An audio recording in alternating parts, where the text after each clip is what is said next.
to realistically resolve the Ukrainian crisis, but also a desire to develop pragmatic cooperation without adopting an ideological stance.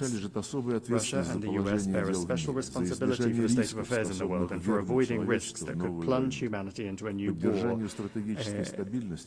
The maintenance of strategic stability is the aim of a new initiative by the Russian Federation that was put forward by President Putin on the 22nd of September. It concerns Russia's readiness to adhere to the central quantitative limits of the New START Treaty for 1 year after its expiry on the 5th of February 2026. This is upon the condition that the United States acts similarly and does not take steps that would violate the existing balance of deterrence capabilities. We believe that the implementation of our proposal would create the conditions necessary for avoiding a strategic arms race, to maintain an acceptable level of predictability in the nuclear missile sphere, and to improve the overall atmosphere in Russian and American relations. Colleagues, in December this year, we will mark the 65th anniversary of the adoption by the General Assembly of the Declaration on the Granting of Independence to Colonial Peoples and Countries. The decolonization process, with a leading role played by the Soviet Union, was a direct consequence of the realization of the right of nations to self-determination. The peoples of Africa and Asia refused to live under the yoke of the colonizers, just as after the coup d'etat in 2014 in Ukraine, Crimea, Donbass, and Novorossiya refused to submit to the Kiev neo-Nazi regime that had illegally seized power. It not only does not represent the interests of the population, but has also unleashed a war against them. In both cases, the principle enshrined in the 1776 Declaration of Independence and subsequently reaffirmed by many American presidents was put into practice. The following principle: governments derive their just powers from the consent of the governed. Neither the colonizers nor the Kiev regime had any consent from the peoples that they sought to rule. This principle was also unanimously reaffirmed in the UN 1970 Declaration, which states explicitly that all must respect the territorial integrity of those countries whose governments represent the entire population living on the territory concerned. Today, Africa and the entire Global South are experiencing a new awakening, striving for complete independence, and the UN must not be indifferent to that. Last December, the General Assembly resolution entitled Eradicating Colonialism in All Its Forms and Manifestations was adopted.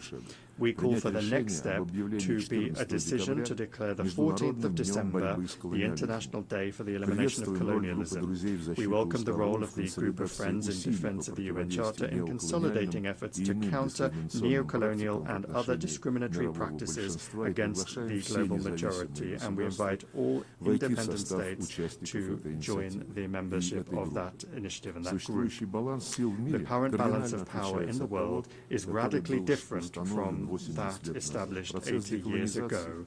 The decolonization process and other major upheavals have changed the political map of the planet. The global majority is loudly asserting its rights. The Shanghai Cooperation Organization and the BRICS play a special role as mechanisms for coordinating the interests of the countries of the Global South and East. The influence of the African Union, CELAC, and other regional associations is growing. These new realities have not yet been adequately reflected in our organization's institutional framework.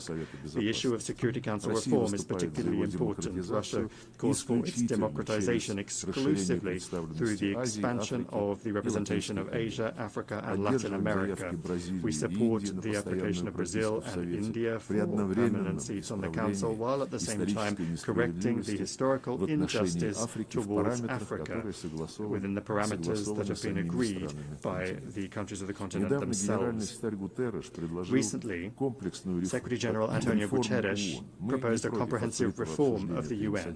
We are not opposed to an open discussion of this initiative. The guiding principle principle should be the UN's return to the fundamental principles enshrined in its charter, which the West for many years has been seeking to replace with its rules-based order. It's important that the work be carried out transparently, with the participation and consideration of the interests of all member states. We call on the Secretary General and all Secretariat staff to strictly adhere to the principles of impartiality and equidistance in accordance with Article 100 of the Charter. Attempts at a palace coup in the Secretariat, its privatization by a small group of countries, must not be allowed. The composition of the Secretariat should reflect the new realities and ensure the fair representation of the countries of the global majority. We look forward to a constructive discussion of the organization's development at a special meeting of the Security Council, which Russia, as president, plans to organize on United Nations Day on the 24th of October. UN reform is only a part of the complex task of transforming the entire system of global governance, including the genuine democratization of the IMF, the World Bank, and the WTO, commensurate with the weight and role of the global South and East in the world economy, trade, and finance. Discussions of global reforms cannot ignore the fact that the international security situation today is deteriorating. I have already spoken about the reasons for this, and I'll repeat that the main one is the desire to maintain hegemony through military force. More and more countries and regions are becoming involved in confrontational schemes. NATO is finding itself cramped in Europe and is penetrating into the Pacific Ocean, the South China Sea, and the Taiwan Strait, undermining the universal mechanisms of ASEAN and creating threats not only for China and Russia, but also for other countries that are located in the region. This new stage of expansion is justified by NATO leadership with the slogan of the indivisibility of Euro-Atlantic and Indo-Pacific security, and they're trying to use this slogan to surround the whole of Eurasia with a military ring. Russia and its like-minded partners are offering a constructive alternative to this dangerous course, to build in Eurasia an architecture of equal and indivisible security, not just for NATO members and their allies, but for all countries and associations on the continent without exception, including the SCO, the CIS, ASEAN, the EAEU, CSTO, the Gulf Cooperation Council, and others. To this end, Belarus and Russia, as partners in the Union State, are proposing the development of a Eurasian Charter of diversity and multipolarity in the 21st century. A truly continent-wide process is unavoidable after the West's behavior has rendered the Euro-Atlantic security model based on NATO, the EU, and the OSCE meaningless. We see no prospects for restoring this model in Europe in its former form, as some European capitals have suddenly started to contemplate. When talking about the future, we must not forget the lessons of the past, especially in a situation where Nazism is rearing its head again in Europe and militarization is gaining momentum under the same anti-Russian slogans. This is all the more alarming given that a number of politicians in power in Brussels and in some capitals of EU and NATO countries are seriously beginning to talk about a third world war as a likely scenario. These figures are undermining any efforts to find a fair balance of interests among all of the members of the international community by trying to impose their unilateral approaches on everyone else, in gross violation of the key charter requirement, which I have repeatedly mentioned already, that is the respect for the sovereign equality of states. It is this equality which is the foundation for the objectively emerging multipolarity. Russia is not agitating for revolution against anyone. Our country has suffered more than others from revolutions. We are simply calling on member states and the Secretariat's leadership to strictly adhere to all of the principles of the UN Charter without exception, without double standards. Only then will the legacy of the founding fathers of the UN not be squandered in vain. Thank you for your attention.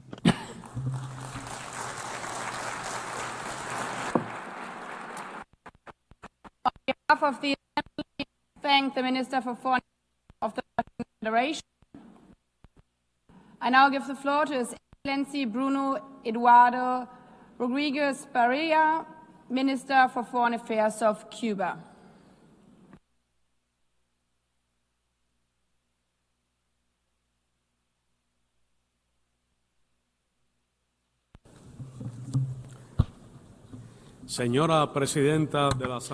Madam President of the General Assembly, Secretary General, mientras aquí deliberamos, as we meet here, 2.2 millones de seres 2.2 humanos million en Gaza human beings in están Gaza condenados al are hambre condemned to por las hunger acciones de by the genocidio, genocidal exterminio y limpieza extermination étnica and ethnic del cleansing régimen actions sionista, of the que Zionist cuenta regime, con los which suministros militares y enjoys the financieros military and y la financial impunidad que le supplies and the garantiza el impunity gobierno de los guaranteed by Estados the Unidos. government of the United States. A nombre del gobierno y On del behalf pueblo of de the Cuba, government and people of reitero la Cuba, más firme I solidaridad reiterate con el pueblo our firmest palestino solidarity y with the con su Palestinian justa causa people and a with favor their de la just libertad, cause for la freedom, independencia y el independence, fin and de la an ocupación end to the sionista. Zionist occupation.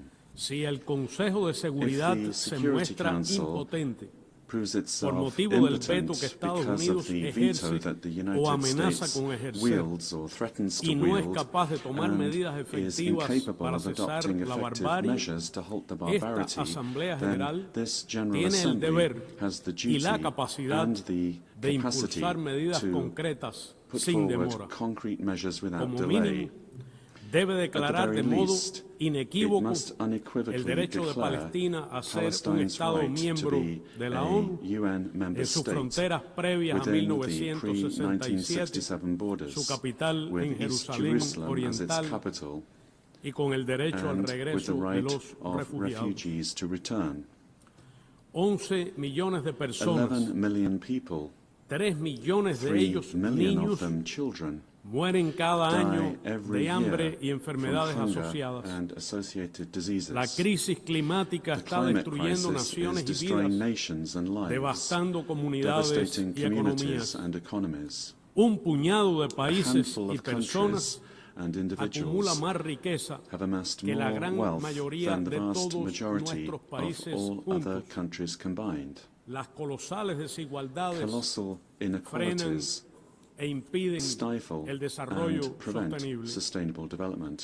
No ha habido una respuesta global There has eficaz. been no effective a los global graves response desafíos to actuales. today's serious challenges. No podría haberla There could not be, porque el orden mundial because vigente the current world order refleja una era reflects pasada a bygone cuando la era mayoría de los países en when most desarrollo developing ni countries siquiera do existían not como estados even exist independientes. as independent Hace states. 80 años 80 la years ONU ago, se fundó the con apenas United 51 Nations was estados founded with miembros. only 51 Hoy member somos states. Today, we 193. are 193. La prioridad más urgente The most urgent es priority crear un is nuevo to orden create a new internacional international que order garantice la that paz, guarantees el peace, derecho al the right desarrollo, to la development, igualdad soberana, sovereign equality, la participación y participation representación and de los países en representation desarrollo of developing en las countries decisiones de in política a global nivel policy global, decisions que proporcione el that bien común provides for the common y la good prosperidad en and armonía con la prosperity in naturaleza harmony with y nature asegure and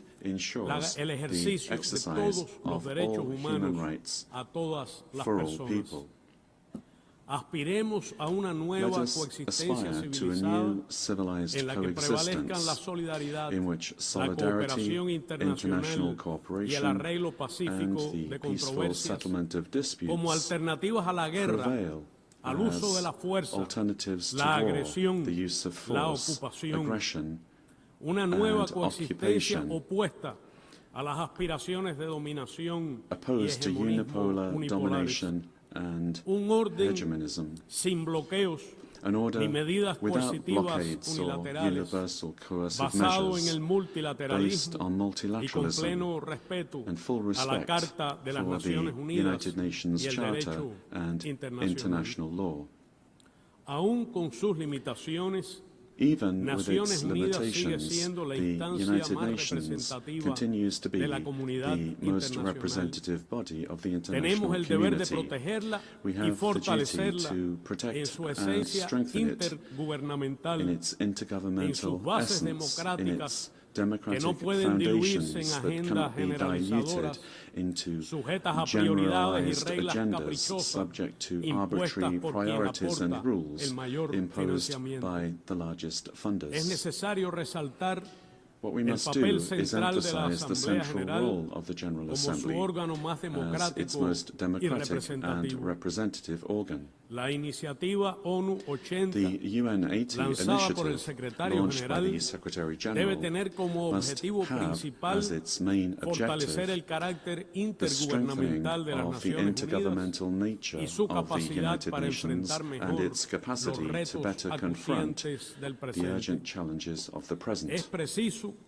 rechazar We must la propuesta reject amenazante the threatening de una nueva proposal doctrina of a la a que new llaman doctrine paz that they mediante la call fuerza, peace through strength, que equivale a which imponer a is todos la equivalent to voluntad imposing arbitraria the del arbitrary imperialismo will of estadounidense US con el uso imperialism de la on amenaza, everyone la through coerción threat, y la coercion, agresión. and aggression. Es una doctrina concebida para This is a satisfacer las doctrine ambiciones conceived to de un satisfy the poderío ambitions unipolar of a ya en unipolar declive power que responde already in además decline, a los intereses which, de las by the way, grandes serves the corporaciones interests of big transnacionales transnational a costa de los corporations derechos de at naciones the cost of soberanas sovereign y sus nations pueblos and their y de los peoples, valores and the sobre los cost que of the se values edificó upon which this esta organization organización. was founded. En el Mar Caribe In the Caribbean, se cierne hoy la today, amenaza we're de la seeing the guerra looming threat of con un war, despliegue with an naval y aéreo extraordinary naval extraordinario and air de deployment carácter of ofensivo an offensive nature, absolutamente utterly injustificado, unjustified, con misiles y involving medios de missiles, desembarco y landing and asalto assault y craft, submarinos and nuclear nucleares. submarines. Se lanzan misiles balísticos de prueba con capacidad nuclear. Test missiles with nuclear capacity are Estados being Unidos launched. esgrime el The pretexto del United combate States al brandishes the crimen y pretext el of tráfico de fighting crime and narcóticos, drug trafficking. leyenda en la que nadie en esta This is sala a tale cree. which no one in this El chamber ataque y believes. destrucción de lanchas The sin attack and destruction identificación, of unidentified origen o destino boats, conocido, el asesinato o the ejecución assassination or extrajudicial de civiles, extrajudicial execution la of intercepción civilians, de embarcaciones the o buques interception pesqueros of fishing vessels, y las acciones and agresivas de aggressive Estados actions Unidos by the United generan una States coyuntura peligrosa generate a que dangerous viola el derecho situation that internacional, violates international amenaza la law, paz y la threatens peace seguridad and regional regionales. security.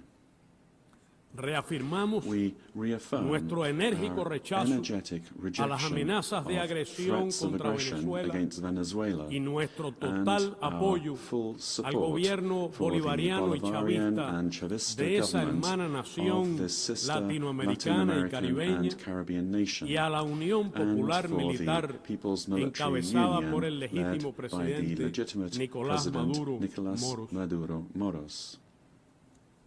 Repudiamos We la doctrina Monroe repudiate y the todo intento de Monroe Doctrine and any militarización, attempt at intervención o militarization, dominación intervention, imperialista or en la América imperialist Latina y el domination Caribe, in Latin America and the proclamada como zona Caribbean, de paz proclaimed en as a enero de zone of peace 2014 in en La Habana, 2014 in con la Havana, firma with de the los jefes de Estado y signatures of Gobierno the heads of de la state comunidad de and estados government of the latinoamericanos community y of caribeños. Latin American and Caribbean states. La acelerada carrera The armamentista accelerated arms race entraña una leads competencia en el to campo de la competition muerte in the y la field of destrucción, death and destruction, con el empleo de extraordinarios employing recursos extraordinary financieros y financial materiales and material que podrían resources destinarse a la that mitigación could de la instead pobreza, be el dedicated to desarrollo poverty y la alleviation, cooperación. development and Entre cooperation. tanto, las magras metas Meanwhile, de la Agenda most of the 2030 meager goals of no the podrán 2030 cumplirse. agenda will not be met. Se ignoran los compromisos de ayuda Commitments oficial of al desarrollo official development y assistance disminuye are el being ignored, financiamiento and para el climate enfrentamiento financing del cambio is climático. decreasing. En In 1960, 1960, ante esta before propia asamblea, this very assembly, el líder the histórico de la historic Revolución leader of cubana, the Cuban Fidel Revolution, Castro, Fidel Ruz, Castro, señaló, y cito, stated, and I quote, desaparezca la filosofía del "Eliminate despojo the philosophy y of habrá plunder, desaparecido and the la philosophy filosofía of war de la guerra". will disappear." Señora Presidenta, Madam President, el cambio climático avanza climate change inexorable is y advancing rápidamente. inexorably and quickly. Los primeros 6 The meses de first este 6 año months of this han year sido los más have cálidos been que se the hayan hottest registrado. ever recorded. El pasado año Last year había sido ya el de más altas was temperaturas. already the hottest. Desde esta propia From tribuna, this very hoy podium, incluso se cuestiona a la ciencia science y a and décadas decades de of trabajo collective colectivo work to para protect proteger the el planet planeta. are now being questioned. Si no se cambian de raíz los patrones de If producción we y don't consumo change the insostenibles unsustainable del production and capitalismo, consumption patterns of capitalism sobrepasaremos and address antes their de root causes, 2030 then el by fatídico umbral 2030 we will de surpass the fateful 1,5 threshold grados of centígrados. 1.5 degrees Celsius. La deuda externa de los países The en external desarrollo, debt of developing pagada countries, ya varias already veces, paid several times crece over, y acumula cifras continues to grow, astronómicas de intereses accumulating como astronomical nueva forma interest de as a new colonización. form of colonization. Se precisa implementar What we need to do los is compromisos implement the asumidos en la commitments Cuarta Conferencia undertaken at the Internacional Fourth International sobre Conference financiación para on el Financing desarrollo for Development, con recursos with adicionales additional y resources un mecanismo and a multilateral specific multilateral específico para la mechanism for negociación de la deuda. debt negotiation. Sufrimos las consecuencias We're suffering de la the poderosa dominación consequences of cultural powerful cultural en una era domination en que in la an era tecnología digital when impacta nuestras digital vidas technology de forma cada increasingly vez más impacts acelerada our lives e across the integral. board. Unas pocas A transnacionales, few casi transnationals, todas estadounidenses, almost all of them imponen sus from the sistemas US, operativos impose their y controlan operating los systems contenidos and que se control the ven, content se leen, that is se seen, escuchan read and y heard, manipulan la conducta manipulating humana.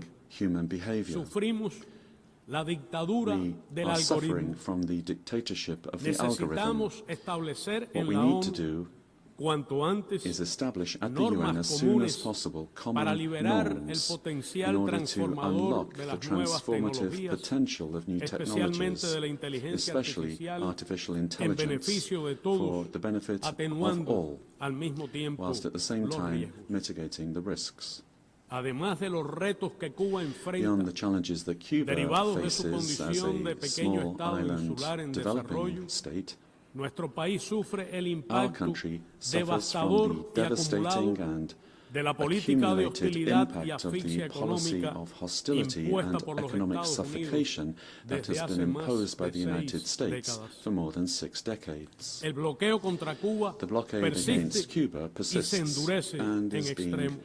tightened to Se the trata de extreme. una verdadera guerra It is económica really abarcadora a y prolongada, comprehensive and prolonged dirigida a economic privar a los war cubanos de sus aimed at medios de depriving vida y Cubans of their sostenibilidad, livelihoods and de su sustainability, existencia of their como pueblo existence solidario, as culto a y supportive, alegre. educated and joyful people. Miente deliberadamente quien se atreva a afirmar lo contrario. Anyone who claims otherwise Los deliberately propios lies. promotores The very de esa promoters guerra of this war se ufanan de su boast efecto of its destructivo destructive effect y de su capacidad and its para ability golpear to desde strike cualquier rincón del planeta anywhere el nivel de in vida the world de todo un and pueblo. affect the standard of La living of an agresión entire ha people. escalado The aggression a niveles has sin escalated precedentes to en los unprecedented últimos levels 8 años, in the last 8 years, incluidas acciones de including persecución increasingly y presión económica acts sobre of terceros, persecution and economic los pressure estados que on third ustedes parties, representan the countries y que son that cada you vez más represent, elaboradas, and quirúrgicas that y increasingly are elaborate, extraterritoriales, surgical and provocan extraterritorial impedimentos in nature. múltiples y extraordinarios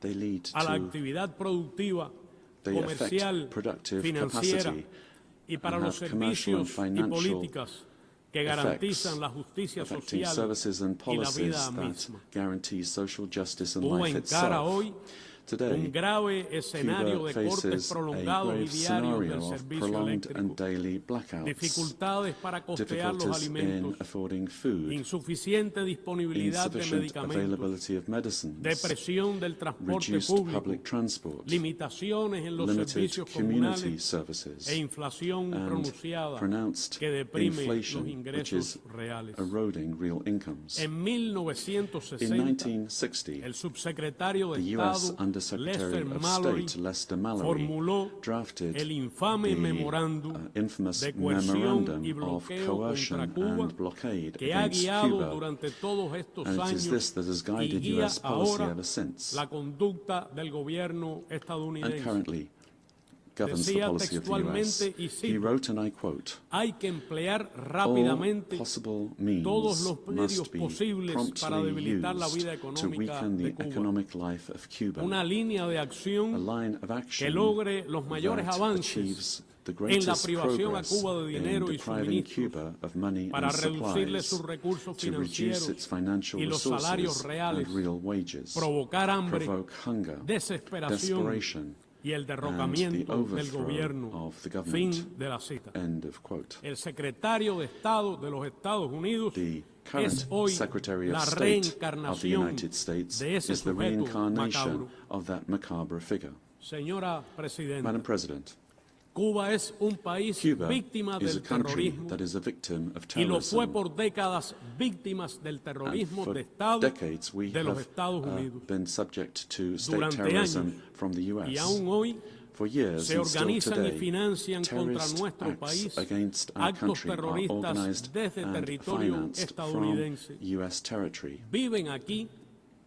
tranquilamente And y con absoluta these people impunidad, live here in total reconocidos impunity, perpetradores de and they are actos recognized as horrendos de perpetrators agresión of contra el horrendous pueblo acts of cubano, aggression against the con un Cuban saldo de people, miles de muertes, causing de thousands of mutilados deaths, y cuantioso daño material. mutilations, and significant material En damage. cumplimiento de sus responsabilidades In contra el terrorismo compliance with y con los our esfuerzos counter-terrorism de la ONU responsibilities contra and este with flagelo, UN efforts against el this gobierno scourge, cubano ha the Cuban compartido government has oficialmente officially con el shared gobierno de with Estados the Unidos US government en años in recientes recent years los nombres y the datos names de and 62 information relating personas to y 62 20 individuals and organizaciones 20 que radican organizations en este país based in this country que han sido responsables who de have actos been violentos y responsible for terroristas violent and y que terrorist desde acts este territorio and who aún participan en continue actos de esa from US naturaleza territory contra participating Cuba. in such acts against Cuba. No se ha recibido No respuesta response has been y se received, desconoce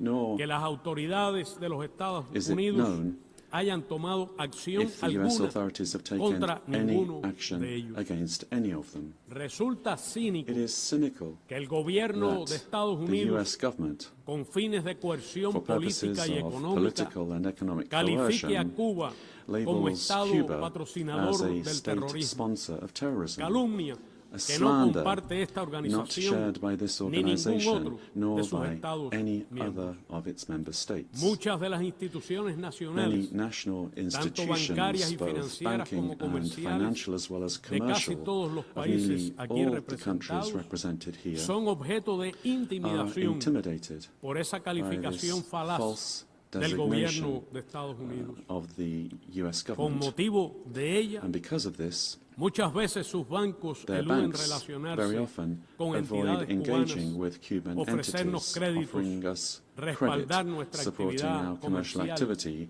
o canalizar or nuestras channeling our transferencias transfers. bancarias. Se suma a ello Added la to this intimidación contra is ciudadanos de más de intimidation 40 against países citizens of more than a los que 40 el gobierno countries whom estadounidense the US government amenaza con threatens represalias with si en virtud de reprisals sus if they derechos decide deciden visitar by Cuba. right to visit Cuba. Estados Unidos ha desatado The una United States virulenta has campaña unleashed a de virulent descrédito y campaign persecución of contra la cooperación discreditation médica and cubana persecution y against de Cuban hostigamiento medical y cooperation coerción and of contra las harassment and autoridades coercion de los against países the que la authorities of reciben. countries that receive it. Es una estrategia This is a dirigida strategy directamente directed desde el Departamento by the de State Estado. Department. Pretende denigrar Directly. It esa seeks to cooperación que ha salvado disparage millones this de vidas cooperation, y en no which has pocos saved casos millions of ha sido lives la and in única many cases opción has been de acceso a the only servicios de option for salud access to para healthcare grandes for grupos large poblacionales. population groups. Esta cooperación altruista y This solidaria altruistic and supportive descansa en cooperation acuerdos bilaterales rests on entirely absolutamente legitimate legítimos bilateral y se agreements corresponde and plenamente aligns con los fully estándares with international internacionales en standards materia of de this cooperación organization de in esta the field y of otras organizaciones cooperation, internacionales. as it does with the standards of other Confirmo organizations. una vez más, que Cuba mantendrá sus compromisos con todos los países con los cuales tiene acuerdos y programas bilaterales de cooperación médica y conservará la voluntad incluso de ampliarla con los gobiernos dispuestos a desarrollarla, respetando el derecho internacional, su legislación nacional en aras del bienestar de sus pueblos. Desde 1963, casi el mismo tiempo que data del memorando del señor Mallory, 605,000 médicos y especialistas cubanos han realizado en decenas de países más de 17 millones de cirugías y asistido más de 5 millones de partos. En este momento, más de 24,000 profesionales de la salud prestan y prestarán sus servicios en 56 países. La agresión contra Cuba se refuerza con una potente maquinaria de desestabilización que desde territorio estadounidense y con financiamiento del presupuesto federal de este país impone una ofensiva dirigida a alterar la tranquilidad ciudadana, promover actos de violencia, desorientar a la población y desacreditar a nuestro país. Se trata de una estrategia de guerra no convencional que combina la manipulación emocional con la intoxicación informativa para tratar de imponer un clima de desesperanza y desmovilización política. Frente a tan asimétrica embestida, la determinación de nuestro pueblo se fortalece. Estamos conscientes de los grandes desafíos que enfrentamos y de la necesidad de encaminar con creatividad y el concurso de todos la recuperación económica y fortalecer las conocidas y eficaces políticas sociales. El pasado mes de julio, el presidente Miguel Díaz-Canel describió, y cito, "No somos un accidente de la historia. Somos la lógica consecuencia de una historia de resistencia y rebeldía contra el abuso y la injusticia". Fin de la cita. No cejaremos en el empeño de construir nuestros sueños de un país socialista, mejor y más próspero para todos, sobre la base del orden constitucional elegido libremente por nuestro pueblo, que garantice la soberanía, la identidad nacional y cultural y refleje el sueño del apóstol José Martí, sintetizado en sus memorables aspiraciones, y cito, "El culto de los cubanos a la dignidad plena del hombre y conquistar toda la justicia". Hemos diseñado un programa de recuperación económica realista, adaptado a las condiciones muy peculiares y extraordinarias de nuestro país, conscientes de que debemos sobreponernos a los impactos demoledores del bloqueo, superar las deficiencias propias de la actual estructura económica y, cito, "cambiar todo lo que debe ser cambiado". Evitamos hacernos ilusiones, pero los resultados ya comienzan a sentirse a nivel macroeconómico, aunque aún no se reflejan en la vida cotidiana ni las familias cubanas lo perciben. Cuba es una nación de paz. A pesar de todo el daño que nos ha provocado y provoca Estados Unidos, siempre hemos estado dispuestos a dialogar sin condicionamientos y a intentar avanzar hacia una relación respetuosa y civilizada con ese país, sin subordinación ni límites a nuestras prerrogativas soberanas. Ambos pueblos se beneficiarían de esa oportunidad. Vive aquí en Estados Unidos a considerable number of Cubans live here in the United States, many of whom today feel threatened, having been vilely betrayed by politicians, especially in Miami, who have built careers and enriched themselves by supposedly representing them. With the constant sowing of hatred and political manipulation, these politicians are now opportunistically supporting xenophobic, racist and repressive measures of intimidation and reprisals unjustly applied against them. This is happening particularly in the State Department. We must not forget that the vast majority of Cubans came to this country over more than 60 years ago. They were driven by the conditions created by the blockade, and they were attracted by politically motivated laws and practices of stimulus, reception and protection, regardless of whether they emigrated regularly or not. Madam President, reafirmamos nuestro compromiso como país socio de los BRICS.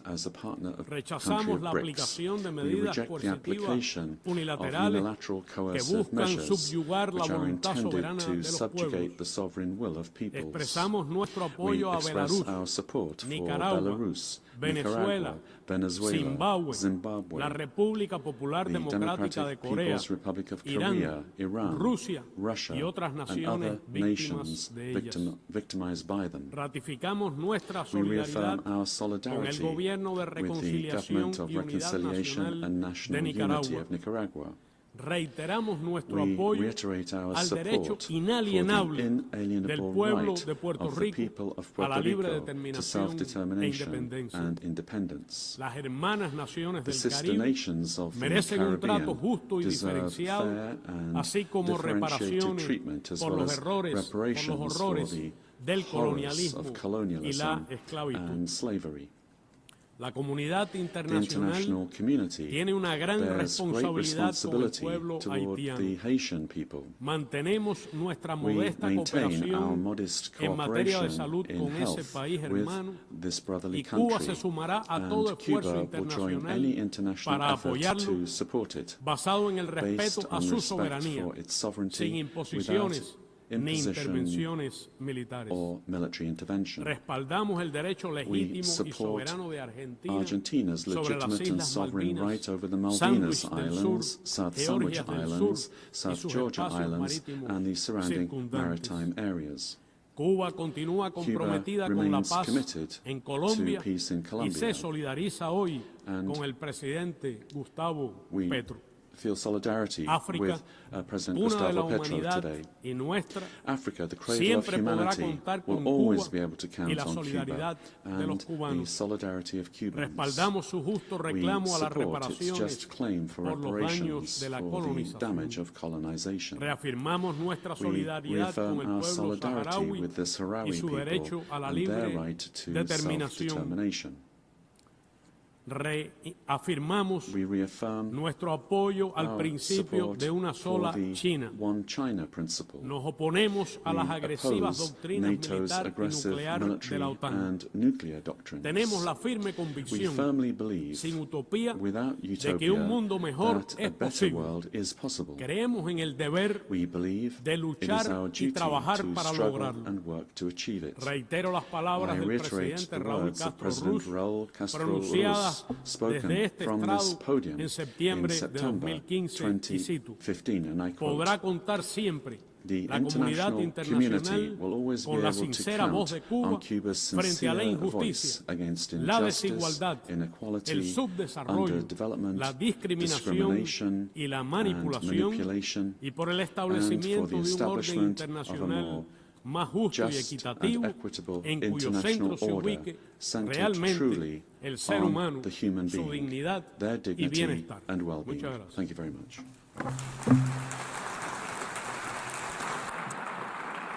Muchas gracias. I thank the Minister for Foreign Affairs of Cuba.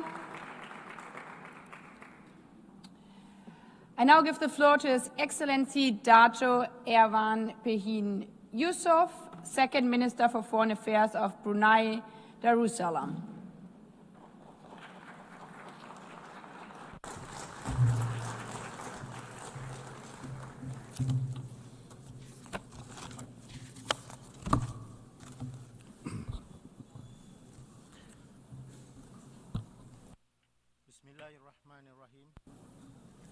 Madam President, Mr. Secretary General, Excellencies, ladies and gentlemen.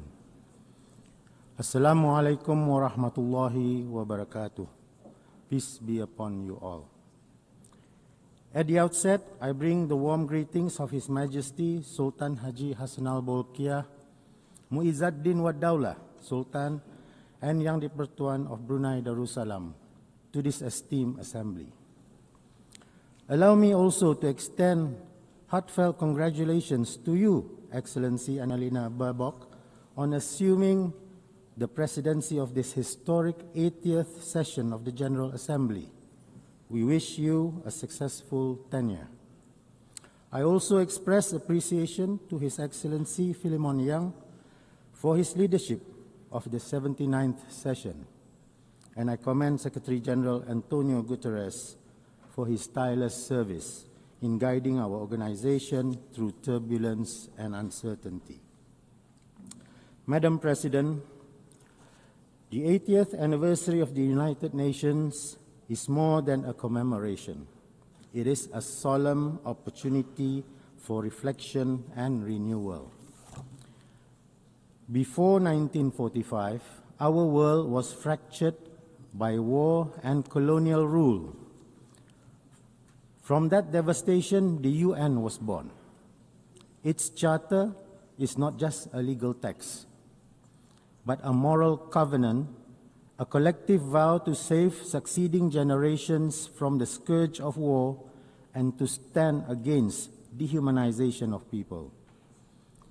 For small states like Brunei Darussalam, which regained full independence in 1984, membership in the UN affirmed not only sovereignty, but dignity, equality, and belonging within the family of nations. This is why our commitment to this organization remains unwavering. It is the only forum where every nation, large or small, developed or developing, can stand and speak as equals. Over the course of 8 decades, the UN has delivered remarkable progress. It helped prevent the escalation of conflicts, supervised elections, and restored stability to many parts of the world. It has eradicated smallpox, contained Ebola outbreaks, and delivered hope during the COVID-19 pandemics. It feeds the hungry, educates the children, and protects cultural heritage. The UN has led global climate action, forged development first through the Millennium Development Goals and later the Sustainable Development Goals. It has also helped to shape international law, from the Universal Declaration of Human Rights to the 1982 United Nations Convention on the Law of the Sea, which remains to be the constitution of the oceans. These achievements have inspired Brunei's own journey. We remain committed to nurturing peace and harmony, advancing sustainable development, and pursuing environmental conservation and climate action. Regionally, we work through ASEAN to promote peace, prosperity, and integration. We also engage beyond the region through our participation, among others, in APEC, FIALAC, the Belt and Road Initiatives, and the CPTPP to strengthen cooperation and enhance our development. Hosting the ASEAN Center for Climate Change reflects our determination and commitment to turn our climate ambitions into actions. Guided by the principles of the United Nations, even a small country like Brunei Darussalam has found a place in the world, contributing to peace through humanitarian aid and peacekeeping. In the past, we supported relief and reconstruction efforts in Aceh following the 2004 Indian Ocean tsunami. and participated in peace monitoring in Mindanao. Today, we continue this role through the observer teams led by Malaysia, which were deployed to monitor the ceasefire between Cambodia and Thailand. Additionally, we maintain our long-standing participation in the UN interim forces in Lebanon, where Bruneian women and men serve with dedication. Madam President, what the UN has achieved so far is not a minor feat. They are the very essence of our shared humanity. Yet, we would be dishonest to speak only of successes.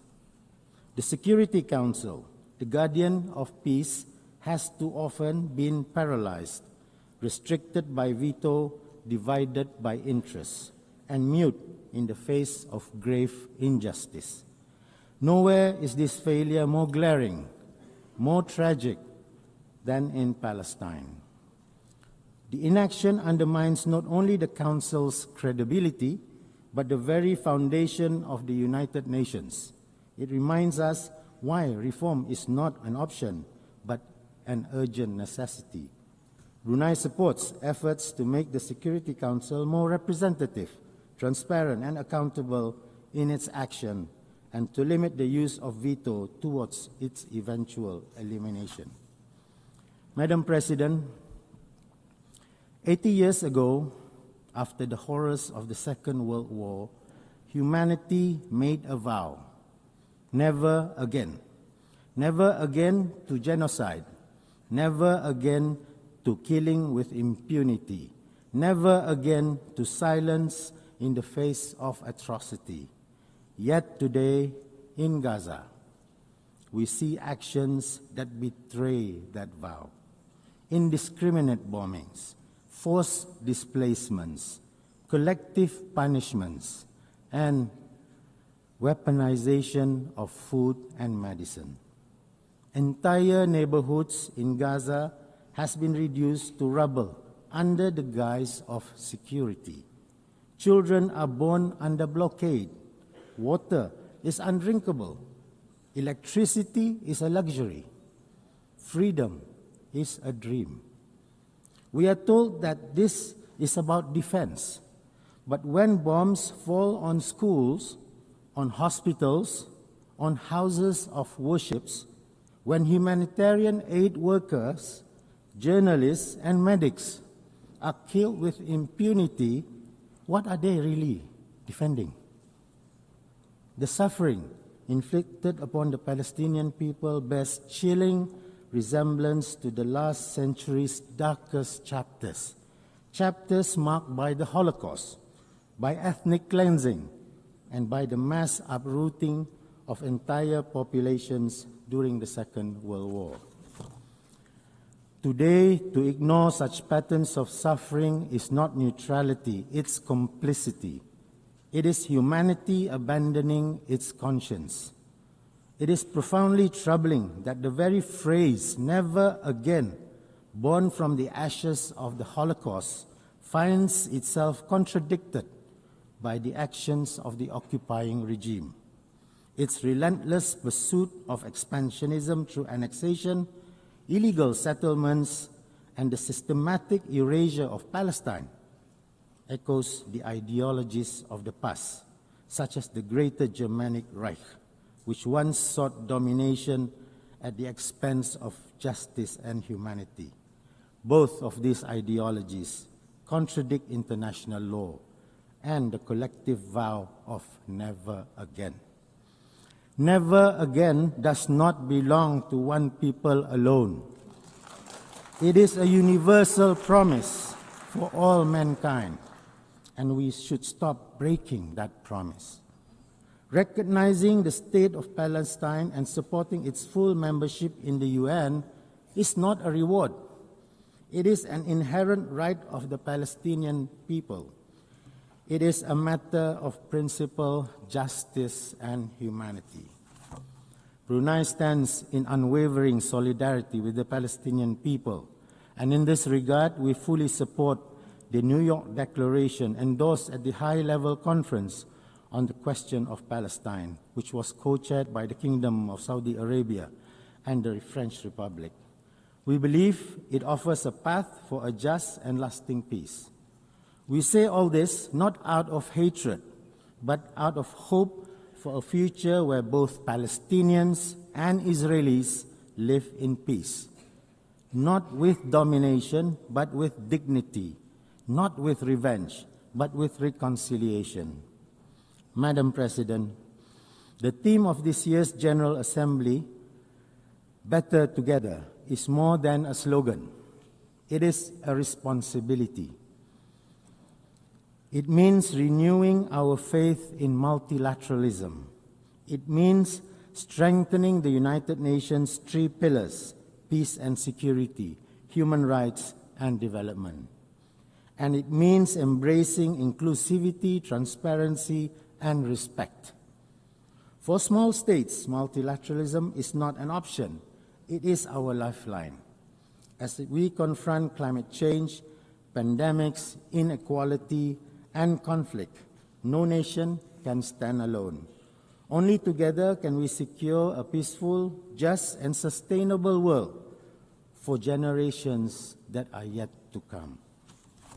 The United Nations at 80 is not only about history, it is about a promise to be better together, a promise to ensure no voice is silenced and no nation, regardless of its size, is left behind. And so, I end the speech by quoting the words of His Majesty, the Sultan and Yang di-Pertuan of Brunei Darussalam, spoken in this very hall last year during the Summit of the Future. I quote, "Let us reaffirm our commitment to upholding the UN Charter and international law without prejudice or discrimination, to unite our nations strongly." End quote. So let us reaffirm multilateralism, because the world is watching us, because the future is listening, and because together, only together, we will endure and keep the promise of never again. Thank you very much.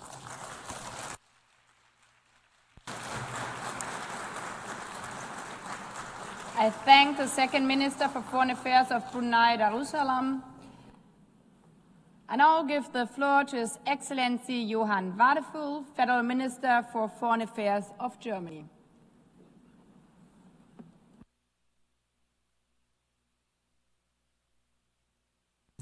Madam President, it's a pleasure to see you and a pleasure to see you in this role.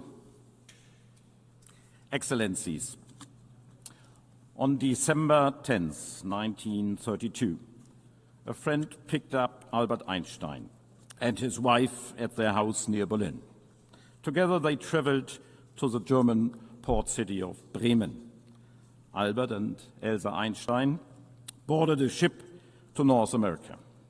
He planned to accept a 3-month position as visiting professor at the California Institute of Technology. Albert Einstein, one of the greatest physicists of all time, would never return to Germany. Only weeks later, the Nazi Party came to power. Excellencies, this year marks 80 years since the San Francisco Conference and the founding of the United Nations.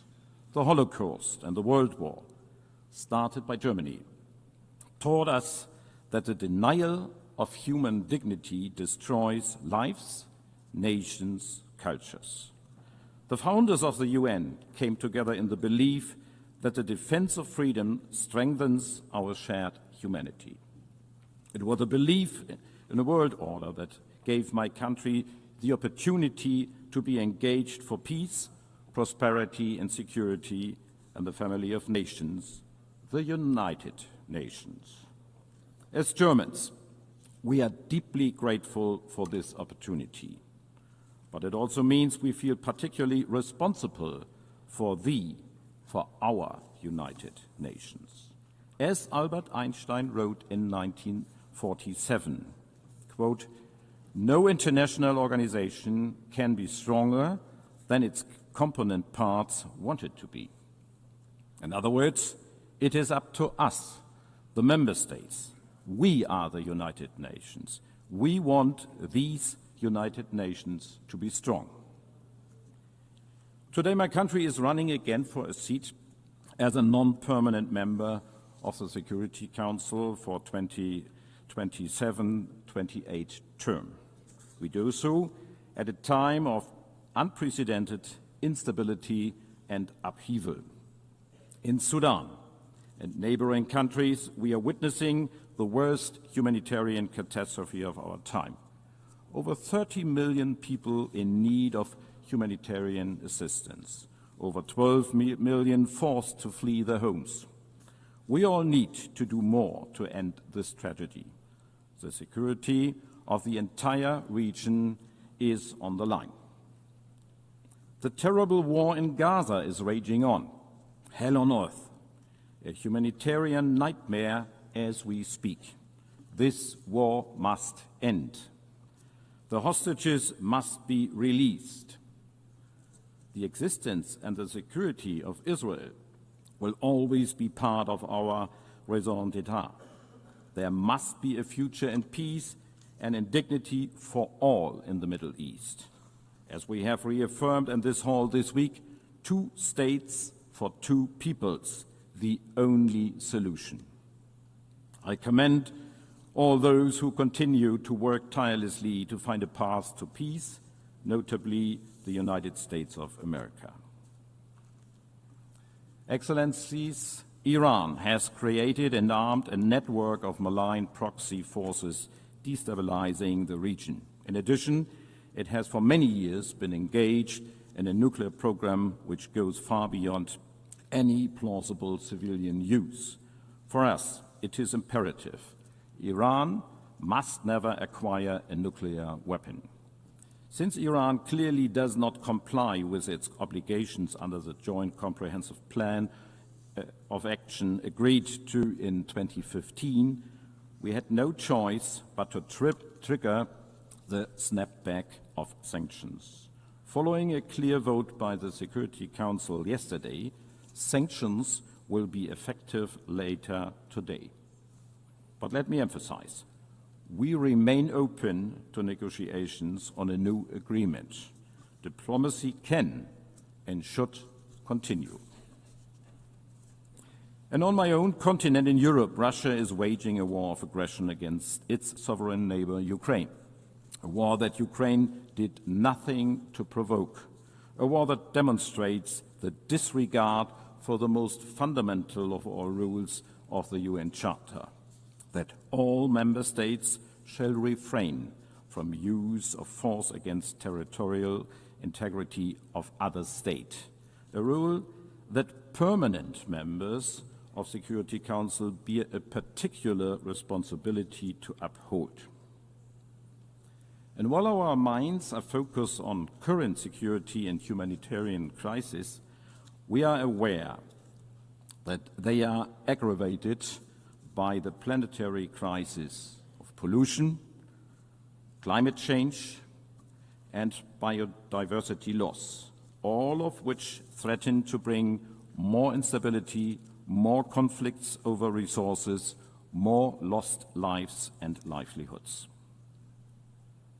At 80 years, our cherished organization is challenged by a budgetary crisis, by a crisis of multilateralism, and by lack of respect for international law. At this time of crisis, we have set ourselves 3 key objectives. These have been at the heart of Germany's work at the United Nations for decades and summarize our Security Council bid today: justice, peace, respect. Since joining the United Nations, we have been adamant justice means development. Where hunger persists, there can be no lasting peace, German Chancellor Willy Brandt said in his first address to the United Nations in 1973. Justice requires that every human being has access to food, to clean water, to education, and to health care. Germany is the second largest contributor to the UN system. We are one of the largest donors of humanitarian assistance to Gaza. We will continue to provide aid through well-established partners operating in line with humanitarian principles, including the UN. This aid must get through to the people who need it most. We repeat our urgent call on Israel to enable safe humanitarian access. We support UNHCR's work in refugee camps in Sudan and neighboring countries. Through UNHCR, we have supported countries in providing shelter, food and medical services for refugees. And we are investing in giving people a long-term perspective. I saw for myself how citizens from Mariupol have been able to find shelter in a hub created by the UNHCR in the city of Dipno, and how displaced people in Bekaa Valley in Lebanon were able to return to their restored communities through the support of UNHCR.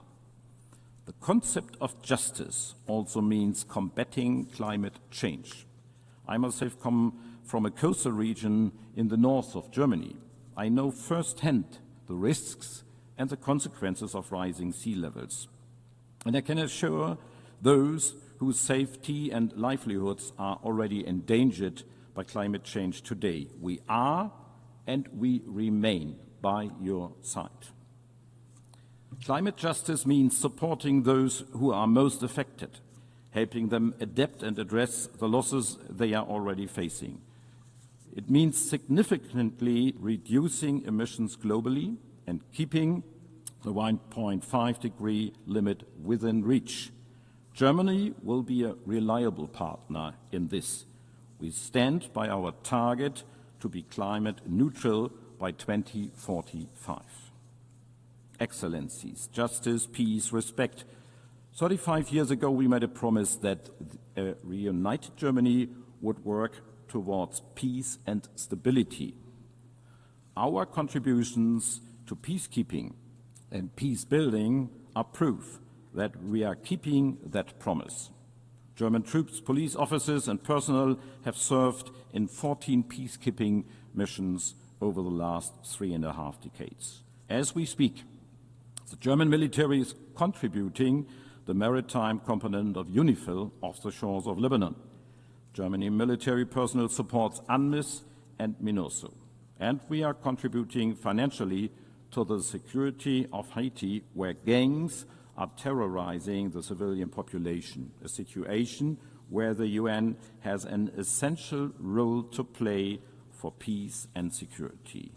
We are proud that highly qualified German nationals are making the UN system work and involve in important positions. Germany will continue to provide skilled personnel to the UN system, working for peace, development and human rights at all levels. We are the largest donor for UN peacebuilding. Germany is chairing the Peacebuilding Commission until January of next year. This is in line with our long-standing commitment to support national peacebuilding and conflict prevention efforts, because we are convinced that resilient civil societies and strong institutions are essential for addressing the root causes of conflict and for building peace in the long run. The Women, Security and Peace agenda provides an essential contribution in that regard. Justice, peace, respect. Respect for the Charter of the United Nations, its fundamental goals and principles that we have all pledged to uphold. It is here in New York, in the halls of the United Nations, that all these nations come together to discuss peaceful solutions to conflicts around the world. This is where we unite. This is us. There is no other place like the United Nations. Excellencies, it is out of respect for international law and human rights that Germany works towards the establishment of a special tribunal for the crimes of aggression against Ukraine. That's why we support and defend international courts. That's why we work to protect human rights defenders where they are at risk. we stand by international humanitarian law. Ladies and gentlemen, respect also means reform. After 80 years, we must make sure that our institutions represent the world as it is today. The Security Council needs additional seats, permanent and non-permanent, in order to reflect the world's actual realities. Germany is convinced that additional permanent seats must go to regions underrepresented today: Africa, Asia, and Latin America. Now more than ever, we need our United Nations to be fit for purpose. Therefore, the UNAT process must succeed. Today, the United Nations needs our support. Excellencies, we all would only stand to lose in a world where might makes right, where international rules are obsolete, in a world where treaties are only binding for the weak, and where war is a continuation of diplomacy by other means. Such a world would ultimately be governed by force. Justice, peace, respect, that is Germany's offer to each and every nation represented here in this great hall. It is an offer to listen, to cooperate, to find solutions. It is an offer rooted in our willingness to listen carefully to your concerns. And it is an offer which we are ready to back up. It is an offer you can always count on, now and in the future. Thank you.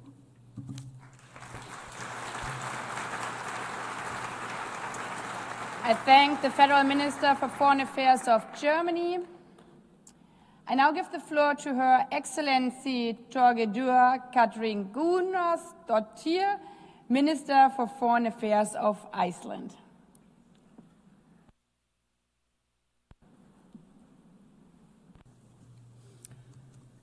Madam President, Excellencies, at the heart of the UN Charter lies a simple but powerful principle: the dignity and worth of the human person. It is a reminder that the international cooperation is not about institutions for their own sake, but about people, ordinary people whose lives are freer, safer, and more prosperous when nations choose cooperation over confrontation, dignity over domination, rules over force. This vision, born in San Francisco 80 years ago, must remain our compass. Without it, our world would be less free, less just, and far less secure. For Iceland, a small state whose independence and prosperity depend on the respect for international law, the rules-based order has been nothing short of essential. And sadly, these very foundations are under siege. Fundamental principles of self-determination and equal rights for all nations are increasingly being undermined and even deliberately abandoned. We see paralysis in the Security Councils, contempt for international law, and a disturbing rise in isolationism and big power politics. This, in turn, contributes to a decline in the public's trust in a system that has brought us so much in the past 80 years. This erosion of the rules-based international order is deeply, deeply dangerous. A world not governed by rules will be a world where the strong impose their will and the weaker, they will pay the price. This may appeal to those who possess such power. There are clear indications that it does. But that is a world we cannot and should not accept. Madam President, Russia's full-scale invasion of Ukraine is not only a blatant violation of the UN Charter, it is a direct assault on this organization itself.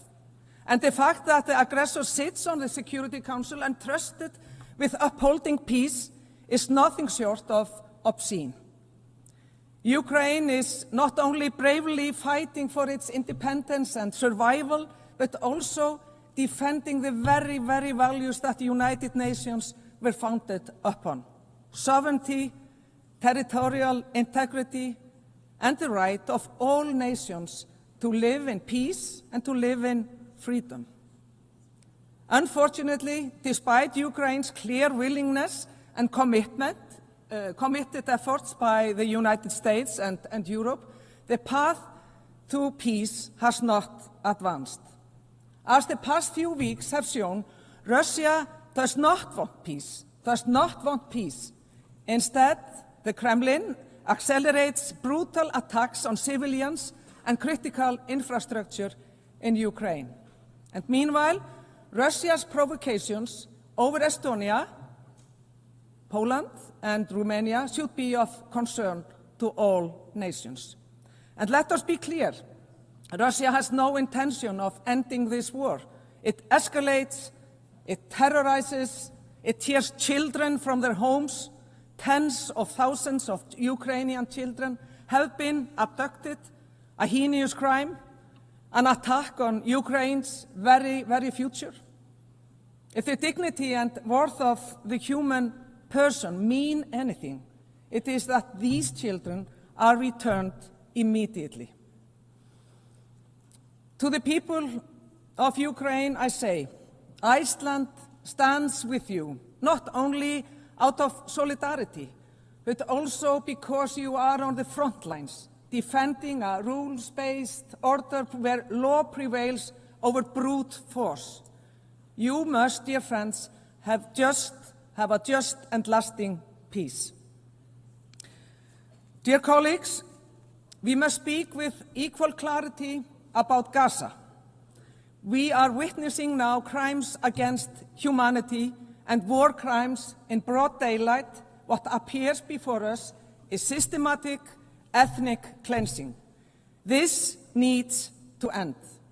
We need an immediate ceasefire, full humanitarian access, and the unconditional release of all hostages. We need peace for all the innocent people. Iceland unequivocally condemned Hamas's gruesome terrorist attack on Israel October 7th. There is no justification for such brutality, nor the taking of hostages. But nothing, and I mean nothing, can justify the collective punishment of millions of Palestinians. Starvation, bombardment, forced displacement. These acts are cruel, they are inhumane, and they are illegal. There are children dying every day in Palestine. For the past 2 years, at least one child has been killed every hour in Gaza. Every single hour.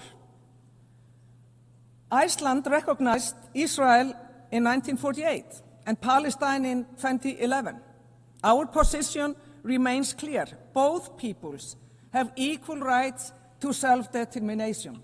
Lasting peace depends on it.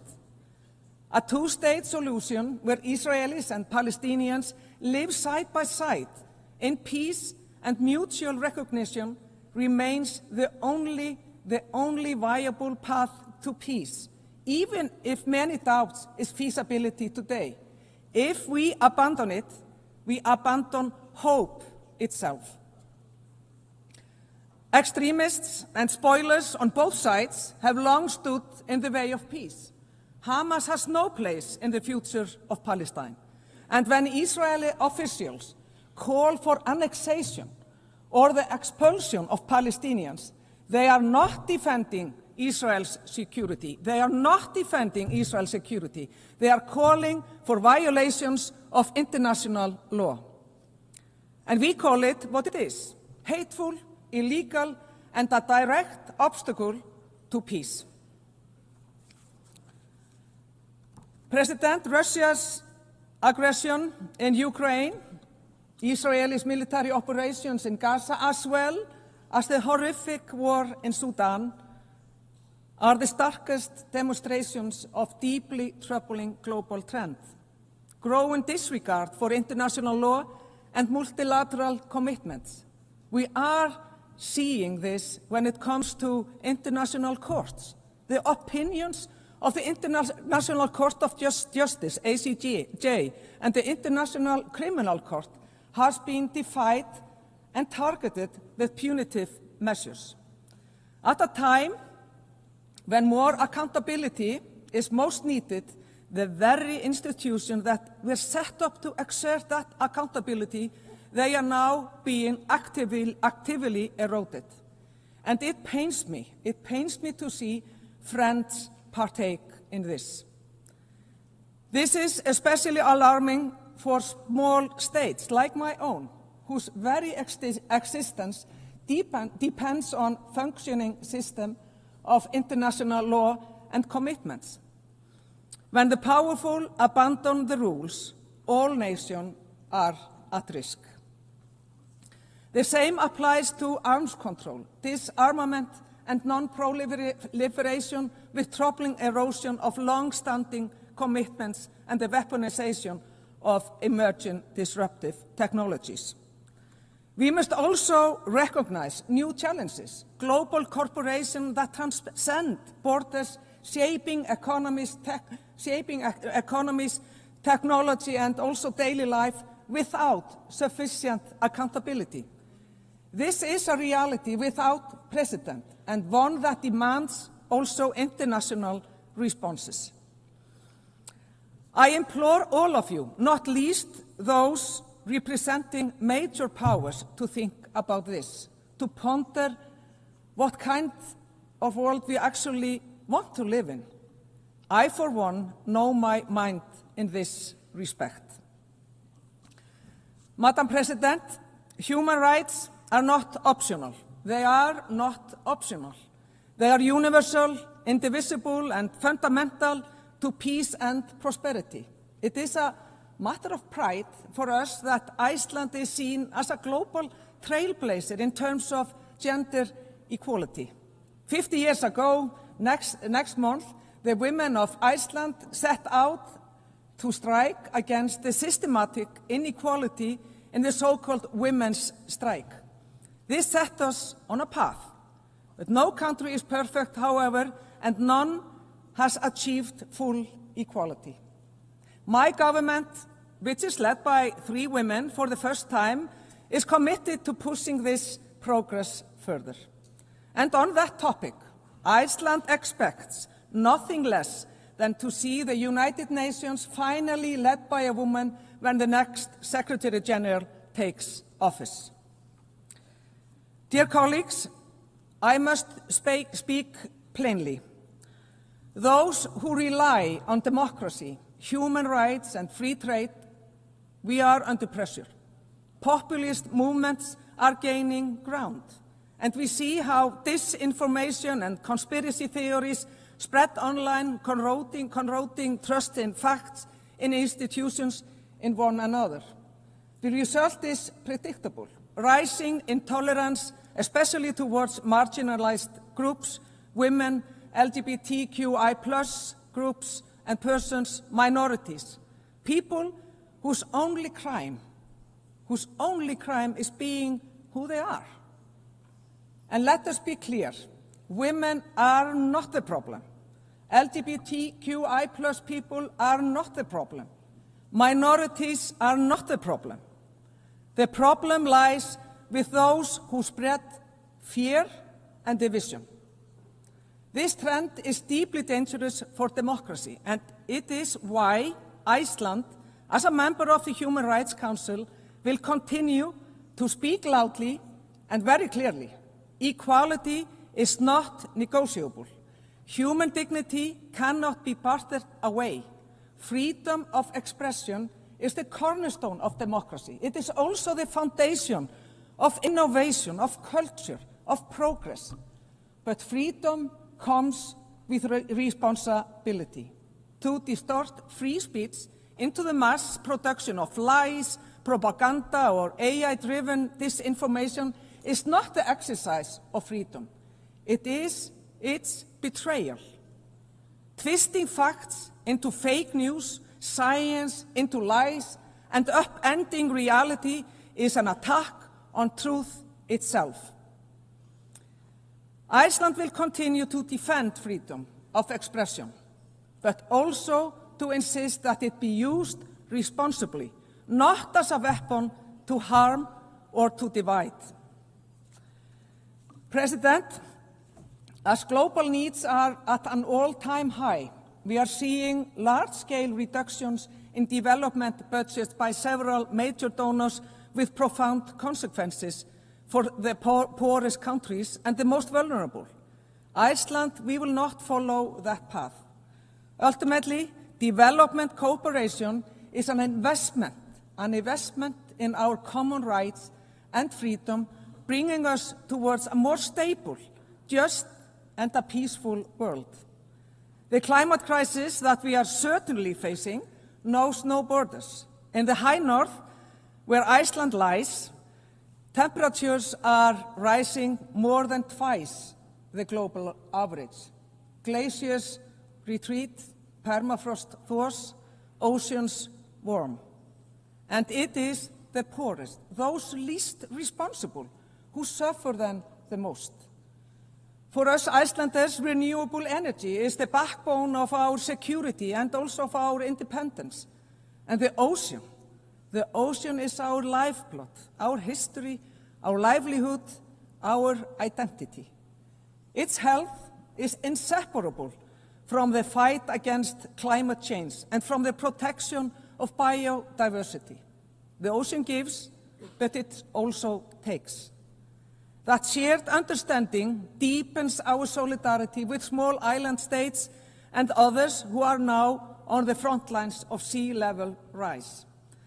Their reality must be faced by the entire UN membership together as a global family.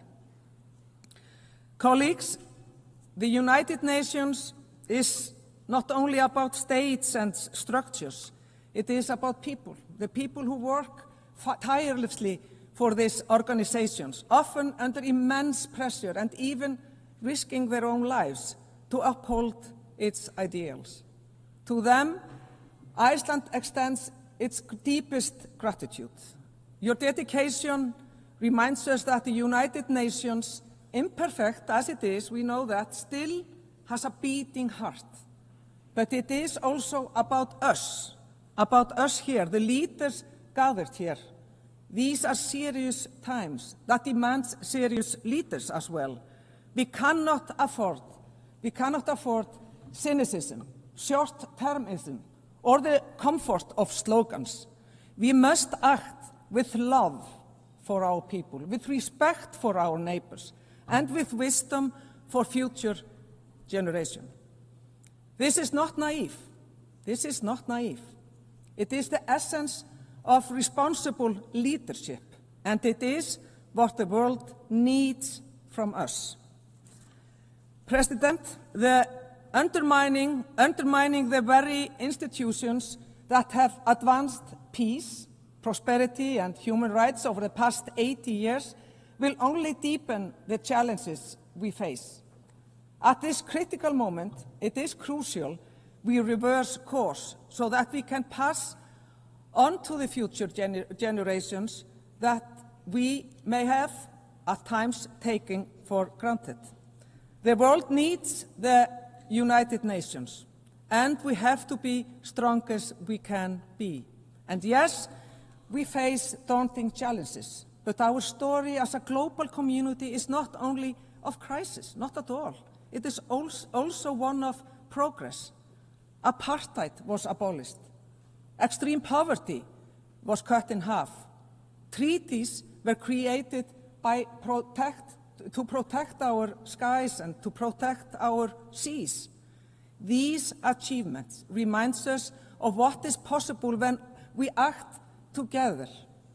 For Iceland, the choice is very clear. We will always stand for equality, for respect, for international law, and for peace, even when the tide turns against us, even when others wish these values silenced. We will not be silenced. We will keep these values alive. because they are the essence of the United Nations, and they are grounded in the dignity and worth of human person. And let us revive the ideals of that inspired the founders in San Francisco 80 years ago, and draw on that same spirit today. Not for their sake, but for our children's sake. They deserve a world where peace, where justice, dignity, and freedom are not just words on paper, but lived realities. And that is the legacy we must leave them. Thank you so much.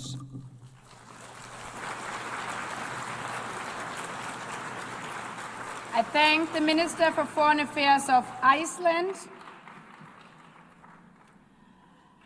I now give the floor to His Excellency Subramaniam Jaishankar, Minister for External Affairs of India.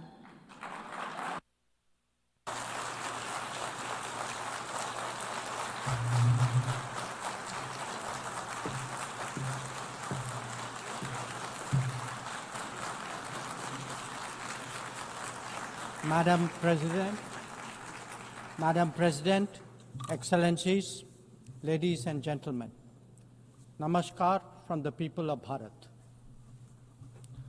We are gathered here 8 decades since the founding of this unique body. The UN Charter calls on us not just to prevent war, but to build peace. Not just to defend rights, but to uphold the dignity of every human being.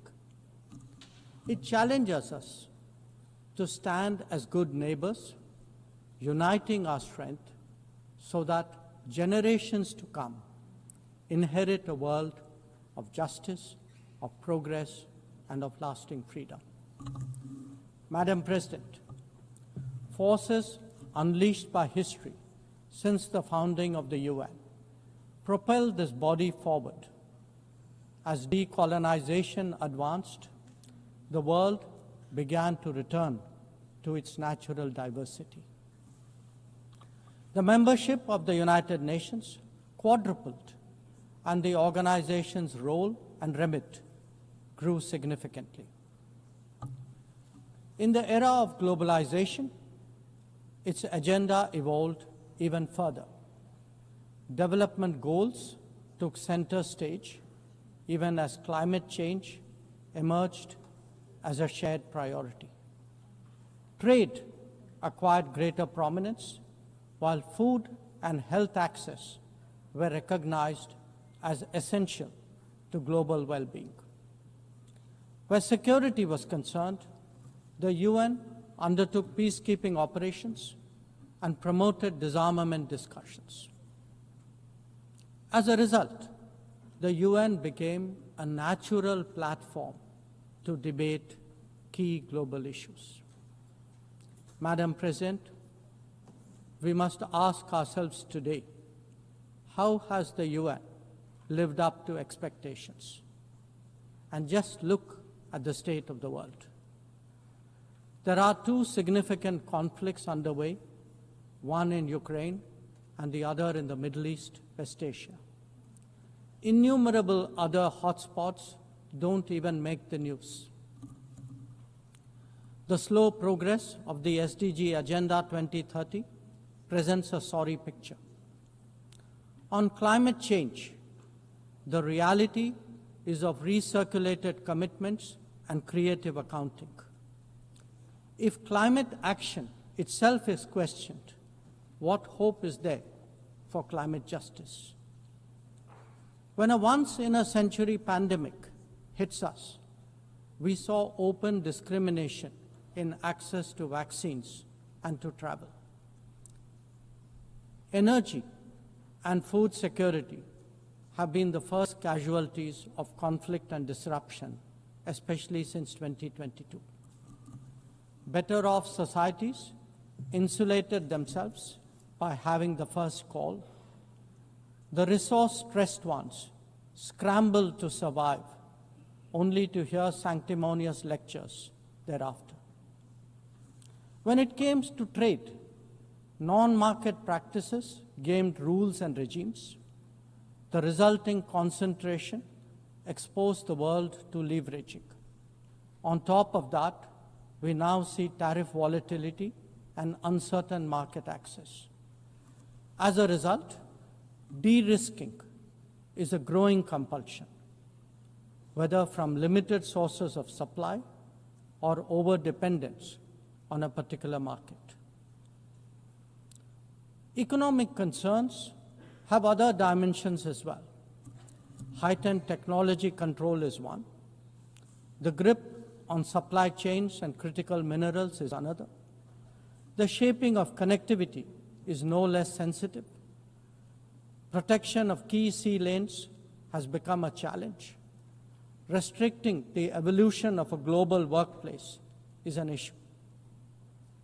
Each makes a compelling case for more international cooperation, not less. But are we really headed in that direction? And where has the UN actually made a difference? Madam President, as members of the UN, we meet here as sovereign equals.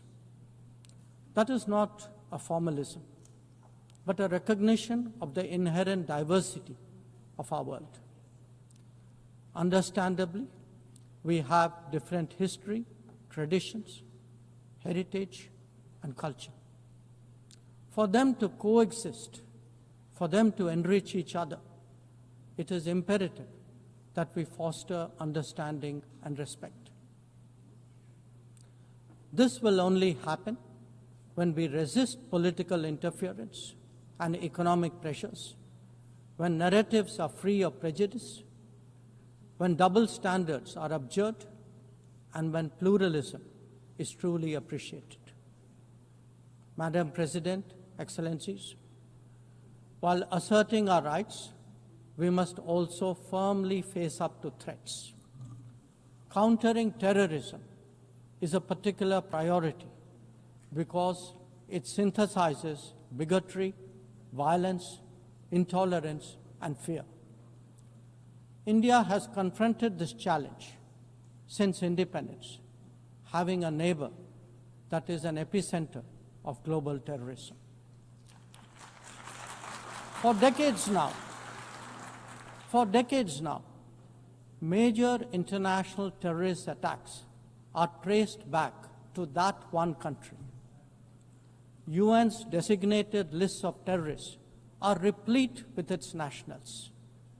The most recent example of cross-border barbarism was the murder of innocent tourists in Pahalgam in April this year. India exercised its right to defend its people against terrorism and brought its organizers and perpetrators to justice. Because terrorism is a shared threat, Madam President, it is essential that there is much deeper international cooperation. When nations openly declare terrorism a state policy, when terror hubs operate on an industrial scale, when terrorists are publicly glorified, then such actions must be unequivocally condemned. The financing of terrorism must be choked, even as prominent terrorists are sanctioned. Relentless pressure must be applied on the entire terrorism ecosystem. Those who condone nations that sponsor terror will find that it comes back to bite them.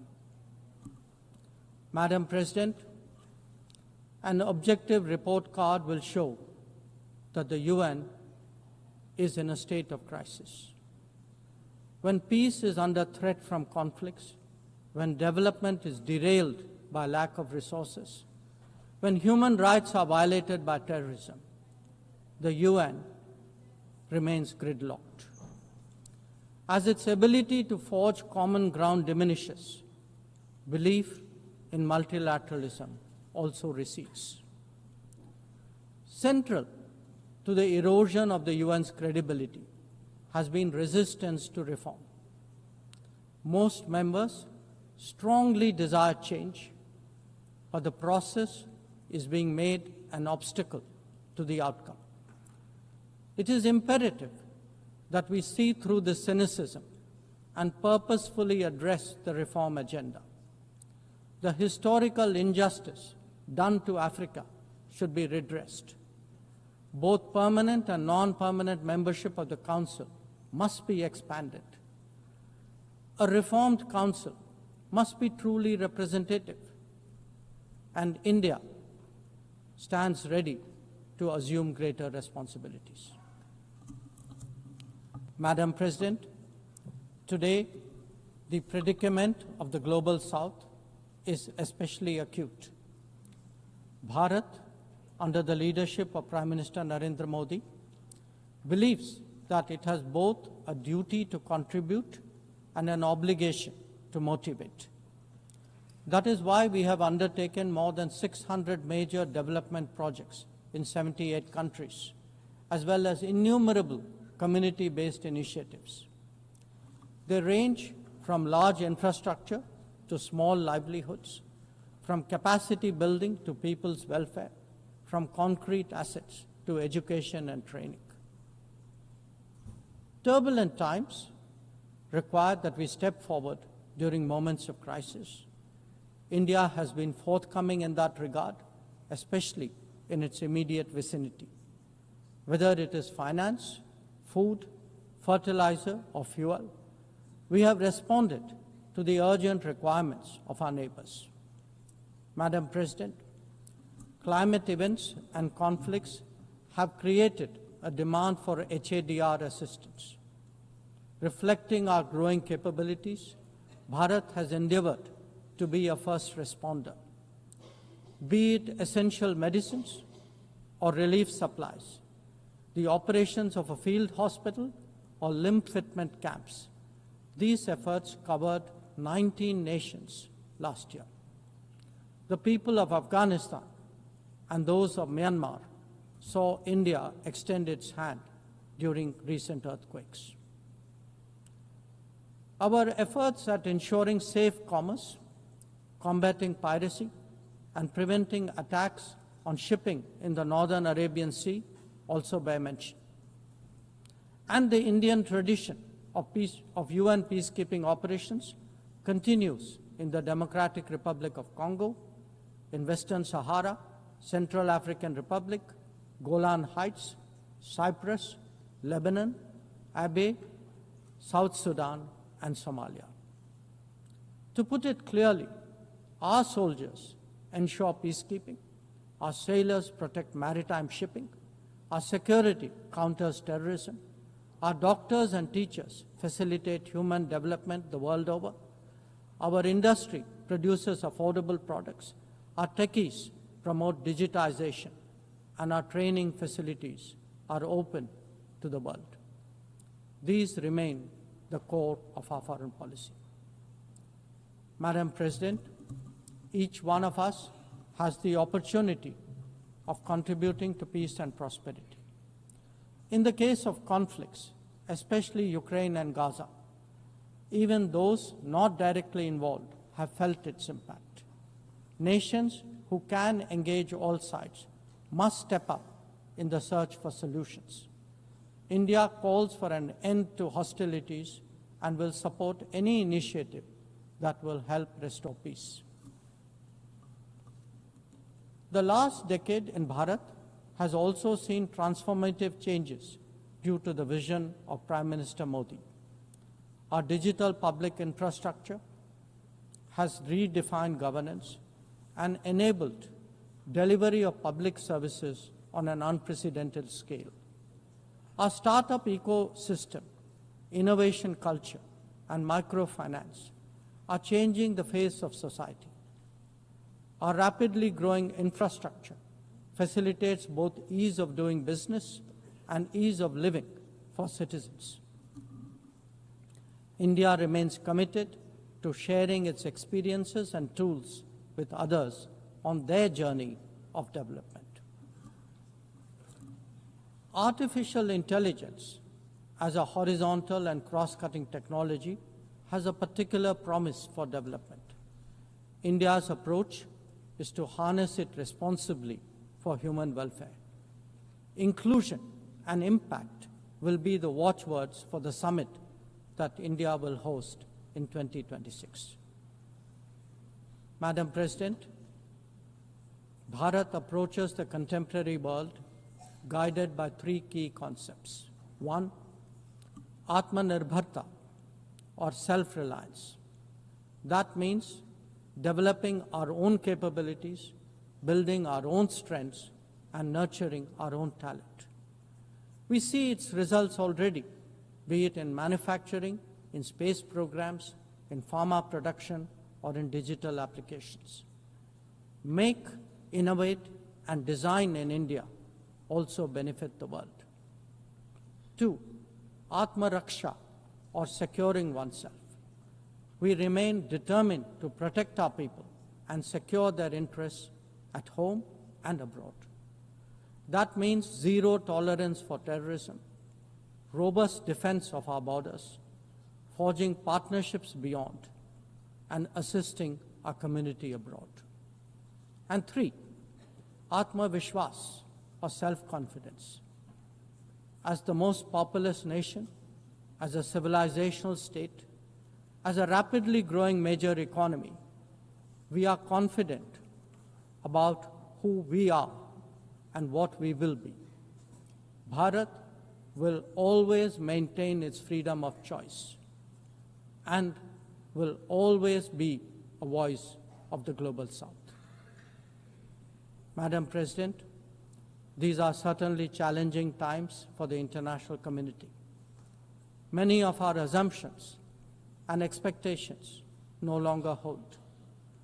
In such circumstances, it is imperative to stay strong, to hold firm, and to deepen friendships.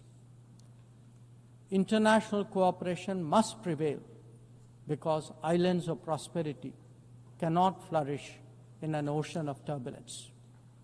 A world order requires common purpose, as it does empathy for others. That is where we look to the United Nations. Madam President, every member who can make this world a better place must have the opportunity to do their utmost. And for that to happen, reformed multilateralism is the obvious way. The 9th decade of the UN must be one of leadership and hope. Bharat will do its fair share and more. I thank you.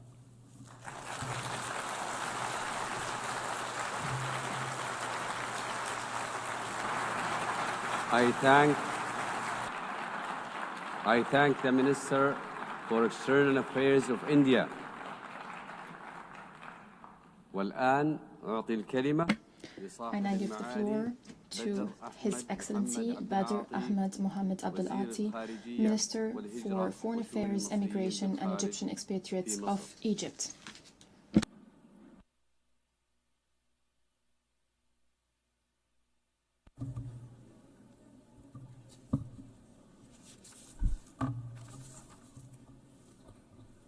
In the name of God, the Merciful, the Compassionate, Your Excellency Annalena Baerbock, President of the General Assembly, Your Excellency Antonio Guterres, Secretary General of the United Nations, our celebration today of the 80th anniversary of the United Nations was supposed to be an occasion, an opportunity to reflect on the journey of this organization, an opportunity to think of the achievements of the organization in maintaining international peace and security and ensuring prosperity and development for all, and establishing an international order based on international law that are applied by all, that apply to all, to preserve the dignity and rights of all. However, the reality of these international organizations today, 80 years after its establishment has nothing to do with these noble goals. The multilateral international system is facing challenges. Its pillars are being eroded. It's fluid as a result of crimes being committed in full view of the international community. The international community is standing idly by as a spectator before the systemic violations of international law that undermines the international system. We're seeing double standards across the board, but especially in the Middle East. The Middle East is at the point of implosion. The basis of stability, peace and security are absent. There is no noteworthy respect of international legitimacy. Our Palestinian brethren is falling victim to the most heinous Israeli actions. It's a war, a wanton, unjust war waged against defenseless civilians for a sin they did not commit, driven by an extremist ideology that only sees destruction, killing, and systematic starvation, a toxic narrative, an incitement to hatred and violence. The aggression is transpiring without accountability, and it has affected one country of the region after the other. The most latest, what we've seen, is the wanton aggression against brotherly Qatar. Egypt is one of the first to anchor the pillar of peace in the region when President Sadat visited Jerusalem in historic visit in 1979. Egypt feels concerned and feels responsible at the same time. 2 years following this wanton aggression against Gaza, following the daily violations in the West Bank, the foundations of peace that we have been laying for 75 years are now being threatened. In light of these difficult circumstances, Egypt presents its vision to deal with the situation in the Middle East and the international system as follows. First, we express our appreciation and gratitude to President Donald Trump, which announced his full commitment and his willingness to work with the leaders of the region to end this unjust war against Gaza, according to an integrated, comprehensive vision that stops the bloodshed, that ensures security for all, that restores the foundation to bring back lost trust. Egypt is willing, is fully willing and is fully committed to building on the vision by President Trump to restore stability, to end the war, to open a political horizon that paves the way towards the establishment of the Palestinian state, to also release hostages and detainees, and to heal all wounds, the wounds of the orphans, the wounds of the injured, the wounds of the hungry in the Gaza Strip, and put an end to the arrogance of might, and to put it aside, and to restore hope for tomorrow. Egypt, since the outbreak of this crisis, have done its utmost to reach a ceasefire that is sustainable in Gaza, in partnership with brotherly Qatar and the United States of America. We worked on resuming the entry of humanitarian aid without obstacles to address the starvation that is made by Israel, created by Israel. We must restore the basic necessities of life. The entry of humanitarian aid must be a priority for the international community. Together, we all must ensure the provision of humanitarian aid as soon as possible and at scale. And we also must work together to protect civilians. We reiterate that we categorically reject any scenarios to forcibly displace the Palestinian people. This would be a crime of ethnic cleansing. We say this very clearly. Egypt is not and will not be a gate to liquidate the Palestinian cause. We will continue to support the resilience of the defined Palestinian people that is holding on to its national territories. We will never be a partner in a new Nakba,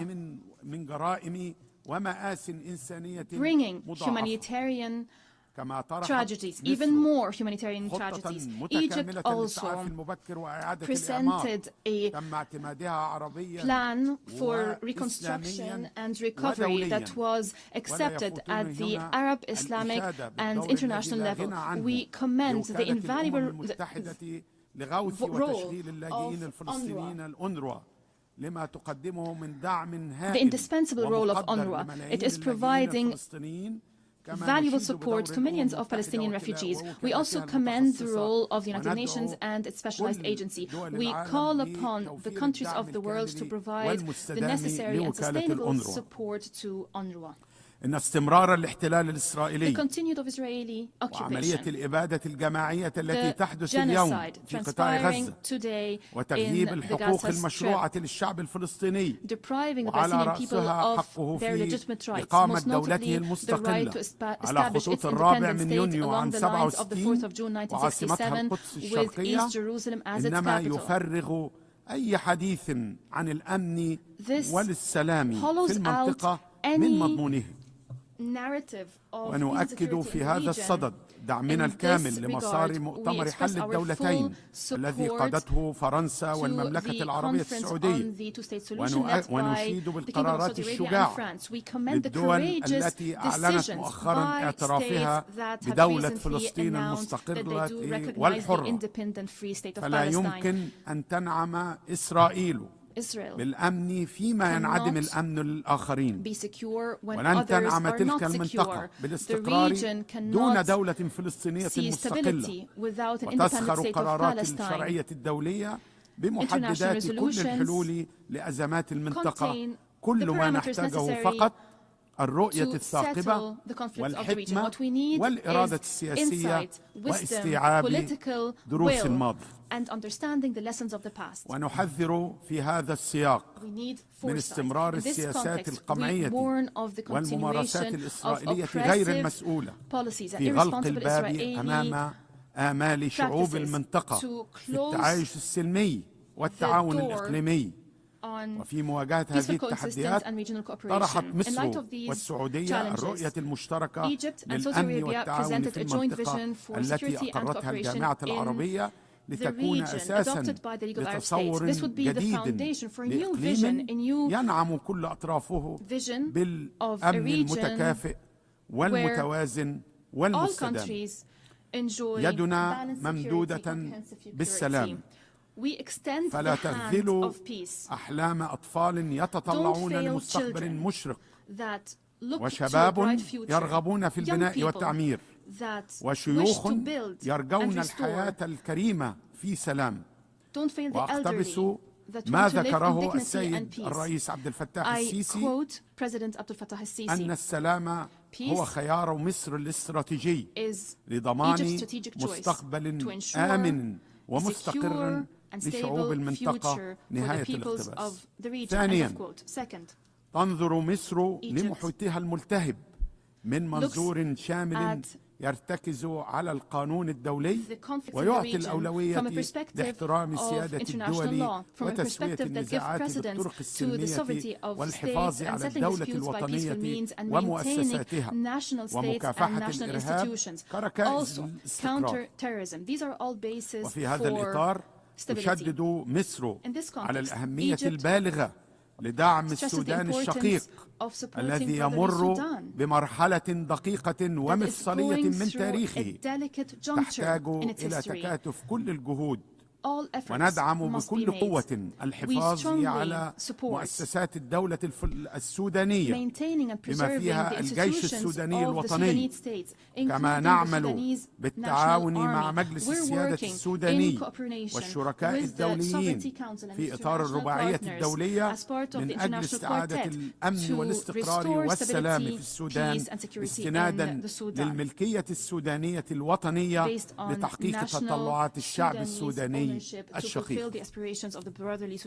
كما نؤكد دعمنا الثابت لليبيا الشقيقة ومؤسساتها الوطنية وضرورة إجراء الانتخابات الرئاسية والبرلمانية بالتزامن في أقرب وقت ممكن، وأهمية خروج القوات الأجنبية والمرتزقة والمقاتلين الأجانب من ليبيا إذا كنا نتحدث بجدية عن الأمن والاستقرار المستدام في ليبيا، وبما يسهم في تعزيز الأمن وتمكين وتوحيد المؤسسات الليبية من الاطلاع بدورها في ترسيخ الاستقرار على كامل الأراضي الليبية.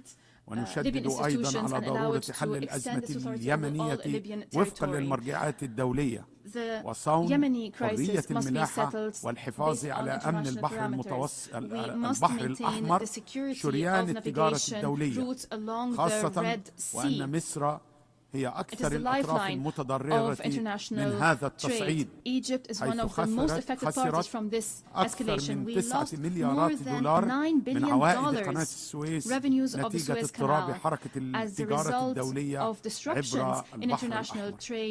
كما نؤكد على أمن الصومال واستقلاله ووحدته الترابية جزء لا يتجزأ من أمن الإقليم، وندعو إلى تضافر الجهود وحشد التمويل اللازم من أجل تفعيل بعثة حفظ الاتحاد الإفريقي للدعم والاستقرار في الصومال أوسم.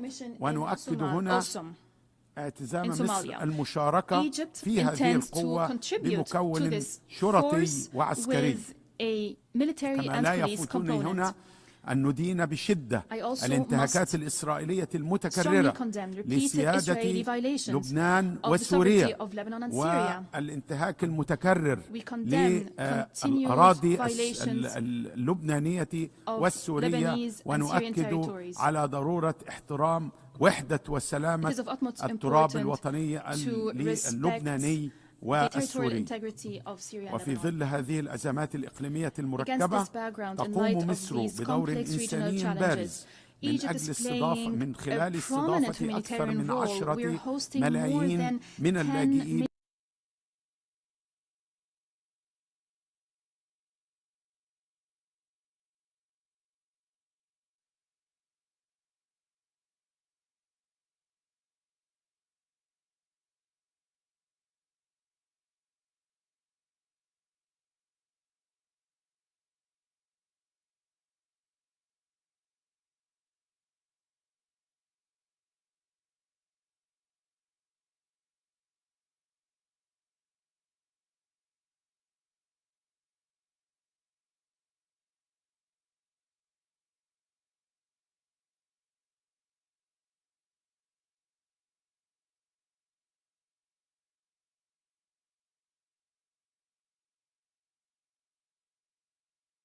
الأخلاقي والإنساني.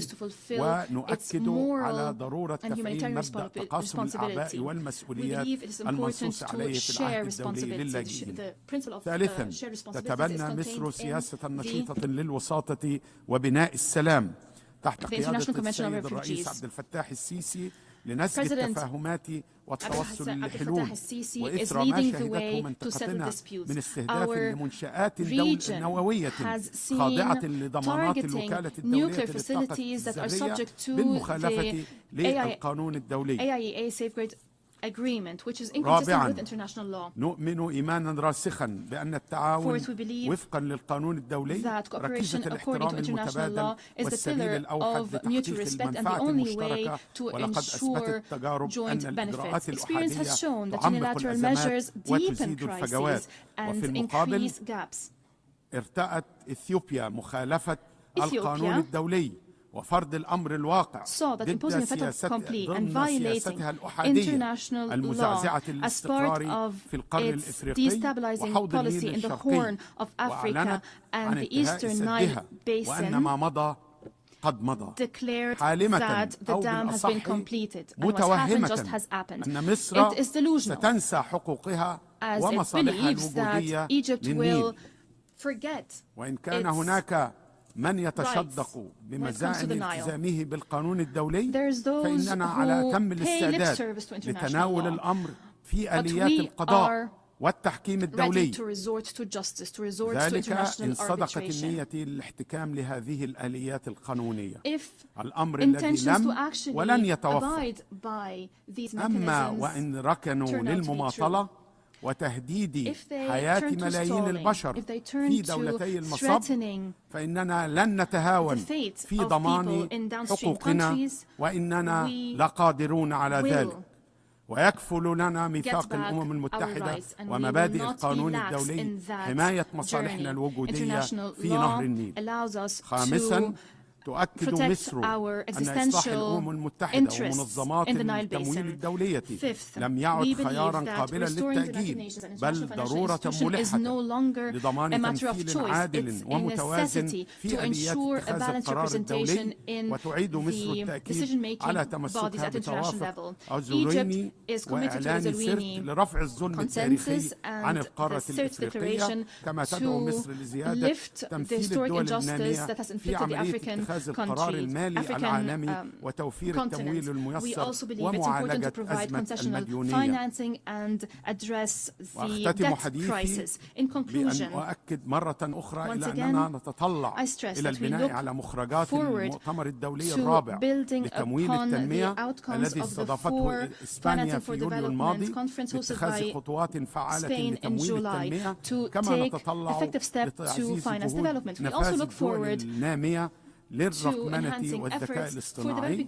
ولقد بذلت الرئاسة المصرية لمؤتمر كوب 27 قصارى جهدها لتحقيق تقدم ملموس خاص بتأسيس صندوق تمويل الخسائر والأضرار، إلا أننا نبدي قلقا متزايدا في ظل أزمة تمويل المناخ المستمرة. وتؤكد مصر على ضرورة توفير التمويل للدول النامية دون تحميلها أعباء ديون إضافية.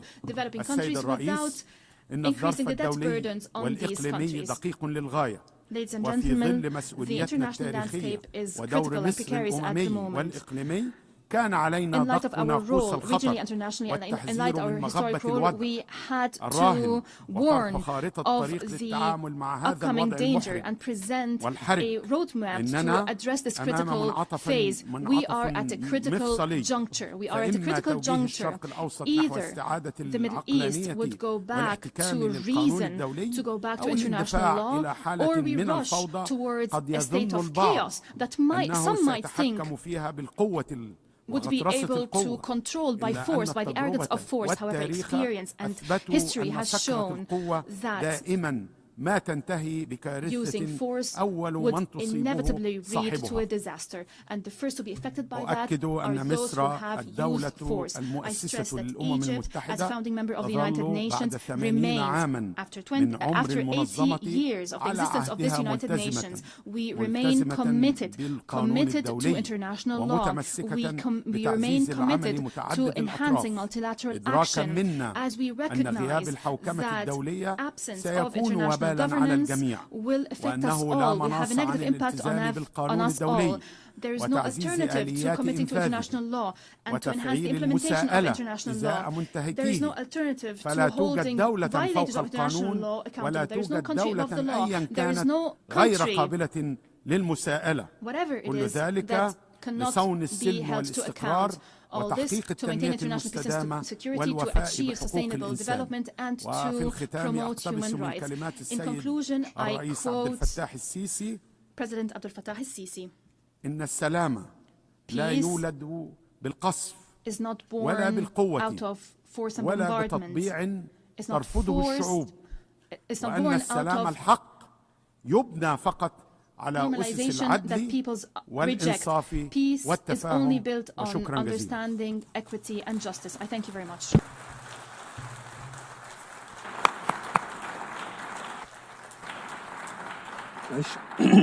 أشكر معالي وزير الخارجية والهجرة والشؤون المصريين بالخارج في جمهورية مصر العربية. I now give the floor to His Excellency Maxim Rezhenikov, Minister for Foreign Affairs of Belarus.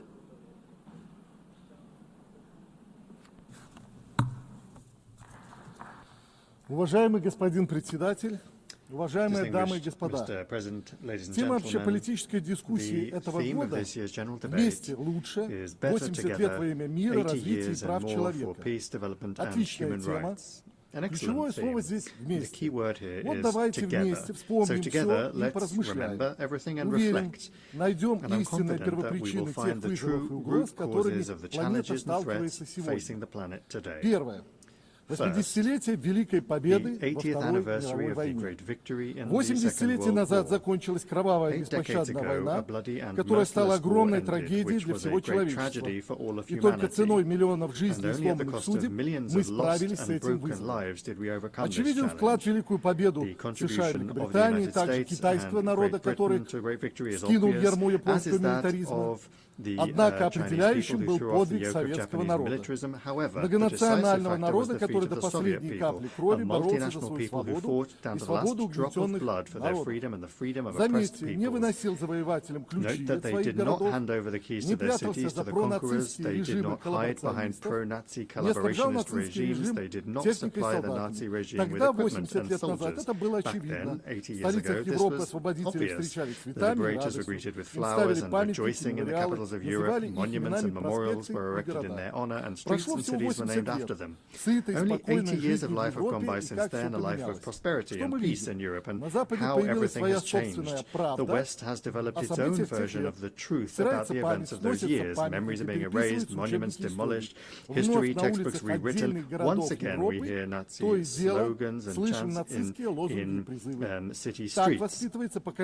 This is how the 21st century generation is being raised, a generation that did not see the horrors of that war. They did not even hear about it from their parents. And so they are fueled by the false heroism of their ancestors who in the past had joined Hitler's coalition of nations, dreaming of world domination. If history is being rewritten, then its conclusions are also being rewritten. This calls into question the legitimacy of the post-war world order based on the universal principles of the United Nations. That seems clear.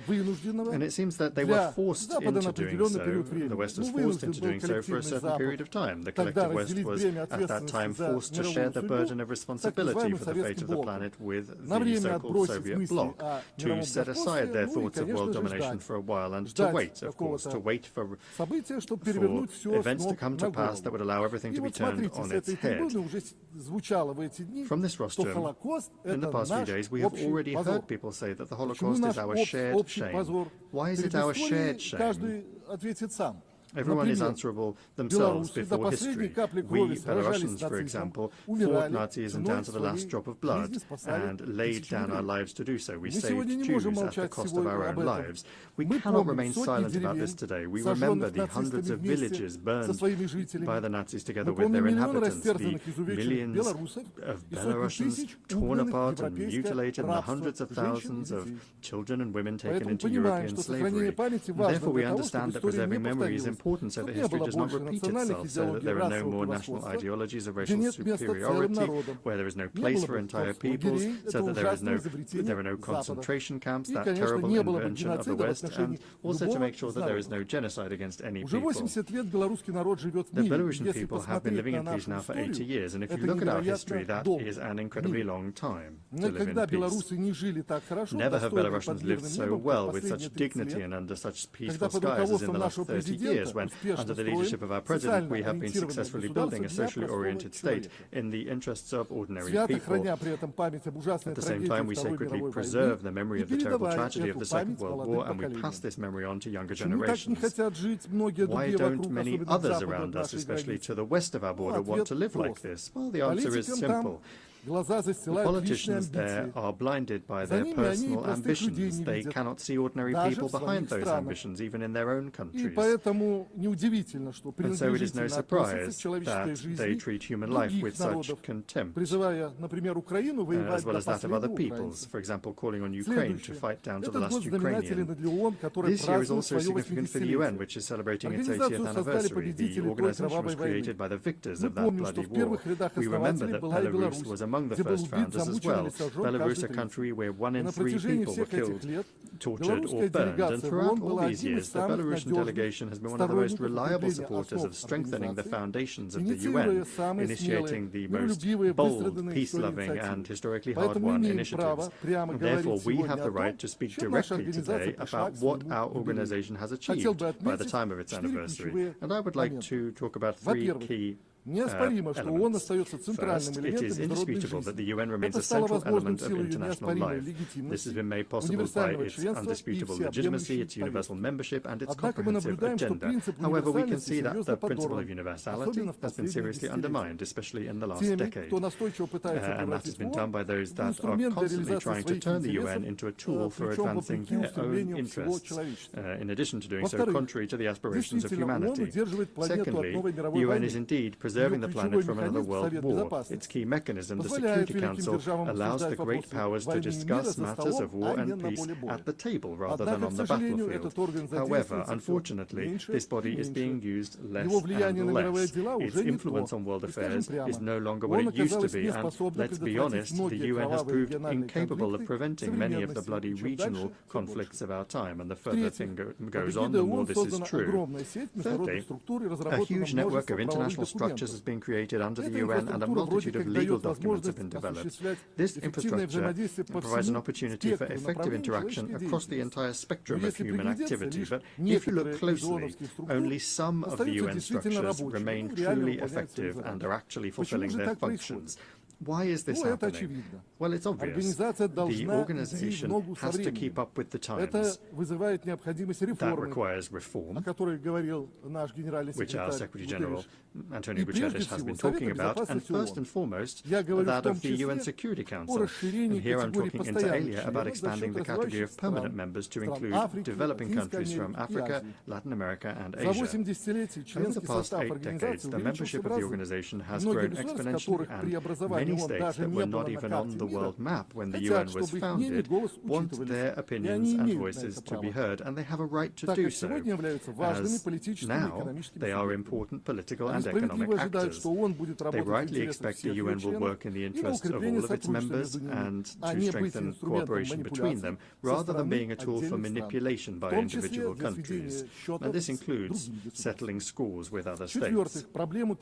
Fourth, we also see a problem in the fact that the UN is being used for certain purposes. The actions of the United States of America to reduce its support to the UN, which has already caused plans to cut staff in our organization, are a very unpleasant wake-up call. But you'll have to agree that if the UN is able to be an impartial forum and move with the times, it will be in demand by everyone, the weak and the strong, the developed and the developing.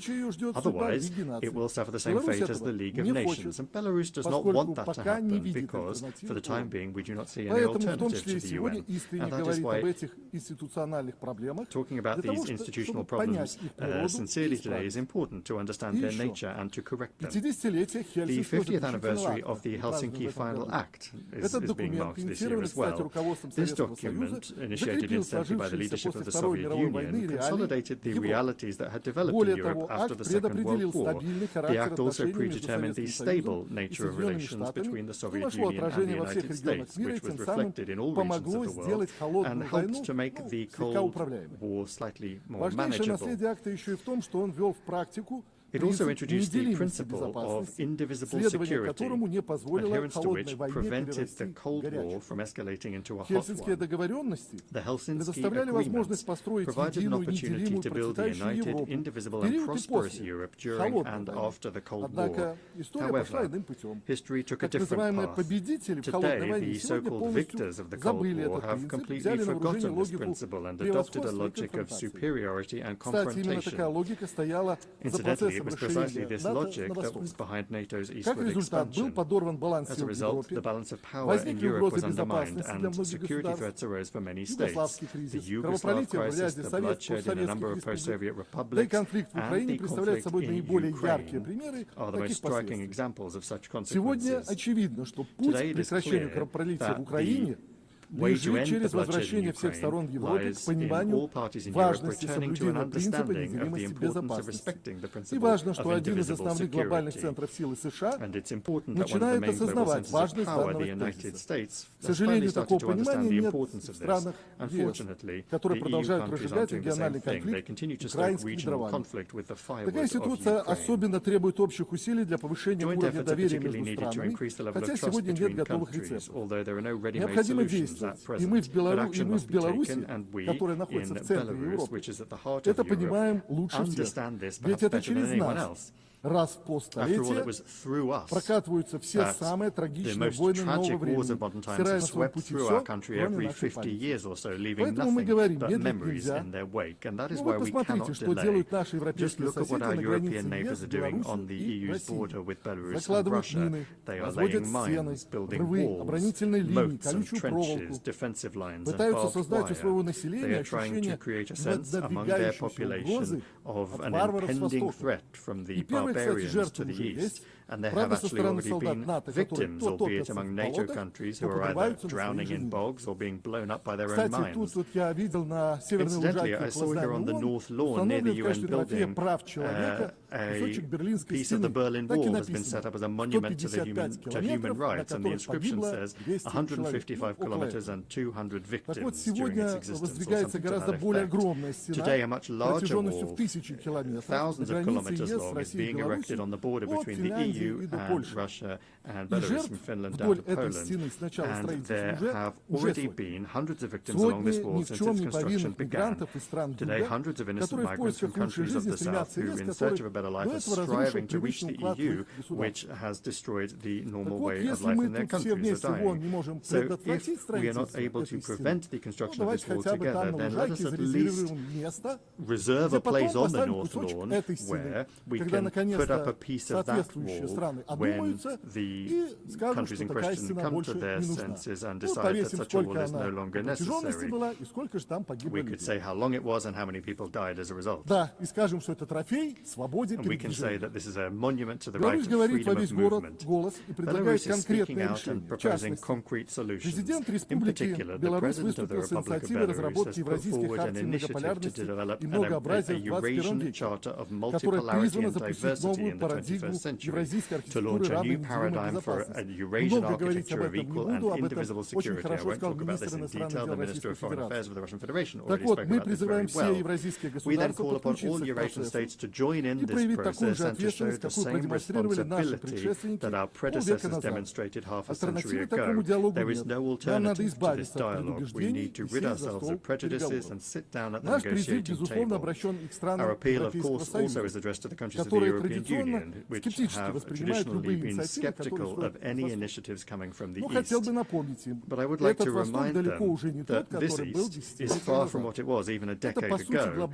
It is, in essence, the global South, or even the global majority, you could call it, and that is what must be reckoned with.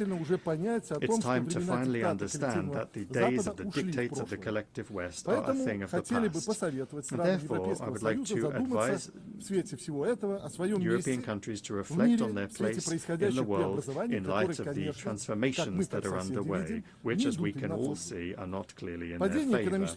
The decline in economic competitiveness is undermining the traditional European model of the welfare state, leading also to a fall in living standards and rising inequality, as we can see. The crazed militarization of the region is driving Europe, especially the new EU and NATO member states, into a deep financial abyss. The foundations of European society are being rapidly destroyed as a result of the virtually uncontrolled mass migration that's taking place and the failed policy of false multiculturalism as a response to this challenge. And all of this is happening against the backdrop of ever more fences that are being hastily erected in the East. These are not just concrete fences, but political, ideological, interpersonal ones, and in essence, civilizational fences. What then do you think lies beyond these fences in the East? It's not just Belarus and Russia anymore. There's also the Indian Ocean, and as our Chinese friends say, a community of shared destiny and shared responsibility for the future of humanity that is stretching all the way to the Pacific horizon that exists there, with the weakening of customs and physical borders, the strengthening of cooperation across the entire spectrum of pressing issues, the development of interpersonal contacts and multifaceted interaction. This is a community where, despite numerous cultural and national differences, people respect each other at the very least and do not impose ideological dogmas and rules of behavior on one another. Billions of people, millions of kilometers of territory, a powerful, rapidly growing economy, and the most advanced technologies, ones that are now our own. We have everything, and our own modern mechanisms for cooperation as well. The BRICS, the SCO, ASEAN, the African Union, the League of Arab States. Therefore, in essence, all of these political and militaristic shenanigans by the EU on its eastern border and economic sanctions against us, these are all measures of harsh self-isolation that are driving EU countries even deeper into domestic economic and political crisis. And allow me to say again, this is self-isolation. If European elites intend to continue in the same vein, it will become even worse for the peoples of Europe. However, all of these problems can be solved if, instead of self-isolation, Europe accepts the concept of Eurasian cooperation and security on our vast continent. And another thing, this year we are marking the quarter century that has passed since, from the rostrum of the General Assembly, one of the greatest hopes and promises in the history of the United Nations were voiced. A full 25 years now separate us from the Millennium Summit, at which the Millennium Development Goals were adopted. At that time, it seemed that with the dawn of a new millennium, we were also entering a new era, one of beneficial globalization and universal prosperity. Where do we find ourselves a quarter of a century later? On the one hand, we have become even more interconnected and interdependent, and this is thanks to technological development, which is constantly changing the concepts of time and space. But on the other hand, multiple fault lines have emerged that completely negate all of the positives. Consider the following figures. In 2000, there were around 50 million displaced persons in the world. Today, there are more than 120 million. More than 1 billion people on the planet still live in multidimensional poverty. Conflicts in Ukraine, Palestine, Syria, post-war syndrome in Afghanistan, Iraq, Libya, and a number of other countries that is preventing the peoples of those countries embarking on the path of recovery. Large-scale military action against sovereign countries outside of any legal framework, trillions of dollars spent on mindless militarization. This is where we've ended up 25 years on instead of those hopes. Just consider the 6.5 decades of the economic blockade of Cuba, which has also been completely unjustifiably declared a sponsor of terrorism. And in the same vein is the story about some kind of drug threat from Venezuela, which is completely unfounded and unacceptable. Is this really the result that the UN system was striving for 25 years ago? So why did the expectations and hopes at the beginning of the millennium not come true? In this regard, the words of the President of Belarus spoken at that Millennium Summit proved prophetic. For many centuries, a small group of states has determined the fate of the world, viewing other nations as peoples as a disenfranchised mass. The past quarter century has shown that many in the West have been unable to abandon their centuries-old mentality. As a result, the West has not become a leader in the process of change, but rather a source of threats and losses. Certain Western elites that are accustomed to living for centuries at the expense of others continue to exhibit a colonial mindset, albeit a modernized one. It's no surprise that even today they continue to display arrogance and power that they exert over developing countries, which was characteristic of colonial times. our African friends can speak very eloquently about colonial times, and it's certainly they're calling for reparations as well. Поэтому в прошедшие четверть века мы увидели со стороны Запада не общую работу по решению проблем развития, а насаждение демократии, вепонизацию экономики. Эта политика породила многочисленные войны, хаос, миллионы беженцев, создала барьеры международной торговли, подорвала глобальную продовольственную безопасность, укоренила бедность, голод и неравенство. Международные организации, прежде всего ООН и Всемирная торговая организация, были так отодвинуты в сторону. Вот поэтому, как реакция на эти негативные тенденции, становится популярной идея регионализации. Происходит рост укрепления механизмов сотрудничества, не связанных со странами Запада, таких как, я уже называл, БРИКС, ШОС, АСЕАН, СДГ, ЕС, ЛАК, Африканское сообщество. Эти структуры отражают интересы стран глобального большинства, функционируют на принципах взаимного уважения, равенства, консенсуса, а не доминирования и грабежа. Они, по сути, формируют справедливую многополярную экономическую архитектуру развития. Абсолютно закономерно появилась весьма своевременная инициатива председателя КНР Си Цзиньпиня о глобальном управлении, которое Беларусь всемирно поддерживает. Господин председатель, для сегодняшнего дня как никогда актуальные слова великого итальянского мыслителя прошлого века Антонио Грамши, который писал из фашистских застенков. Старый мир умирает, а новый борется за свое рождение. Действительно, парадоксально, что и сегодня новый мир рождается в муках, поскольку старый мир хочет спокойно уходить со сцены. И не мы разрушаем старый мир. В этом хорошо преуспевает сам Запад. Но именно мы, глобальное большинство, пытаемся построить новый, особо отмечу вместе. Помните ключевое слово название нашей Генеральной Ассамблеи. Вместе с нашими единомышленниками. Спасибо за внимание.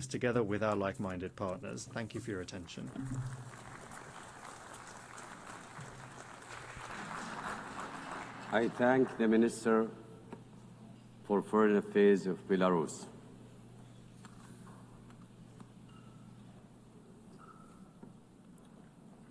I give the floor to His Excellency Mohammed Salim Wuld Marzouk, Minister for Foreign Affairs, African Cooperation and Mauritanians Abroad of Mauritania.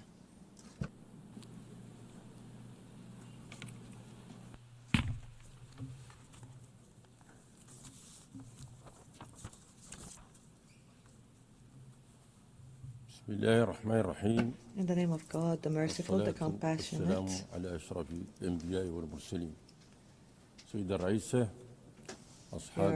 Excellency, Mr. President, Your Majesty's Excellencies and Highnesses, His Excellency Antonio Guterres, Secretary General of the UN, Your Excellencies, ladies and gentlemen, may God, peace, mercy, and blessings be upon you.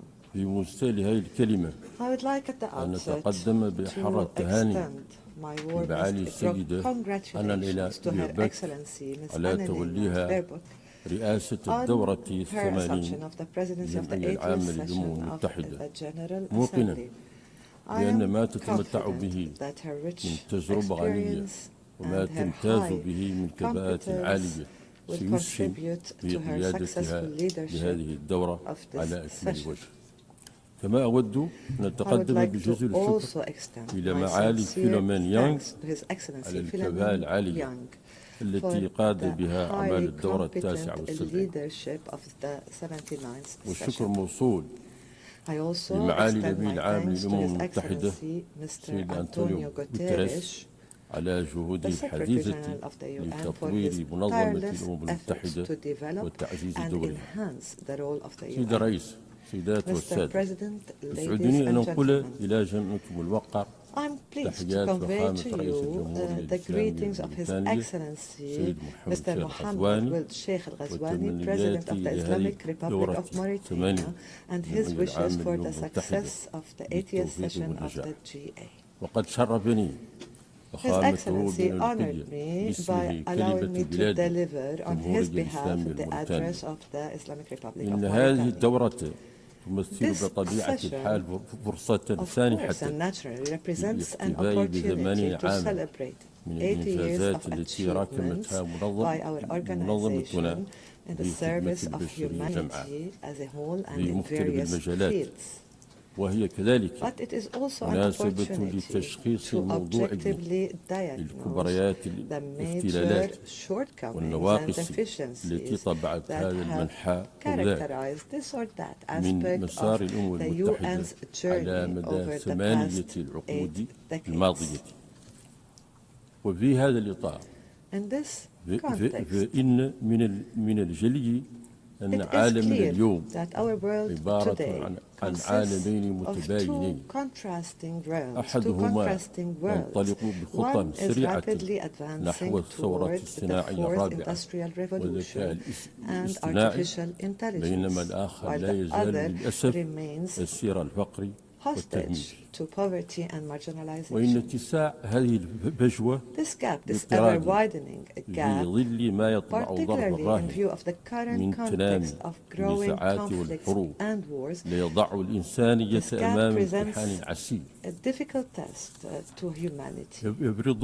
It requires us to unite our efforts to devise solutions that are capable of narrowing this gap by achieving just and comprehensive human-centered development and the right of every human to a dignified life. The theme of our session today reflects and accurately captures this noble goal. Better together, 80 years and more for peace, development, and human rights. Mr. President, ladies and gentlemen, the session is convened amidst a global context that is extremely complex and challenging. We see tensions, wars, conflicts that are escalating in various regions. We see also the exacerbating effects of terrorist threats and natural disasters resulting from climate change.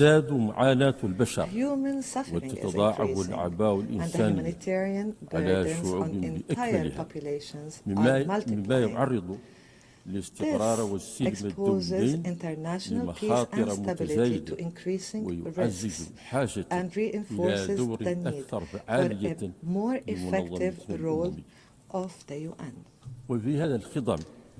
Amidst all of this, the genocidal war being waged against our people in Gaza is a true litmus test to the human conscience and the credibility of the international system. We in the Islamic Republic of Mauritania condemn this aggression and this genocidal war and reiterate our support for the Palestinian people. And we stress that violence cannot bring lasting peace and security. And that stability in the Middle East as a whole depends inevitably on enabling the brotherly Palestinian people to realize their right to establish an independent state with East Jerusalem as its capital, in line with relevant international resolutions and the Arab Peace Initiative. In this context, we are pleased to have seen the momentum in the efforts to recognize the State of Palestine. That was powerfully demonstrated by the overwhelming vote in the UN General Assembly in favor of the New York Declaration on the implementation of the two-state solution, which was the outcome of the high-level international conference that was held in July 2025 at the initiative of the Kingdom of Saudi Arabia and the Republic of France. I have here to thank on behalf of my country, the Kingdom of Saudi Arabia and the Republic of France for organizing the aforementioned conference despite all the challenges and the obstacles.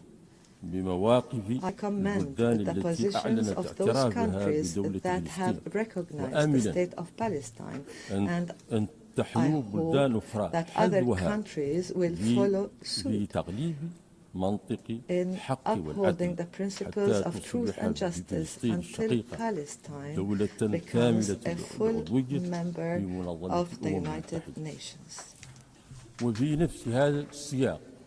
In the same vein, my country reiterates its strong condemnation of the recent Israeli aggression against the brotherly state of Qatar, which constitutes a flagrant violation of this country's sovereignty and of all international norms and conventions. We also affirm our support for peaceful solutions in Libya, Sudan, Yemen, and Syria. We support all international efforts regarding Western Sahara, and we call for a negotiated end to the Russia-Ukraine war to spare the world further tragedies. At the same time, we commend the peace agreements between Rwanda and the Democratic Republic of Congo on the one hand and between Pakistan and India on the other. Mr. President, ladies and gentlemen, in a world where conflicts, poverty, disease, climate change are burdening humanity, the need is more urgent for more just and effective international and global political, economic and health governance that places and prioritizes human life and dignity. This can only be achieved through a balanced reform that restores confidence in the United Nations and renders the organization more capable of fulfilling its noble purposes and goals of safeguarding peace and security and building a more equitable world. Accordingly, my country renews its commitment to the legitimate demands of our African continent as set out in the Eswatini Consensus for Equitable Representation in Global Governance Structures. We call the international community to support developing countries in addressing challenges of food security, climate change, the problem of debt, and to support their efforts towards achieving the Sustainable Development Goals. Mr. President, ladies and gentlemen, the Islamic Republic of Mauritania places a high priority on the strengthening of the rule of law and good governance, the consolidation of values of justice and equality as its top priority. Therefore, we have implemented a range of strategies and reforms aiming at promoting transparency in the management of public affairs, reforming and enhancing the independence of judiciary, supporting the role of the Parliament in oversight and accountability. This will ensure the fighting against corruption and the protection of rights and freedoms, as well as strengthening the trust among the different national components. In the same context, and in an attempt to reinforce our status and image as a land of stability and consensus and a state of law, His Excellency President Mohammed Al-Ghazwani has chosen to make a dialogue a constant approach in managing all public affairs, making sure to engage all Mauritanians and consolidate good governance. In terms of social cohesion, protection of social cohesion, that is, my country is placing development at the service of citizens everywhere through structured programs that embody spatial justice. It is building dams, constructing schools, establishing health centers, providing the foundations for a decent life for thousands of families in villages and cities and rural areas, strengthening national solidarity in full harmony with the process of consolidating the rule of law and the foundations of good governance. We have a comprehensive health coverage program that has provided insurance for vulnerable families. The number of beneficiaries increased by 147% between 2019 and 2024, with universal health coverage reaching approximately 21% of the total population. As for human rights, my country has strengthened its human rights frameworks and systems by combating the effects of slavery in all its forms and confronting human trafficking through well-established legal and institutional mechanisms. Mauritania hosts approximately 250,000 refugees from Mali, and we have completed the conciliation of the legal status of more than 150,000 migrants in conditions that fully respect their rights and preserve their dignity. As part of its priority to human development, our country has launched a comprehensive educational reform process with the participation of educational stakeholders. The process aims at developing educational programs, teaching methods, promoting the values of citizenship, in addition to developing vocational training programs to better equip young people for the labor market. Women's role in the public and political life has also been strengthened, improving their access to health services.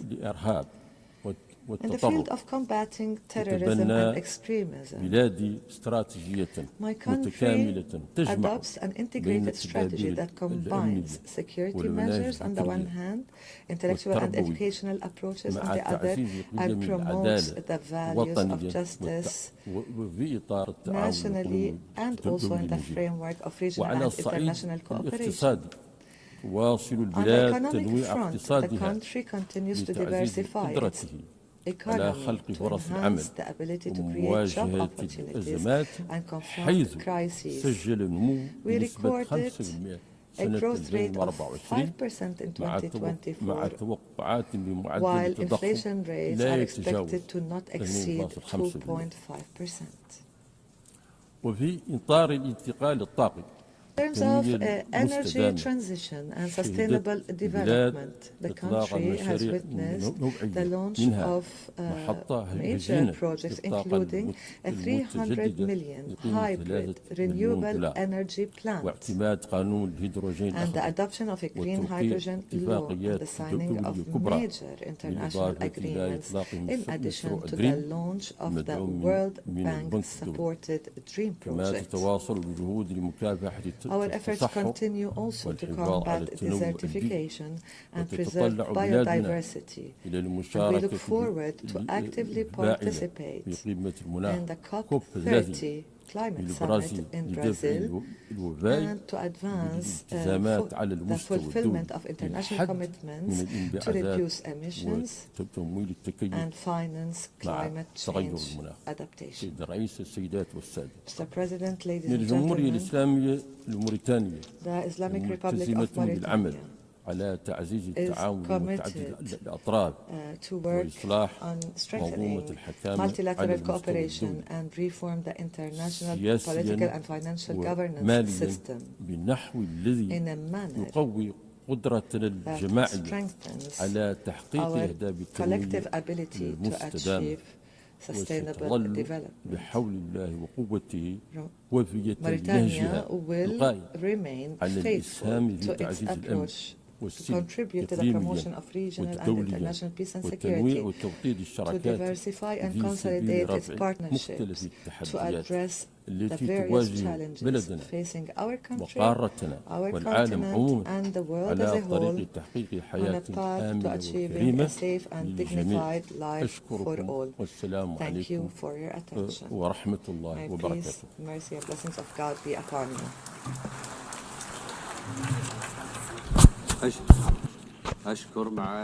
I thank His Excellency Minister for Foreign Affairs, African Cooperation and Mauritanians Abroad of Mauritania.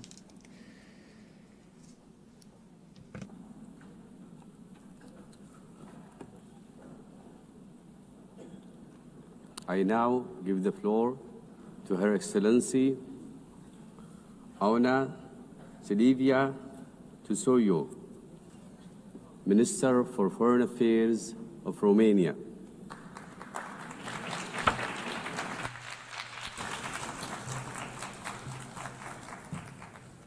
Excellencies, our very presence here today, representing our countries together in the same room, part of the same conversation, is in itself a deep expression of our commitment to multilateralism. What is also now important is that this is a place for our hopes and our trust in the framework provided by the United Nations. Romania stands firmly by the United Nations as we mark 80 years since its creation and 70 years since we joined. And yes, we do celebrate, and we are proud of both our membership and the history, the mission, and the work of this organization. But we also have a duty to see what works, to see also what does not work, and to act accordingly. We are living in troubled times, without precedent in history. People say that we want to prevent war, but war is very near to us. People say that we want to live under the reign of international law, but the world assists impassively to its repeated violation. I have heard similar statements many times in the interventions here of world leaders in the United Nations plenary, that we live and we face unprecedented times. However, the phrase that I just mentioned does not belong to me, and it is not about 2025.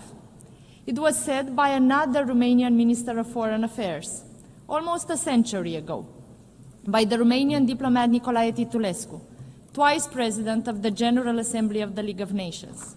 He was himself an advocate of collective security, speaking to the world in an attempt to prevent the escalation towards war, in an attempt to ensure that multilateralism has the power to fulfill a vision for peace.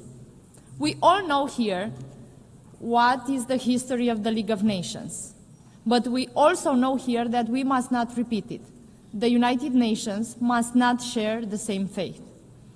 Today, the world does not assist impassively. The world is here, present, involved, committed to peace efforts. We are here to ensure that aggressors can no longer replace the rule of law with the rule of the mighty. Romania remains a staunch supporter of international law. We lead in promoting the universal jurisdiction of the International Court of Justice. This is particularly so after the International Court of Justice rendered its advisory opinion on the obligation of states in respect of climate change this July. We call on the states here today to join the declaration of promoting the universal jurisdiction of the ICJ launched by Romania. Looking at the international peace and security, our aspirations remain the same as those of Titulescu, remain the same as those that were 80 years ago, 70 years ago. For almost 4 years, we have been witnessing a fully fledged war of aggression against Ukraine, started by Russia, uninvited and unprovoked. A war that has unleashed the greatest security crisis in Europe in recent history and challenged the rule-based international order. We must respond to that challenge. The latest violations of the sovereign airspace of Poland, Estonia, Denmark, and of my country, Romania, by reckless actions aimed to provoke, were condemned by many other countries here in New York at the UN Security Council, and we are grateful for that. We once again proved together that provocations meant to destabilize our alliances and to put pressure on our unity have achieved the exact opposite. Any common challenge unites us more. We know and reaffirm that we are stronger together, that the prosperity of any of us is based on the security of all of us. The war in Ukraine, which is carried out both conventionally and hybrid by Russia and its allies, potentially might affect the maritime security in the Black Sea area, and it challenges already the resilience of the neighboring states. We, the United Nations, must act with the conviction that a just and lasting peace in Ukraine is in everybody's interest. We welcome the ongoing US and European leaders' efforts in that respect, and we urge for an immediate, complete and unconditional ceasefire. We also consider that the recent statements of President Donald Trump and that of European leaders are also an acceleration needed towards peace. In the meantime, Ukraine continues to need our support and our solidarity. In full accordance with the UN Charter, Ukraine has the right to protect its sovereignty, its independence and territorial integrity, and has the support of its people to do so. Romania's support has been substantial and multifaceted, and we will continue to stand with Ukraine for as long as it is needed, because their security, peace there, is also connected directly to our own security and prosperity. The government of Romania supports the pursuit of justice and accountability on the brutal war of aggression of the Russian Federation against Ukraine. Looking at the global map, we are also concerned about the escalation of tensions and conflicts in the Middle East.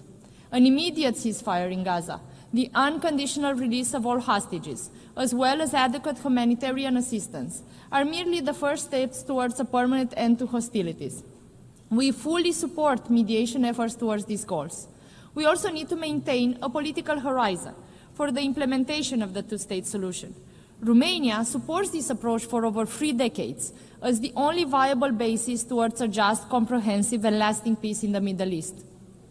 We also remain concerned about developments on the African continent, and we do reiterate our commitment to the stability of the region. A continent with such a large young population needs to give them the right to hope, to plan and build their future in peace.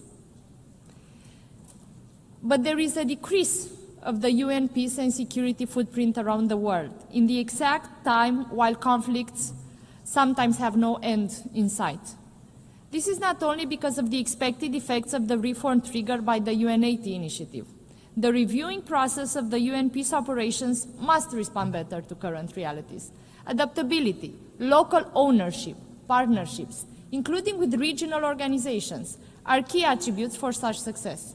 At the same time, conflict prevention and mediation should always come first, while the separation between the special political mission and peacekeeping operations should be eliminated to fully exploit synergies and capabilities. We need to rebuild trust in the mandates of the UN peacekeeping and UN political special missions. And that means action. From our perspective, there are already various instruments within the established UN framework to help maintain and restore the international peace and security, as it is our common mission. For example, the Global Nuclear Non-Proliferation Regime is one such key instrument, and the constructive cooperation of the member states with the International Atomic Energy Agency is essential. That is why Romania has also resumed our role in its leadership. The Security Council reform should make further progress in terms of transparency, working methods, and representativity, in order to become more effective and consolidate its credibility beyond our small diplomatic circle. Successful steps have already been taken, such as the veto initiative, but more needs to be done. And let me be clear here, what am I referring to when I say more needs to be done? We need to act together and make sure that the aggressor doesn't have the power to veto anymore on the wars that it has started unprovoked and uninvited. The General Assembly has its own role in the area of peace and security, according to the UN Charter. Its complementarity, its synergy with the Security Council must be put to good use. We welcome the recent consensus on the revitalization process, including with regard to the Secretary General's selection and appointment, one that we proudly co-facilitated.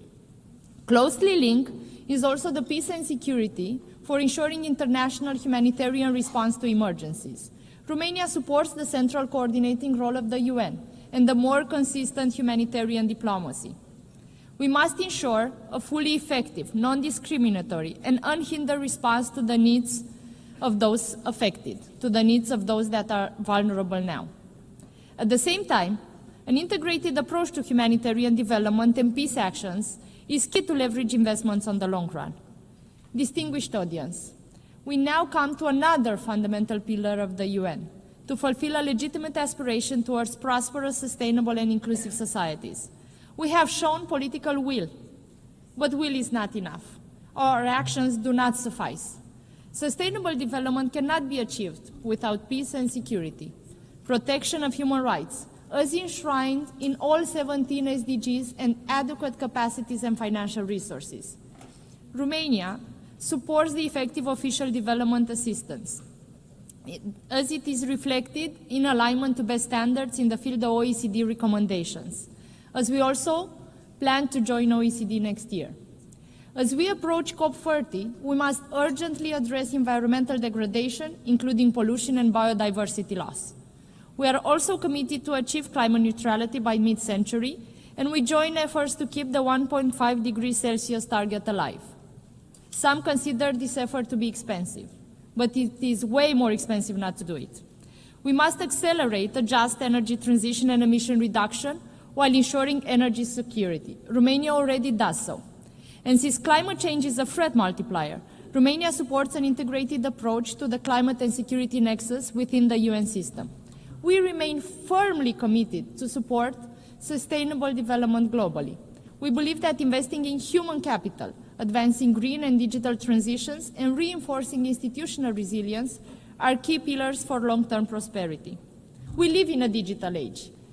Human rights must be upheld also online, especially because that is where we currently have the attention of most of the young people living in our countries and globally. The implementation of Global Digital Compact should ensure a human-centric, human rights-based approach to the digital future. We cannot leave it with no rules. Moreover, it should harness the achievements of the SDGs. Thirdly, let us look at the human rights pillar, starting with the Universal Declaration of Human Rights, also a spectacular example of women leadership in the United Nations. We have progressively built a complex system to ensure that the fundamental rights and freedoms are protected, respected, and fulfilled. Our shared values and goals are still not met, but we have the necessary means at our disposals. Romania believes we can succeed if we continue to uphold the universality, indivisibility, and interdependence of all human rights. We cannot dilute existing commitments. We cannot afford to accept pushbacks. We must ensure adequate, predictable, and sustainable funding for human rights. That is the only way. Each of us has the ability, but also the responsibility to act, since human rights, democracy, and the rule of law come hand in hand. Furthermore, the civic space is a vital component of resilient and democratic societies. We have witnessed this firsthand in Romania as well. It is essential that we rely on civil society. Romania advocates for the meaningful participation of civil society actors and human rights defenders in all UN human rights processes. The voices of youth must be heard. Gender equality in law, but also in practice, must remain a priority and is a priority for my country. We are imperfect in following that priority, but we are doing our best. We celebrate now 30 years since the adoption of the Beijing Declaration and its platform for action. And we must show real progress in terms of gender parity, combating discrimination and harmful stereotypes, eliminating pay gaps, as well as violence and abuse. We look forward for the upcoming session of the Commission of the Status of Women to deliver results on the implementation of the Beijing Agenda further. Romania welcomes the adoption of UN Convention Against Cybercrime, which will contribute to preventing and combating the misuse of technology, besides safeguarding fundamental rights and freedoms. We have actively contributed to its negotiation, and we believe that many international and regional instruments should be used in its implementation. For example, Cybercrime Program Office of the Council of Europe from Bucharest has achieved major impact worldwide. It has benefited more than 140 countries since its creation a decade ago. The Southeast European Law Enforcement Center also hosted by my country, has brought an important contribution in the fight against transnational crime in all its forms, in the region and beyond. We should also bear in mind that disinformation with malign intent has dire consequences for democracies. They have tried to influence our democracy at home in Romania, and they have failed. They will try again, and we must ensure they will fail again. In neighboring Republic of Moldova, in about 12 hours from now, the polls open. It is perhaps the most consequential legislative election since the country's independence. In the run-up to these elections, we have seen reports from Moldova that witness malign foreign interference and disinformation on an unprecedented scale, directed by Russia through proxies inside and outside Moldova. The intent, as we see it, is clear: to deny the Moldovan voters the legitimate right to freely decide the future of their own country. Our neighbors are a young and vibrant democracy. They have proved courage, resilience, and vision. But now they are challenged with the powerful tools of an authoritarian state. Ladies and gentlemen, we must ensure a swift implementation of the Pact for the Future, our building block for action on the whole range of UN activities. And we must be responsible and ambitious with the UN reform process, particularly with regards to the UN 80 initiative. Romania supports efforts towards more efficiency and effectiveness in mandate delivery, as well as a system-wide approach to harness synergies and eliminate duplications. We simply cannot afford not to do so. At the same time, the UN can function properly only if it is adequately funded. In conclusion, I would like to renew our support to the UN system for a better world and a prosperous future. You can count on Romania, and Romania counts on the United Nations. Thank you for your attention.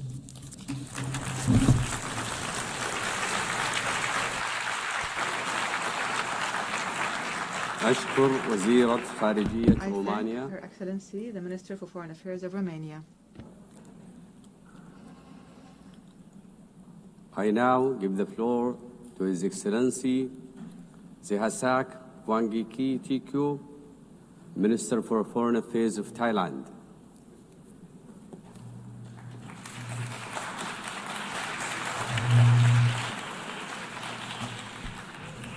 Mr. President, Excellencies, distinguished delegates, at the outset, I would like to congratulate you, Mr. President, Madam President, on your assumption to the presidency of the 80th session of the General Assembly. Though I assumed office only a few days ago, my government made it a priority for me to be here today because we believe this moment matters. This 80th anniversary of the United Nations comes at a time when the UN is at a crossroad, facing critical challenges. Let me begin by reaffirming Thailand's steadfast commitment to multilateralism. There is no doubt that the world still needs the UN, and the UN needs all of us. For the UN to fulfill its purpose, it must evolve with the changing times. Thailand, too, stands at an important crossroads, facing pressing challenges at home with no time to lose.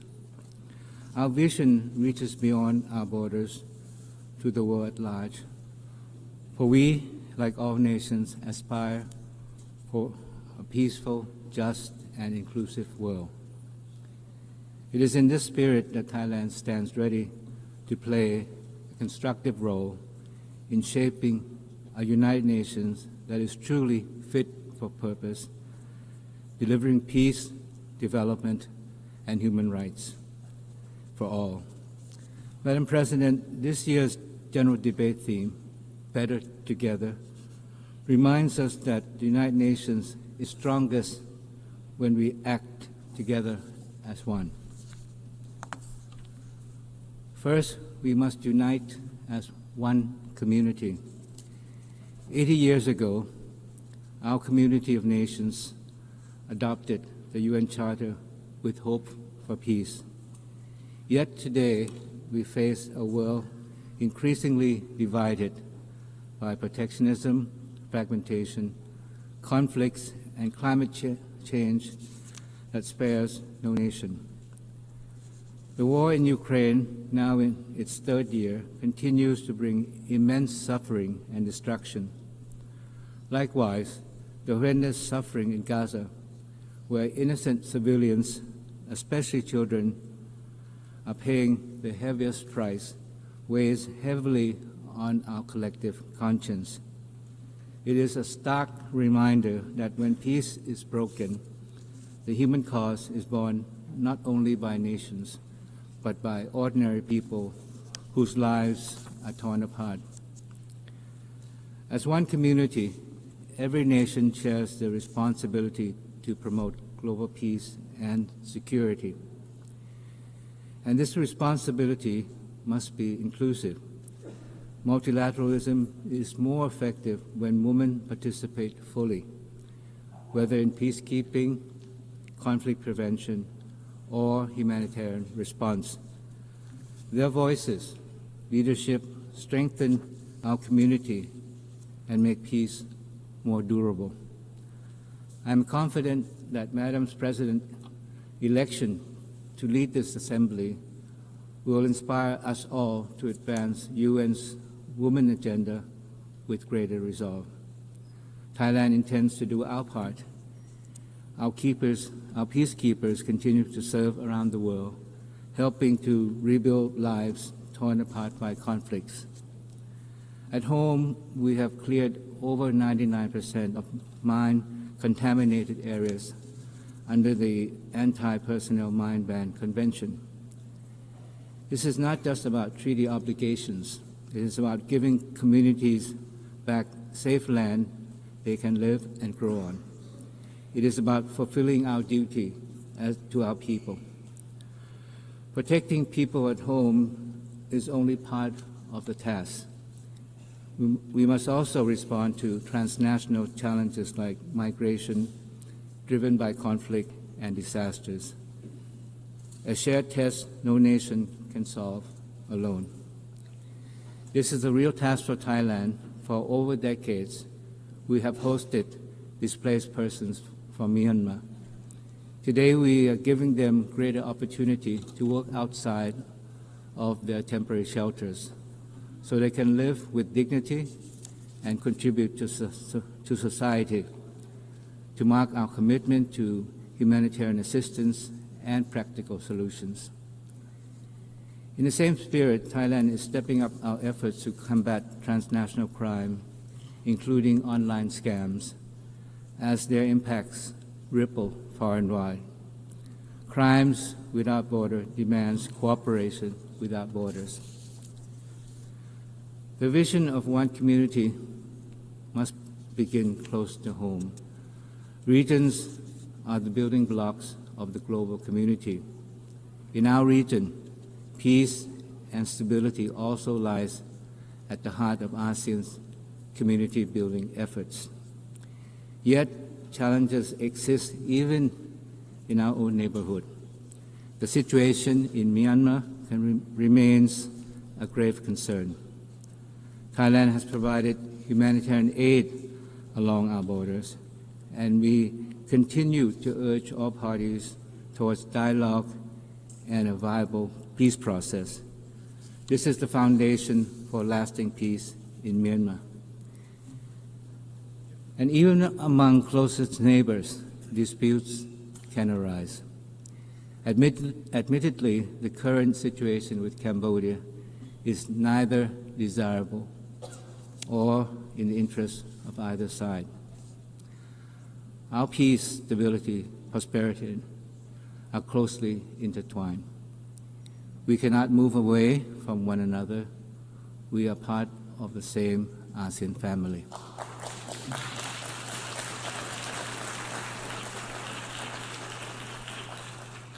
This morning, I intended to say something different and positive, reflecting hope for the future. But I had to rewrite the speech because of the most regrettable remarks by my Cambodian colleague. To my dismay, Cambodia continues to present itself as the victim. Time and time again, it has portrayed its own versions of the facts, which does not hold up to scrutiny because it is simply a distortion of the truth. We know that who are the real victims. They are Thai soldiers who have lost their legs from landmines, children whose schools were shelled, and innocent civilians who were shopping that day at the grocery store that came under attack from Cambodian rocket fire. Yesterday, I met my Cambodian colleague in the very hall of the United Nations. We talked about peace, dialogue, mutual trust, and confidence. This was emphasized later at the informal four-party consultations organized by the United States. We appreciate President Trump's dedication to peace. But unfortunately, what was said today by the Cambodian side was completely opposite to what was said yesterday at the meeting. It reveals the true intention of Cambodia. These allegations were so far-fetched that they make a mockery of the truth. From the beginning, Cambodia initiated the conflict with the intention to expand a border dispute into a national conflict and to further internationalize it, as was the case again this morning. The villages referred to by my Cambodian colleague earlier are in Thai terror, full stop. In fact, they exist because Thailand made the humanitarian decision to open up our borders in the late 1970s for hundreds of thousands of Cambodians fleeing the civil war in their country to seek shelter in Thailand. We made this decision out of compassion and humanitarian principle. And as a young diplomat, I witnessed the scene myself. Although the civil war has ended and the shelters were closed, the Cambodian villages have expanded over the decades. And despite Thailand's repeated protests, Cambodia has ignored those requests to address this encroachment. And when peace returned to Cambodia after the 1991 Paris Peace Agreement, we were there to rebuild and to rehabilitate the Cambodian nation to sustain peace. We built homes, roads, hospitals, because peace in Cambodia is in Thailand's interest. This is what neighbors should do for one another.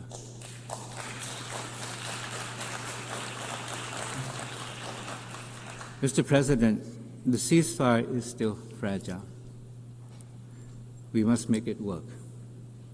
This demands commitment and sincere actions from both sides. Regrettably, Cambodia's continued provocation, including mobilization of civilians into Thai territory and recent firings toward outside, undermine peace and stability along the border. I am referring to a series of incidents since 23rd of September of Cambodia's troop firing at Thai troops stationed along the border. The most recent incident happened just today. Thai troops have also continued to detect surveillance drones intruding into Thai territory on a daily basis across the border areas. These actions constitute a violation of Thai sovereignty and territorial integrity, and the ceasefire agreement reached at the special meeting in Putrajaya, Malaysia, and reaffirmed at the bilateral border committee meeting. Now, let there be no doubt that Thailand has always and will always stand for peace, and we will do everything we can to find a peaceful solution to the current problem with Cambodia. At the same time, Thailand will always stand firm and resolute in the defense of our sovereignty and territorial integrity. We urge Cambodia to work with us in resolving the differences through peaceful dialogue and existing mechanism. Today, our two countries face a defining choice. As a close neighbor and as a friend, we must ask Cambodia which path they wish to take, the path of continued confrontation or the path of peace and cooperation. Thailand chooses the path of peace because we believe that the people of both countries deserve no less. But we really question whether it is the intention of Cambodia to join us in this pursuit for peace. For Thailand, dialogue, trust, and good faith are not just words, they are the way forward. We will continue to uphold these principles in our engagement with partners in ASEAN and beyond, including major powers, in pursuit of sustainable peace and shared prosperity. To speak of one community, Mr. President, is to reaffirm that we are bound by shared principles that everyone is born free and equal in dignity and rights. As a member of the Human Rights Council for 2025-2027 and chair of the Third Committee of the General Assembly, Thailand is committed to promote and protect human rights for all. For us, it is not just about holding a seat at the table. It is about making a real difference in people's lives, the lives of those caught in conflict, those living with disabilities, and those who are often left behind. Advancing the rights of women and girls is also central to this effort. Equal participation and freedom from violence and discrimination are not just human rights, they are the foundation of just and resilient societies. Health is another fundamental right that cannot be overstated. Ensuring access to care is not only about saving lives, it is about giving every person the chance to live with dignity and security. This is why Thailand champions the right to health at home and globally. Our universal health coverage and village health volunteers put people first so that no one is left behind and every community is given the tools to thrive. Thailand is also contributing to global efforts on non-communicable diseases and pandemic preparedness, including through the WHO pandemic agreement.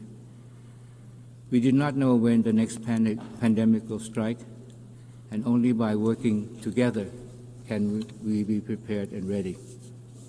Mr. President, peace and human rights cannot stand without sustainable development. Yet today, development is under threat from rising protectionism, tariffs, and trade barriers may serve short-term interests, but they hurt us all in the long run and divide us when we need the most solidarity.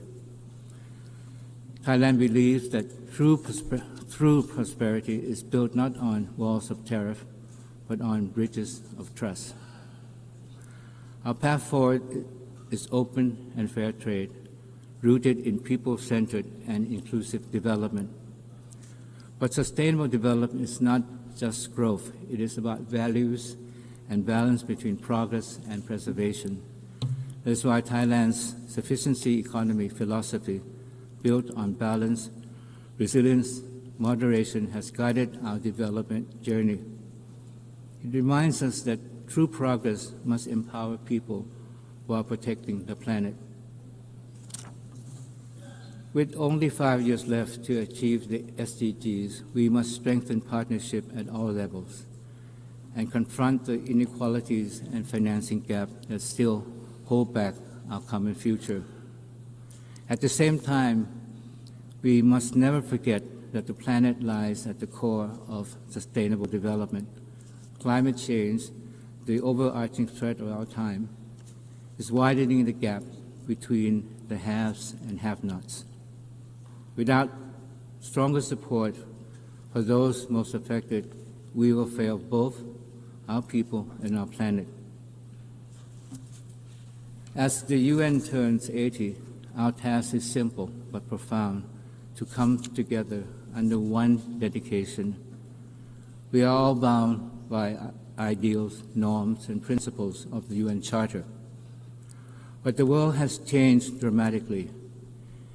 Renewing our dedication to multilateralism is no longer optional. But the truth is, the history of the UN is filled with promises made but not kept. Each unfulfilled pledge erodes the credibility and weakens global trust. If the UN is to remain at the heart of multilateralism, we cannot afford to repeat this cycle. That is why the Pact for the Future adopted last year must become a blueprint for action.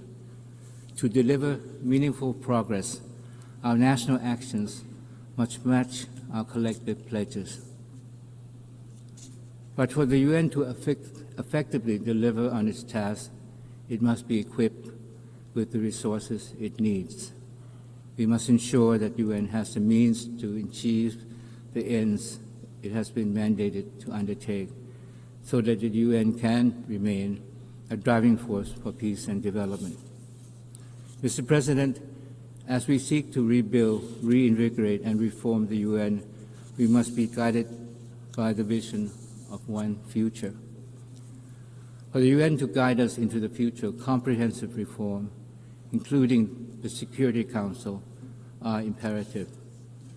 The UN must be more representative, transparent, accountable, and also fit for the future, coherent in action, relatable to people, and adaptive to change. That is why Thailand strongly supports the UN 80 initiative. It is not just about closing financial gaps, but a once-in-a-lifetime chance to make the UN reconnect with the people it serves. But as we strengthen the UN, we must recognize its limit. The UN cannot do everything, and multilateralism is bigger than the UN alone. It thrives when rooted in strong regionalism. Regional institutions are the first responder to crisis, builders of trust among neighbors, and the bridge between global commitments and local realities. For Thailand, ASEAN is our home and our center. The upcoming 15th ASEAN UN Summit will show how shared principles become practical cooperation. Thailand is fully committed to advancing this partnership so that regional voices are fully heard in shaping global solutions. Building a strong global community goes beyond our generation. That is why we must embrace the power of youth. Marking the 30th anniversary of the World Programme for Action for Youth, Thailand reaffirms its commitment to invest and empower young people and give them real opportunities to drive change. With this in mind, Thailand is proud to have youth delegates joining our national delegation to the UNGA so they can actively participate in shaping the future they envision. For in the end, the future belongs to them. It should therefore be built by them. Mr. President, Excellencies, distinguished guests, in its 80th year, the United Nations must live up to its very name, nations that stand united. We gather here not only in celebration of what has been achieved, but to look ahead to what more we can accomplish together. The lessons of 80 years is clear. We are strongest when we stand as one community, bound by one dedication, and united in shaping one future for all. This is the true meaning of better together as one. Thailand pledges to do our part, and more than that, we challenge ourselves and all our friends here today to turn words into deed. That is how we will make the next 80 years better than the last. Thank you very much.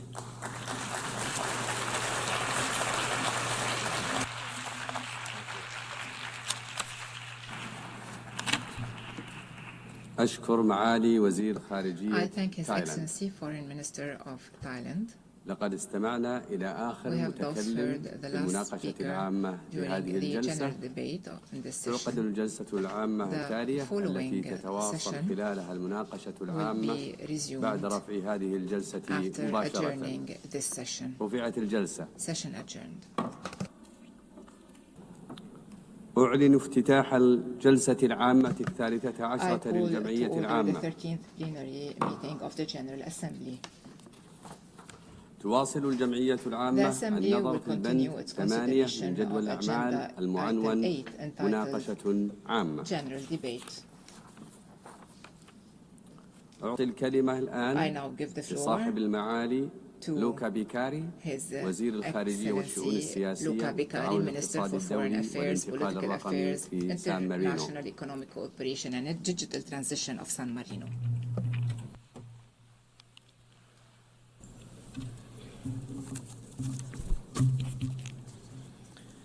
Madam President, Mr. Secretary General, Excellencies, ladies and gentlemen, on behalf of the government of the Republic of San Marino, I would like to congratulate Excellencies Annalena Baerbock on her election as a President of the 80th section of the United General Assembly and to wish her a fruitful work.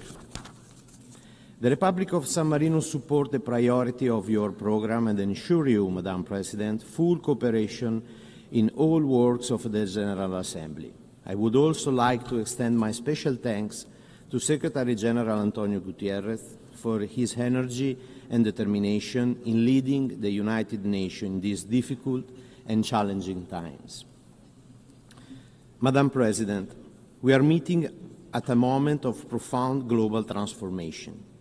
The global order is undergoing fundamental shift, impacting trade, technology, and international cooperation. In such time, the enduring value of a rule-based multilateral system becomes even more critical.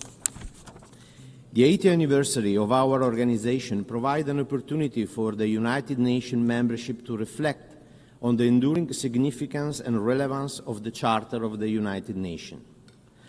As geopolitical dynamics change and new global challenges emerge, this year's general debate must train our collective reaffirmation of the spirit of San Francisco and the founding principle of the United Nations enshrined in the Charter.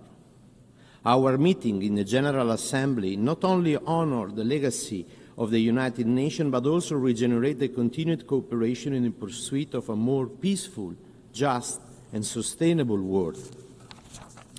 Madam President, unfortunately, the search of a peace remains as urgent today as it was in 1945, emphasizing the need for renewed commitment, collective action, and stronger multilateral effort.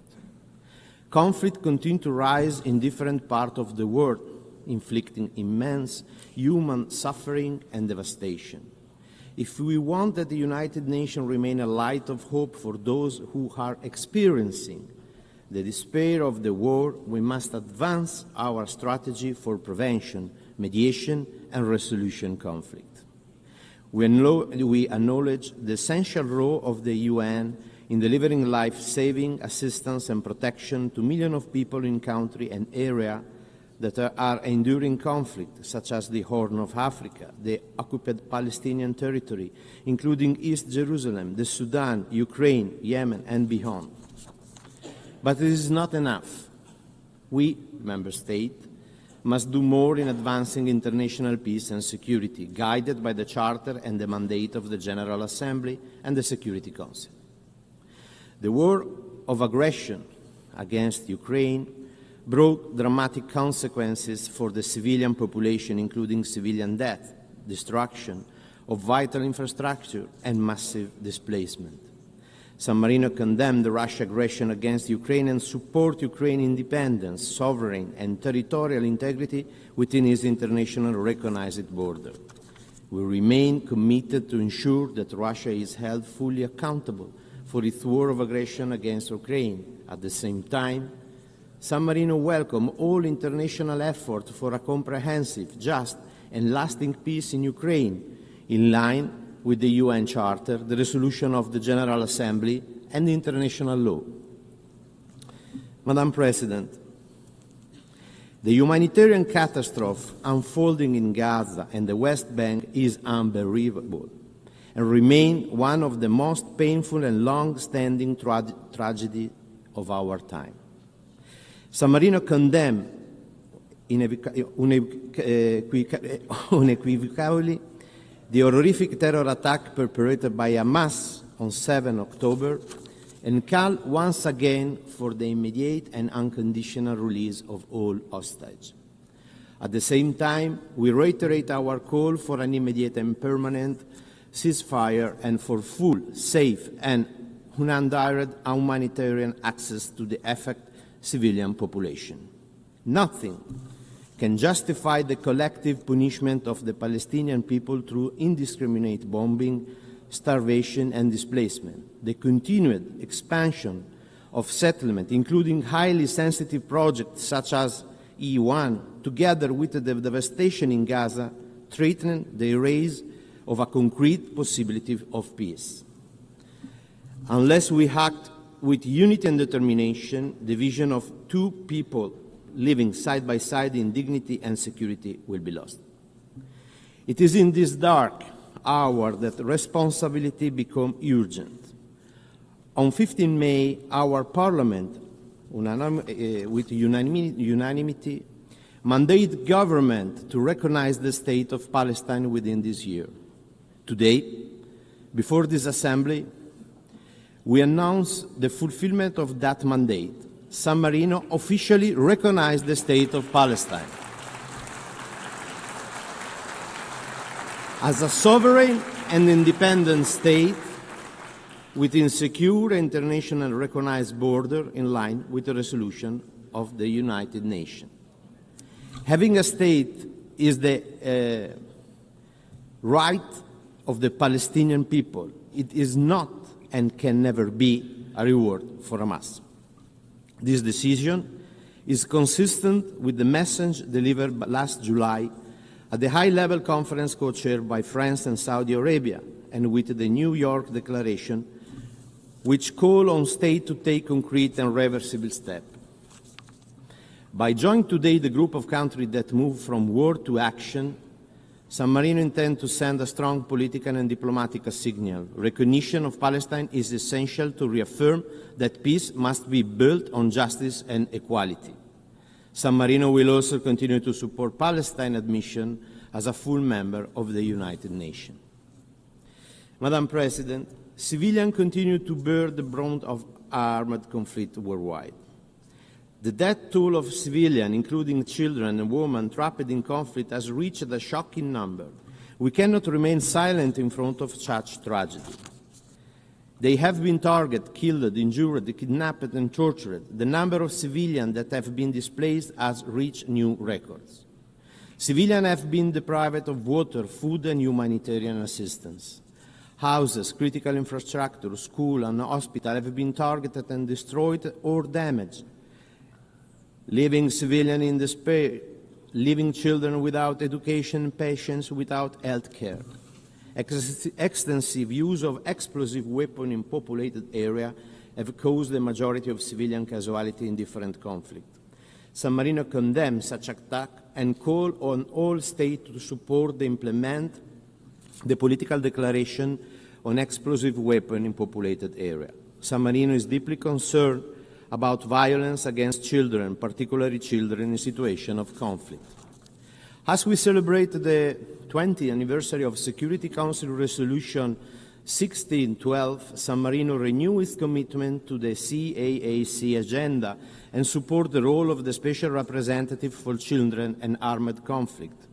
We are particularly worried about the high number of grave violations against children that have been reported, the denial of humanitarian access, killing and maiming of children, and the recruitment and use of children, abduction, rape, and other forms of sexual violence. San Marino calls on all armed forces and armed groups to constructively engage with the United Nations for reaching and implementing action plans to end and prevent grave violations against children in accordance with their obligation under the international law. San Marino also firmly condemned attacks on schools and hospitals, as well as their use for military purpose. We reiterate our support for the Safe School Declaration. Educational facilities should be a safe place for all children, students, and teachers. We call on all member states to ratify the optional protocol to the Convention on the Right of the Child on the Involvement of Children in Armed Conflict. We also encourage all parties to support other important tools, such as the Paris Principle and Commitment and the Vancouver Principle. San Marino reiterates the importance of accountability for all violation against children. Impunity for the perpetrator of grave violation is not acceptable. The international community has the duty not only to stop and prevent this violation, but also to assist child victims and to work for their reintegration. Regrettably, violence has increased also against humanitarian actors and journalists. Humanitarian personnel and aid workers are being killed in unprecedented numbers. Attacks against humanitarian personnel, aid workers, and journalists must end, and they are illegal and unacceptable. San Marino firmly condemns such attacks and cannot remain silent against the fact that impunity is becoming the new normal. Attack on humanitarian personnel cannot be tolerated. San Marino has recently endorsed the Declaration for the Protection of Humanitarian Personnel, developed by Australia with a group of countries. This declaration demonstrates a strong political will to protect humanitarian personnel and to uphold compliance with international law.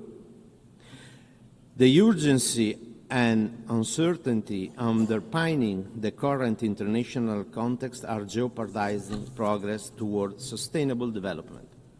San Marino is concerned about the crises that are precluding progress on the SDG, particularly where terrorism, regional conflict, acts of aggression are unraveling the year of achievement.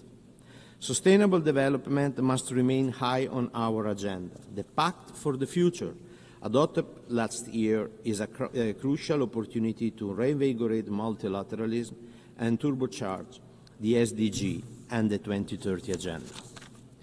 We believe that monitoring and evaluating the Pact is a decisive part of the implementation, as it not only enables to access progress, identify gaps, and make the necessary adjustment, but also help ensure that our collective commitment lead to tangible results. With the 2030 Agenda as our collective roadmap, we must act to reverse the current backsliding in the implementation of the SDG. These include enhanced mobilization of financial resources from all sources in order to contribute to eradication of poverty, social inclusion, stronger partnership, and a collective commitment to leave no one behind. Financing for sustainable development remains an essential priority. San Marino welcomed the Seville commitment adopted at the 4th International Conference on Financing for Development, concluded in Spain, which promote investment in sustainable development, address the debt crisis afflicting many of the world's poorest countries, and give developing countries a stronger voice in the international financing architecture. We need to strengthen a rule-based and equitable financial system that ensures a more effective and inclusive global economic governance. We are concerned by the multiple interlinked crises that are punishing our world over the brink, especially developing countries. The triple planetary crisis of climate change, biodiversity loss, and pollution must remain at the center of the UN agenda.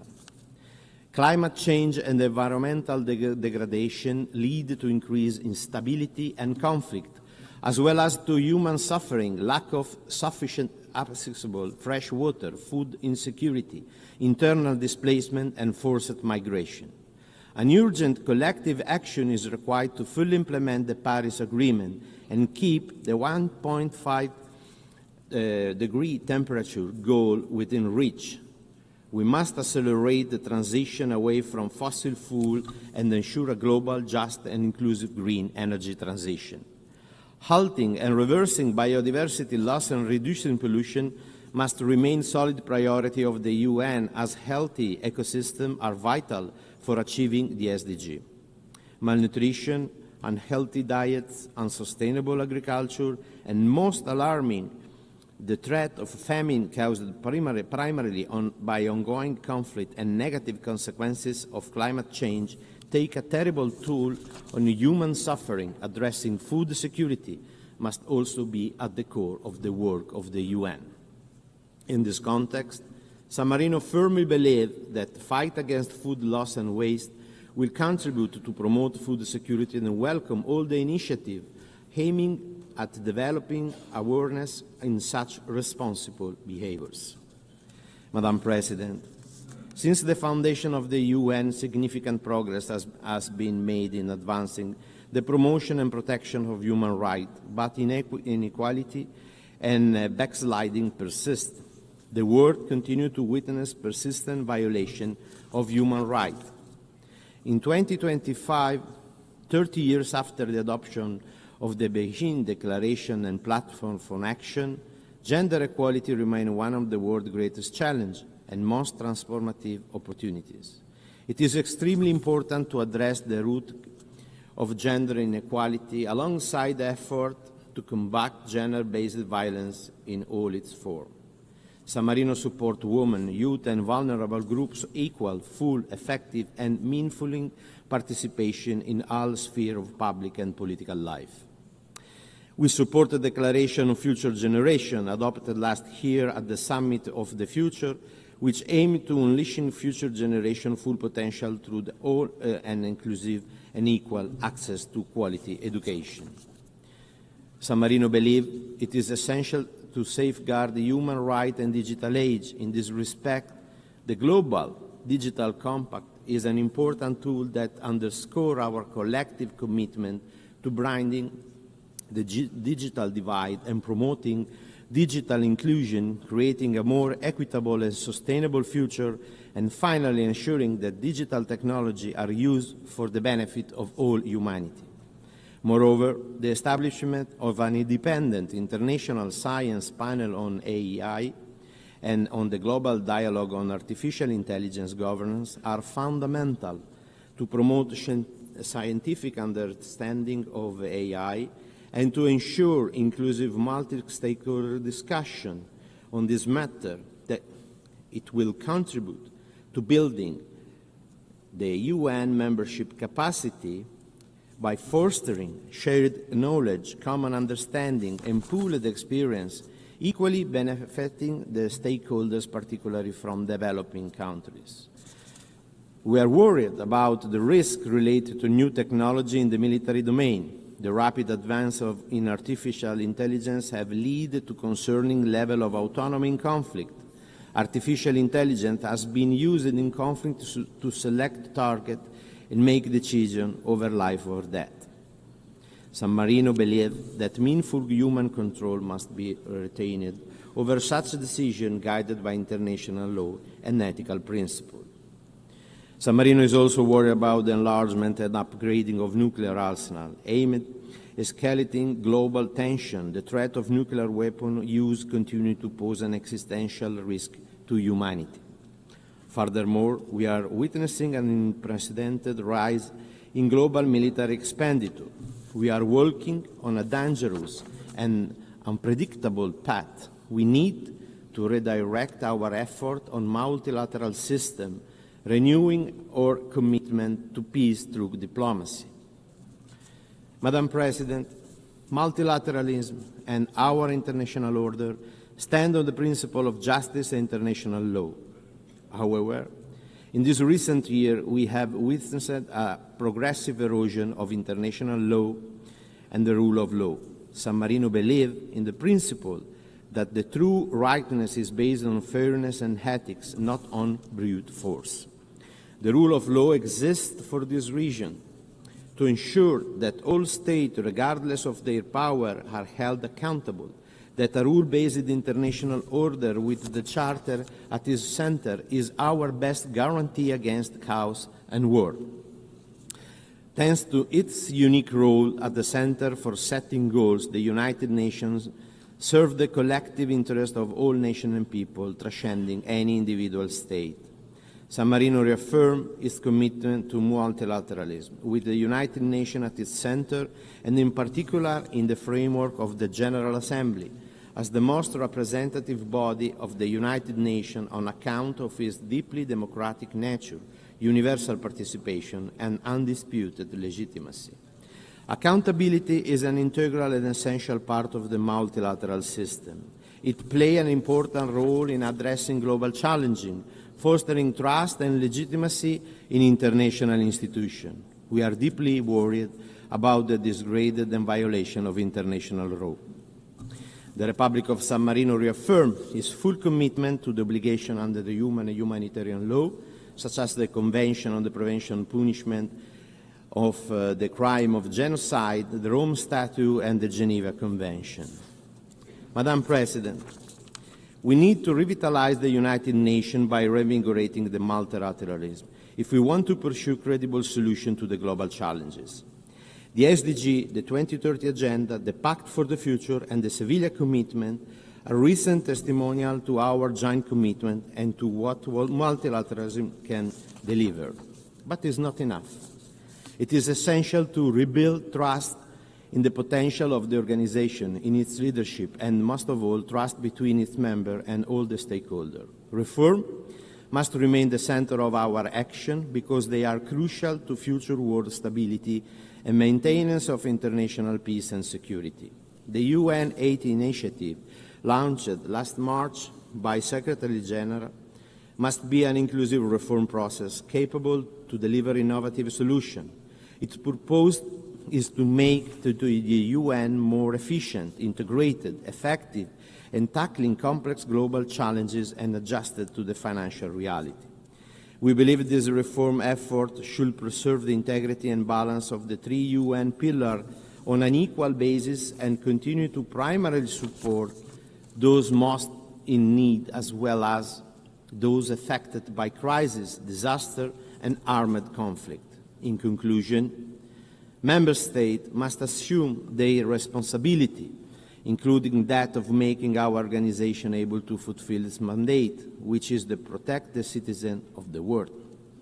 It is essential to find new ways of working together and to ensure that multilateral institutions will be able to address the rapid change taking place. I would like to reiterate the strong support of the Republic of San Marino to all initiatives aimed at implementing the principle enshrined in the Charter of the United Nations. Thank you.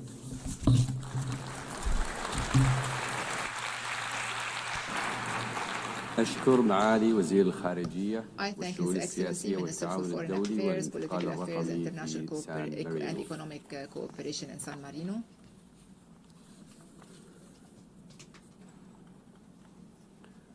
والآن يشرفني أن أعطي الكلمة صاحب السمو الأمير فيصل بن فرحان آل سعود وزير خارجية المملكة العربية السعودية.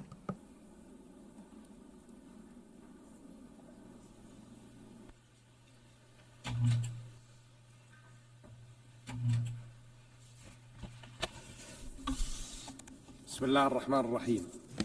In the name of Allah, the most gracious, the most merciful. معالي رئيس الجمعية العامة للأمم المتحدة، معالي الأمين العام للأمم المتحدة، الحضور الكرام، السلام عليكم ورحمة الله وبركاته. نود في البداية أن نهنئ معالي السيدة أنالينا بيربوك لانتخابها رئيسة للدورة 80 للجمعية العامة للأمم المتحدة. ونشكر معالي السيد فيلمون يانغ على جهوده المبذولة خلال رئاسته للدورة السابقة. كما نعرب في هذه المناسبة عن بالغ الشكر والتقدير لمعالي الأمين العام للأمم المتحدة السيد أنطونيو غوتيريش على جهوده الدؤوبة في تحقيق مبادئ ميثاق الأمم المتحدة وأهدافها. سيد الرئيس، تفتخر المملكة العربية السعودية بكونها عضوا مؤسسا لهذه المنظمة، وهي تبذل كل ما في وسعها لترجمة مبادئ الميثاق إلى واقع ملموس عبر ترسيخ احترام القانون الدولي وتعزيز الأمن والسلم الدولي ودعم التعاون متعدد الأطراف، انطلاقا من إيمانها العميق بأهمية دور المنظمة في عالمنا اليوم.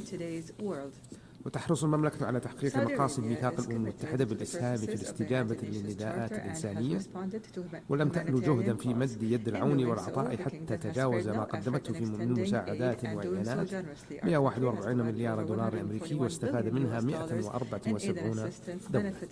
سيد الرئيس، مع وصول المنظمة إلى عامها 80 نؤكد الحاجة الملحة لأن تصبح أكثر قدرة وكفاءة على مواكبة التطورات وإيجاد المقاربات اللازمة لحل الأزمات ووضع حد للصراعات، وأن لا تحيد عن الأهداف التي أنشئت من أجلها، خاصة فيما يتعلق بحفظ السلم والأمن ودون ازدواجية أو انتقائية.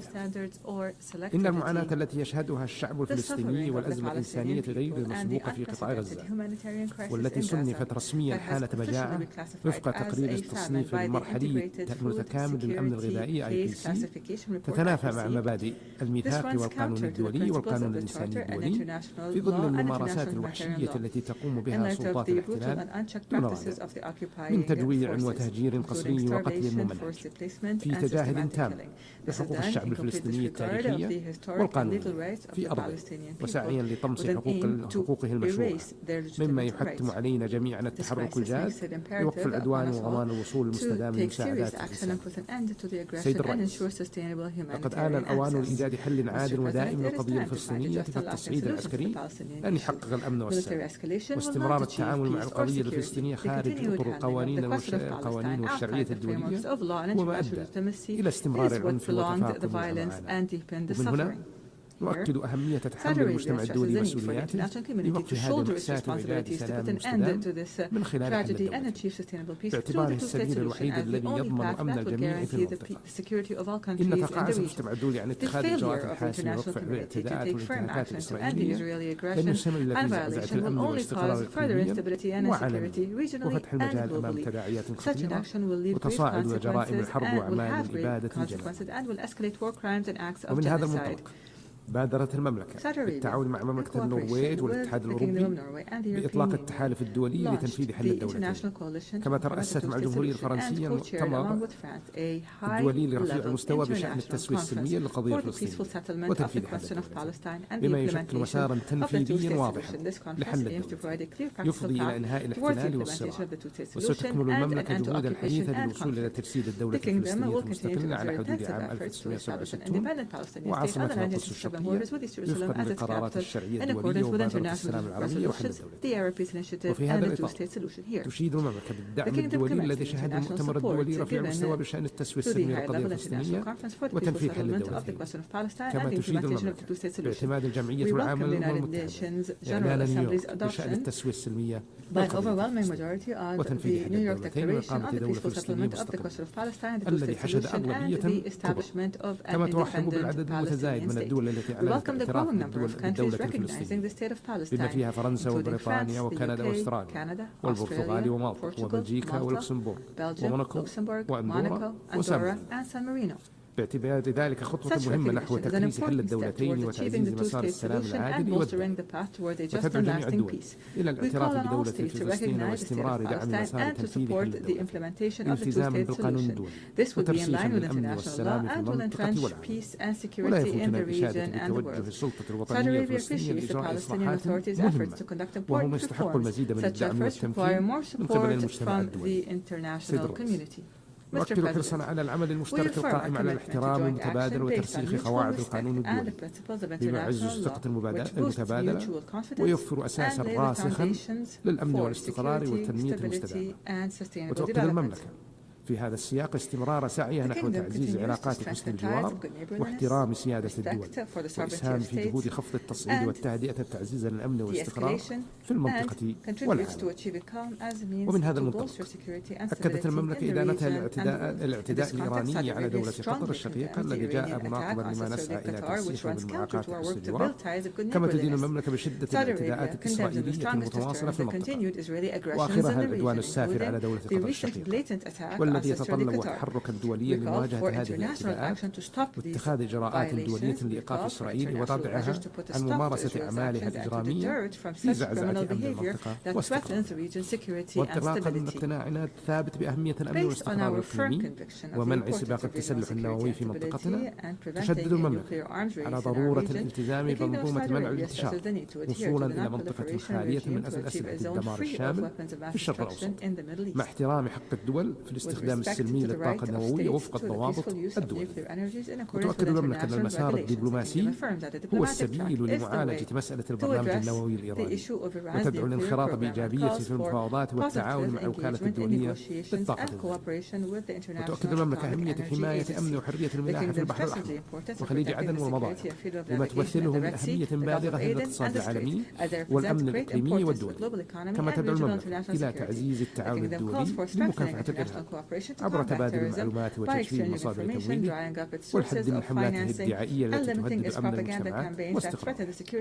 كما تنبه المملكة إلى مخاطر الاستخدامات العسكرية لتطبيقات الذكاء الاصطناعي والأسلحة ذاتية التحكم وضرورة سن القوانين الدولية التي تنظمها. وتشيد المملكة بالخطوات الإيجابية التي تقوم بها الجمهورية العربية السورية لترسيخ الأمن والاستقرار، وترحب برفع العقوبات عنها الذي يسهم في دعم جهود الحكومة السورية لإعادة الأمن وتعزيز خطوات التعافي واندماج سوريا إقليميا ودوليا وفتح آفاق جديدة للتعاون الاقتصادي بين سوريا والعالم بما ينعكس إيجابا على تحقيق الاستقرار والازدهار والنماء للشعب السوري الشقيق. وتشدد المملكة على ضرورة وقف الاعتداءات الإسرائيلية المتكررة على الأراضي السورية ودعمها بكل ما يسهم في ترسيخ أمن سوريا واستقرارها واحترام سيادتها ووحدة أراضيها وعدم التدخل في شؤونها الداخلية. وتجدد المملكة حرصها على استعادة أمن الجمهورية اليمنية واستقرارها وتؤكد أهمية التوصل إلى حل سياسي شامل ودعمها للجهود الأممية والقرارات الدولية التصل. كما تواصل المملكة مساعيها لدعم الاقتصاد اليمني وتخفيف المعاناة الإنسانية، وهي تعد أكبر المانحين للجمهورية اليمنية حيث تجاوز حجم مساعدتها الغذائية والتنموية 27 مليار دولار أمريكي. وقدمت المملكة مؤخرا دعما اقتصاديا للبنك المركزي اليمني بقيمة نصف مليار دولار أمريكي لمعالجة عجز الميزانية. كما قدمت المملكة في 20 من الشهر الجاري دعما اقتصاديا تنمويا جديدا للجمهورية اليمنية بمبلغ 368 مليون دولار أمريكي. تؤكد المملكة أهمية استقرار السودان وحدة أراضي وسلامة مؤسساته الوطنية وتدعو إلى تكثيف الجهود لتخفيف المعاناة الإنسانية ووقف الحرب والحد من التدخلات الخارجية التي تغذي الصراع وتطيل الأمل. وتشدد المملكة على أهمية استمرار الحوار عبر منبر جدة وصولا لوقف إطلاق النار وتسهيل وصول المساعدات الإنسانية مع رفضها لأي خطوات خارج إطار مؤسسات الدولة قد تمس وحدة السودان ولا تعبر عن إرادة شعبه الشقيق. وتقف المملكة إلى جانب اللبناني وتدعم كل ما يعزز أمنه واستقراره وتثمن جهود الدولة اللبنانية لتطبيق اتفاق الطائف وبسط سيادة الدولة وحصر السلاح بيد الدولة اللبنانية ومؤسساتها الشرعية مع ضرورة انسحاب الاحتلال الإسرائيلي من جميع الأراضي اللبنانية تطبيقا للقرارات الدولية لا تصل. كما تدعم المملكة حل الليبي وتدعو إلى الالتزام بتنفيذ وقف إطلاق النار بما يفضي إلى ترسيخ وحدة ليبيا ومؤسساتها الوطنية ويدعم جهود مكافحة الإرهاب. وفيما يخص الأزمة الروسية الأوكرانية تدعو المملكة إلى إيجاد تسوية سلمية من خلال الحوار بما يحقق مصلحة جميع الأطراف وتؤكد استعدادها لمواصلة جهود الوساطة مستندا لموقفها المتوازن وعلاقتها الموثوقة مع مختلف الأطراف. وفي هذا الإطار استضافت المملكة محادثات سلام روسية أوكرانية أمريكية ضمن مساعيها للتوصل لحل سياسي لهذا الأزمة ويعزز الأمن والسلم الدولي. وتشيد المملكة باستجابة باكستان والهند لجهود الدبلوماسية وتقريب الحكمة في التوصل لاتفاق بين التوتر البلدين. وتؤكد المملكة دعم لحل الخلافات بالحوار والطرق السلمية انطلاقا من مبادئ حسن الجوار بما يحقق السلام والازدهار للبلدين وشعبهم. سيد الرئيس، يمضي الآن عقد من الزمن على انطلاق رؤية المملكة 2030 التي رسمت مسارا تنمويا للمملكة على المدى الطويل أرسلت خلالها التحولات الهيكلية واسعة على مستوى الاقتصاد والمجتمع والحكومة. عملت من خلالها على تمكين الشباب والمرأة وتعزيز قيم التسامح وتبني الابتكار وتوسيع آفاق التواصل والتعاون الدولي. وبنهاية عام 2024 حققت 93% من مؤشرات أداء الرؤية على مستوى برامجها واستراتيجياتها مستهدفاتها المرحلية أو تجاوزتها، حيث انخفض معدل البطالة بين السعوديين ليصل اليوم إلى 6.3% مقارنة ب 12% عام 2016.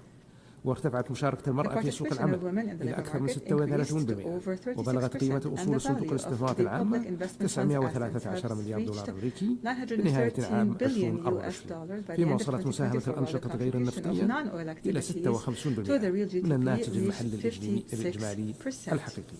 وتستمر المملكة في إطار رؤيتها 2030 في استكمال مسيرة التقدم وتطوير قدراتها البشرية وتعزيز شراكاتها الدولية لتمثل نموذجا تنمويا رائدا في التحولات الوطنية وبناء مستقبل أكثر ازدهارا وشمولا. سيد الرئيس، تؤكد المملكة أهمية تعزيز التعاون الدولي للحد من آثار التغيير المناخي، وذلك ضمن إطار اتفاقيات دولية ذات الصلة من خلال تبني نهج متوازن وشامل في مسارات تحويل الطاقة يأخذ بالاعتبار 3 ركائز رئيسية لتحقيق التنمية المستدامة، وهي الحفاظ على أمن الطاقة وتوفيرها بتكلفة منصورة واستدامة البيئة.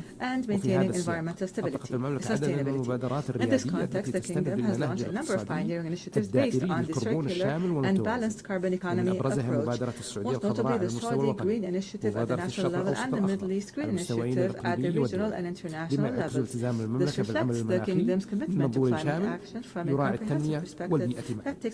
كما تؤكد المملكة أهمية عدم إقصاء أي من مصادر الطاقة وتدعو إلى انتهاج مسارات انتقالية واقعية وشاملة، وإضافة لامتلاكها تقنيات متقدمة مكنتها من أن تكون من الدول الأقل في كثافة انبعاثات الكربون والميثان في عمليات إنتاج البترول والغاز. فإن المملكة تطلع بدور ريادي في الاستثمار في تقنية إدارة الانبعاثات الناتجة عن استهلاك المواد الهيدروكربونية، لا سيما تقنية التقاط الكربون واستخدامه وتخزينه CCUS التي تتيح استخداما فعالا للموارد مع خفض الأثر البيئي بما يسهم في حماية النظام المناخي العالمي. وفي الإطار نفسه تستثمر المملكة في جميع التقنيات المبتكرة التي تسهم في خفض ومعالجة انبعاثات غاز الاحتباس الحراري، بما يشمل التوسع في مشاريع الطاقة المتجددة وزيادة كفاءة استهلاك الطاقة وإنتاج الهيدروجين النظيف بما في ذلك الهيدروجين الأخضر، إلى جانب الحلول المبنية على الطبيعة مثل التشجير الواسع النطاق وحماية النظم البيئية البرية والبحرية، تأكيد الالتزام المملكة بالتنمية المستدامة وتحقيق التوازن بين التنمية والمناخ. السيد الرئيس، في إطار التزام المملكة بضمان استدامة الموارد البيئية وإتاحتها للجميع، فقد أعلن صاحب السمو الملك الأمير محمد بن سلمان بن عبد العزيز آل سعود ولي العهد رئيس مجلس الوزراء حفظه الله عن تأسيس المملكة لمنظمة عالمية للمياه مقر الرياض بهدف تطوير التعاون الدولي لمواجهة تحديات المياه بشكل متكامل عبر تبادل الخبرات وتعزيز التمكين والابتكار والبحث والتطوير، بما يسهم في وضع قضايا المياه على رأس الأجندة الدولية. وقدمت المملكة تمويلا تجاوز 6 مليارات دولار أمريكي للدول في 4 قارات لدعم مشاريع المياه، وتتطلع المملكة بالتعاون مع الدول الأعضاء التي إلى الإسهام في تحقيق أهداف التنمية المستدامة الرامية إلى ضمان وفرة المياه وتحقيق الأثر الشامل الذي يمهد الطريق لمستقبل مائي آمن ومستدام للجميع. سيد الرئيس، في إطار حماية البيئة ومكافحة التصحر والجفاف، ضاعفت المملكة مساحة المناطق المحمية أكثر من 4 أضعاف لتتجاوز حاليا 18% من مساحة المملكة، وتستهدف الوصول إلى 30% في عام 2030. كما اعتمدت نظام إدارة النفايات الجديد لاستبعاد 90% من النفايات من خلال إعادة التدوير والاستفادة من النفايات، مما يسهم في حماية البيئة البرية والبحرية والحد من التلوث البلاستيكي. كما أطلقت المملكة مبادرة السعودية الخضراء لإعادة تأهيل 40 مليون هكتار من الأراضي المتدهورة، ومبادرة الشرق الأوسط الأخضر والتي Middle East Green Initiative, which was joined by 30 Arab, Asian, and African countries to strengthen joint efforts to rehabilitate 200 million hectares of degraded lands. The Kingdom hosted the 16th Conference of the Parties to the United Nations Convention بمشاركة أكثر من 170 دولة وحوالي 90,000 countries and about 90,000 participants from representatives of international organizations, scientific institutions, civil society associations, and the private sector. The conference witnessed the launch of dozens of initiatives, the most important of which are the early warning of dust storms initiative and the business sector for Earth initiative to enhance the role of the private sector in land conservation, and the Riyadh Global Partnership Initiative to enhance drought preparedness in 74 countries around the world, which is the first global initiative of its kind concerned with proactive preparedness for drought before it occurs. During the conference, regional financial institutions announced an allocation of $12.5 billion to reduce land degradation and the effects of drought. In conclusion, Mr. President, the Kingdom believes that we have no choice but to work hard and responsibly with our partners in the international community to consolidate the principles of mutual respect and strengthen the rules of international law in a way that contributes to building trust between countries and would avoid the scourge of conflict for future generations. We believe that the path to a more stable and prosperous world passes through sincere cooperation and constructive dialogue and joint actions for the security and sustainable peace for all. May God, peace and blessings be upon you.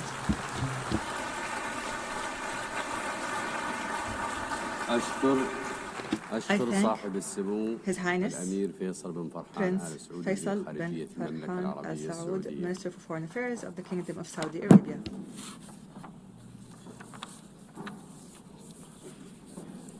I now give the floor to His Excellency Viviane Balakrishnan, Minister for Foreign Affairs of Singapore.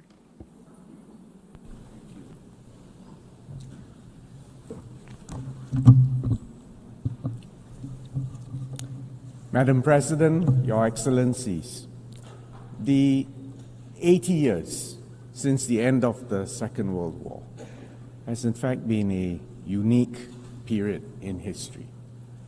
The first half of the 20th century was amongst the bloodiest periods known to mankind.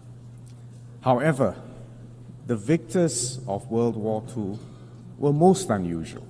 Instead of collecting the spoils and imposing their wills on the vanquished, they decided that it was in their own enlightened self-interest to build and underwrite a system where sovereign equality, territorial integrity, and political independence of each nation, big or small, would be protected, where the interactions of states in security, trade, development were founded on a set of commonly agreed rules, international law, and trust. The ultimate goals were peace and prosperity and progress for all. And the centerpiece of this was the United Nations and the UN Charter. The UN Charter that provided the framework to govern interactions between sovereign states. The International Court of Justice stood as the principal judicial organ of the UN, offering states a forum to settle disputes under the rule of law peacefully. For small states, it was a world that operated on principles and international law, where might did not make right. The stability and predictability offered by this system allowed all countries to develop their economies, to leverage on one another's strengths, and to accelerate development. There was unparalleled dissemination of technology, of ideas, and intellectual property. Trade grew significantly, and companies built global supply chains based on the principle of comparative advantage and efficiency.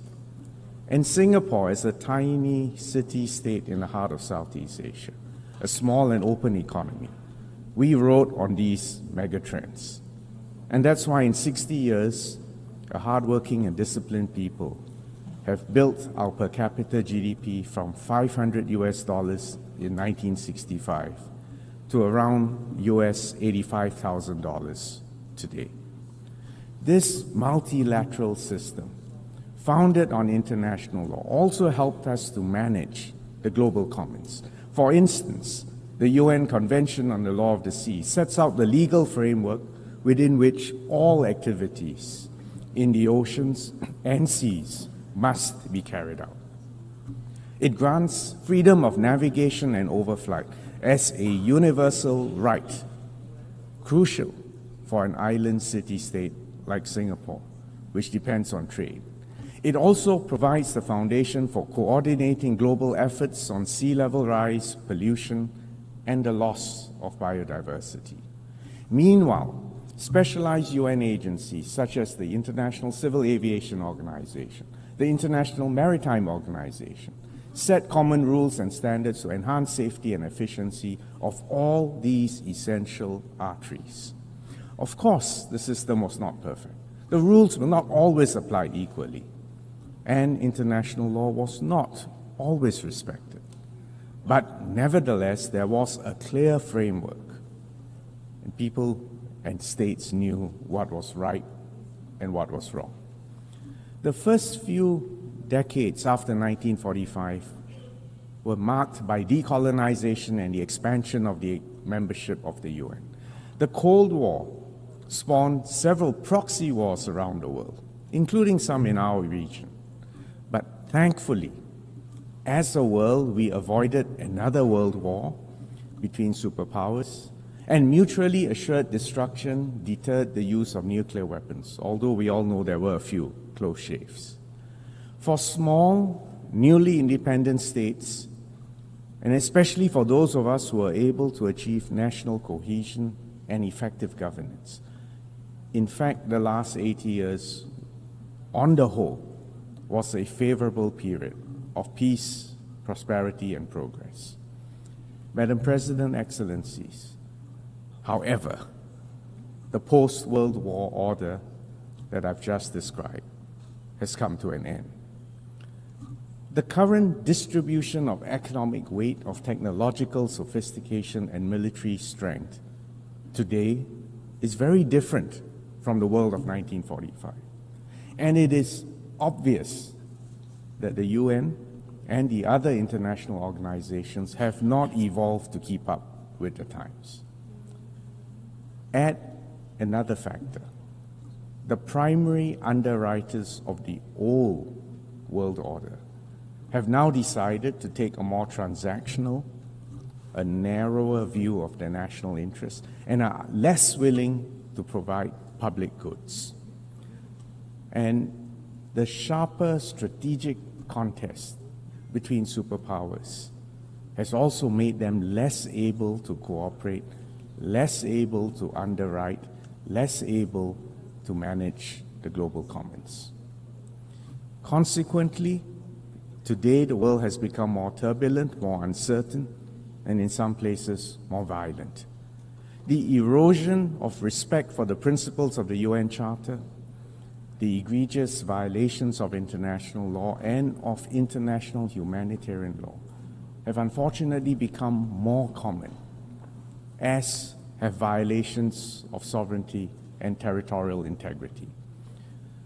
The current wars which we all witness in the Middle East, in Ukraine, and parts of Africa reflect this tragedy. In all conflict zones, too many innocent lives are lost, preventable famines occur, and impunity abounds. The humanitarian situation in Gaza is dire and shocking.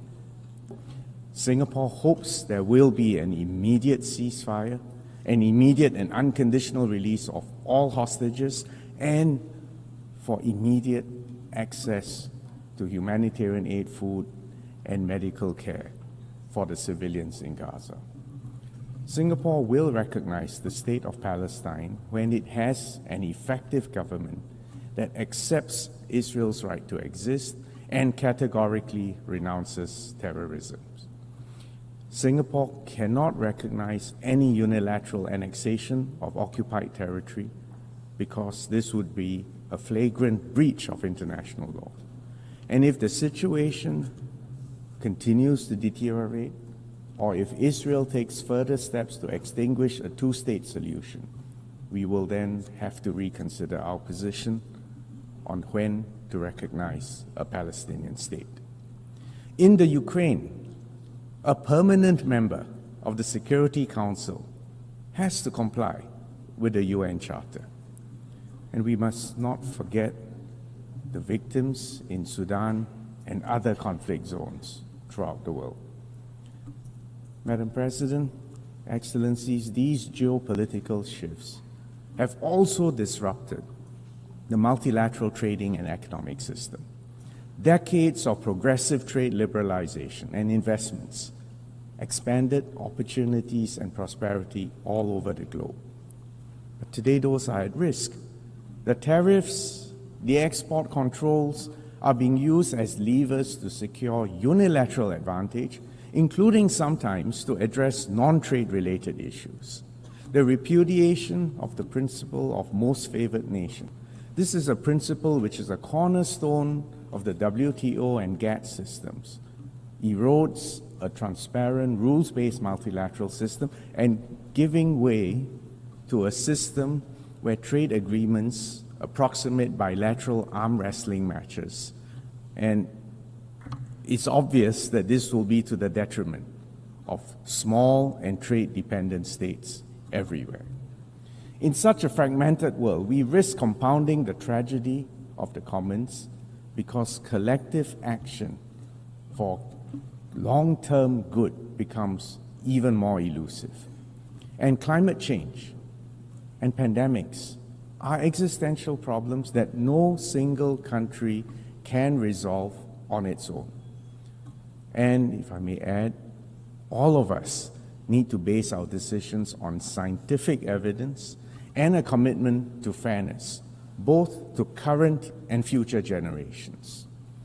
Notwithstanding this prevailing pessimism, Singapore believes that the multilateral system and international law, underpinned by the UN, still remains the best way to uphold global peace and prosperity in a fair and inclusive way.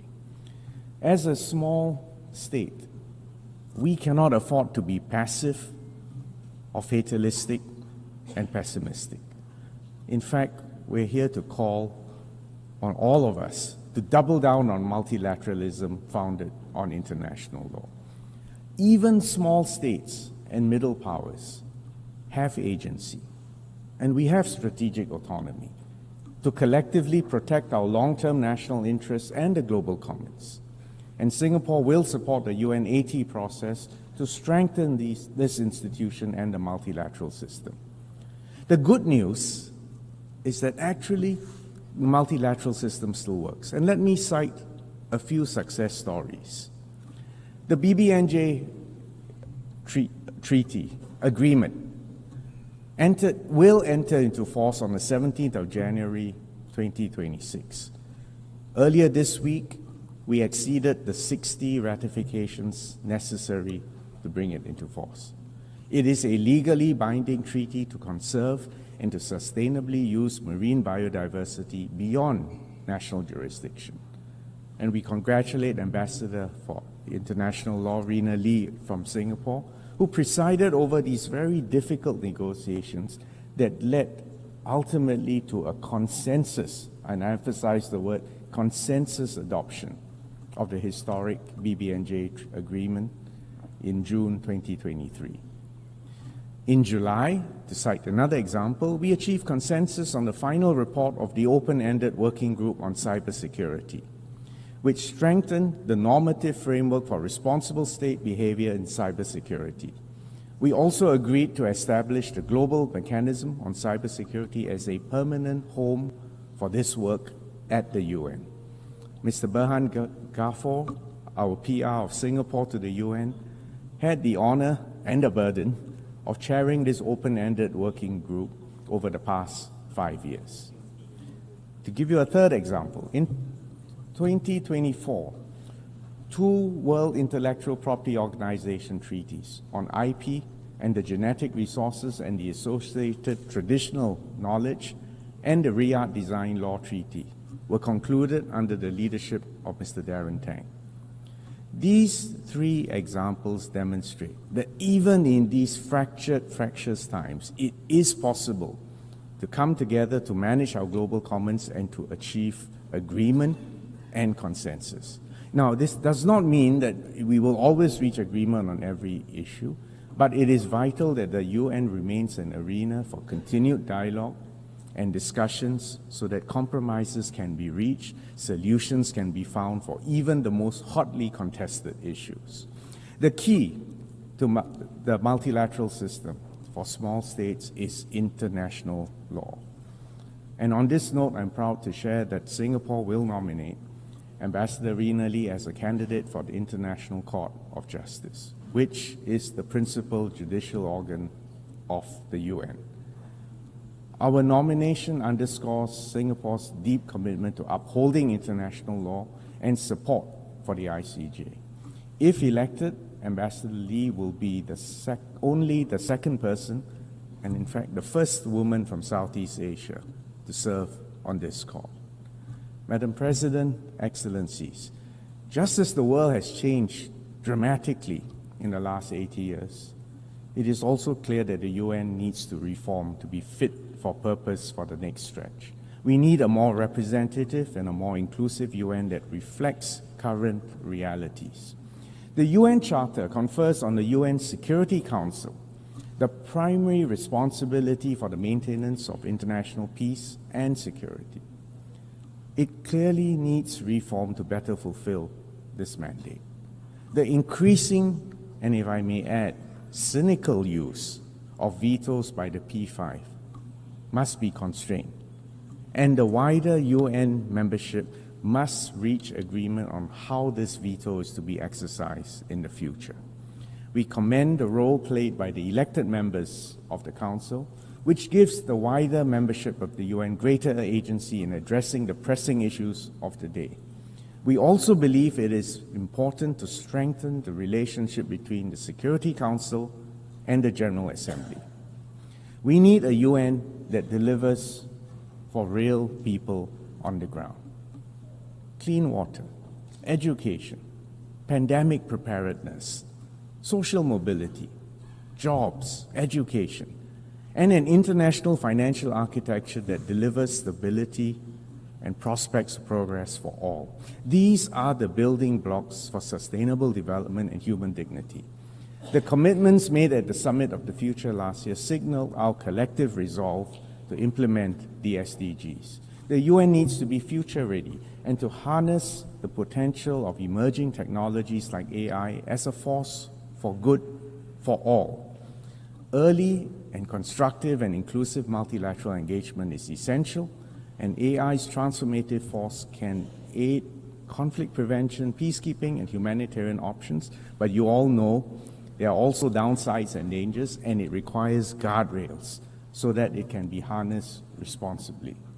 Madam President, Excellencies, the first Foreign Minister of Singapore said it best 60 years ago in 1965, quote, "Despite cynics who focus attention on its many shortcomings, Singapore has faith in the future of the United Nations simply because without it, there is no worthwhile future for humanity," unquote.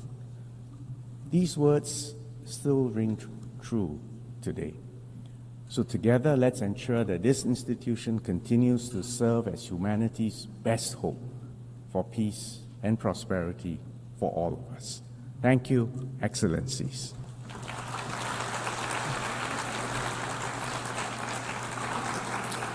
I thank the Minister for Foreign Affairs of Singapore.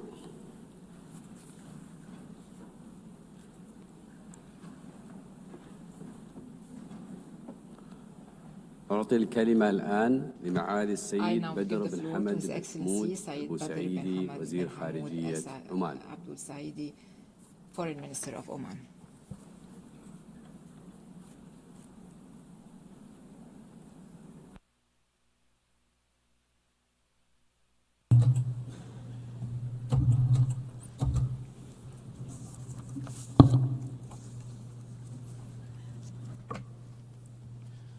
معالي رئيسة الدورة الثمانين للجمعية العامة للأمم المتحدة، رؤساء وأعضاء الوفود الأكارم، الحضور الكريم، تواجه الأسرة الدولية اليوم طيفا واسعا من القضايا الحيوية التي تؤرق ضمير الإنسانية وتتطلب منا تضافرا حقيقيا لمعالجتها بروح المسؤولية والتعاون. وقد عبرت سلطنة عمان في مناسبات متعددة عن رؤيتها ومواقفها الواضحة حيال هذه القضايا، وفي مقدمتها أزمة المناخ والتحول إلى مصادر الطاقة النظيفة، فضلا عن الدعوة لاستثمار الفرص الجديدة في مجال التجارة والتنمية المستدامة. غير أن هناك قضية إنسانية وسياسية عميقة الجراح ما تزال تقف في صدارة الأولويات الملحة، ويجب أن تتقدم على سواها في مداولاتنا وقراراتنا، ألا وهي القضية الفلسطينية. لقد طال الأمد وتفاقمت المعاناة وبلغ السيل الزبا، وآن أوان إنهاء الاحتلال ورفع الظلم وإعادة الاعتبار للحقوق المشروعة للشعب الفلسطيني من خلال تنفيذ حل الدولتين باعتباره السبيل العادل والوحيد نحو سلام دائم وشامل ينهي عقودا من الصراع والحرمان. إن سلطنة عمان تؤمن بأن السلام العادل يعد ركيزة أساسية لاستدامة الأمن والاستقرار والتنمية. ومن هذا المنظور فإن قيام الدولة الفلسطينية المستقلة بعاصمتها القدس الشرقية يجب أن تكون في مقدمة الأولويات الاستراتيجية لبلوغ السلام العادل والدائم في الشرق الأوسط. ولذلك فإن الاعتراف بدولة فلسطين هو الخطوة الأهم في هذه المرحلة الحرجة من تاريخ هذه القضية. وإن سلطنة عمان تعبر عن تقديرها العميق للحكومات التي اتخذت هذه الخطوة التي ترسخ احترام القانون الدولي وتتماشى مع ميثاق الأمم المتحدة والإعلان العالمي لحقوق الإنسان، كما أن الاعتراف بفلسطين يجسد التزام المجتمع الدولي بحل الدولتين حسب ما نصت عليه قرارات الأمم المتحدة ومخرجات مؤتمر حل الدولتين وإعلان نيويورك برعاية الأمم المتحدة. رؤساء وأعضاء الوفود الكرام، حضرات المندوبين المحترمين، إن سلطنة عمان ملتزمة بسياستها الثابتة بتحقيق الأمن والسلام العادل في المنطقة، ولها مبادرات ومنجزات مشهودة في هذا المضمار، وهي ما زالت تواصل جهودها وتعاونها البناء مع كافة الأطراف والشركاء لبلوغ هذه الغاية النبيلة لمصلحة الجميع. واليوم نحتفل بمرور 80 عاما على تأسيس منظمة الأمم المتحدة. هذا الكيان الدولي الذي يجسد التزامنا الجماعي بالعمل المشترك من أجل السلام وتسوية النزاعات عبر الحوار والوسائل السلمية والقانونية. ومع ذلك لا تزال إسرائيل تمعن في تجاهل نداءات المجتمع الدولي وترفض الانخراط في حوار يفضي إلى حل عادل وشامل، وبذلك فإن استمرارها its continued use of force and disregard for reason threaten the credibility of the international system. Therefore, it is our shared responsibility to intensify our efforts and to apply effective pressure to bring Israel to the negotiating table and to make it clear that the path to peace cannot be forged through dictation or the imposition of a fait accompli, but rather through mutual understanding and respect for international law and the rights of peoples. My country, the Sultanate of Oman, calls upon the international community to adopt measures that limit the Israeli government's ability to continue its policies of genocide, destruction, and illegal occupation of the Palestinian territories, and its ongoing policies of starvation and blockade against the Palestinian people and the obstruction of humanitarian assistance. From this very podium, we call for a global peaceful campaign to lift the blockade and undo the injustice imposed on the Palestinian people and to secure their freedom through the establishment of an independent and sovereign Palestinian state. Esteemed delegates,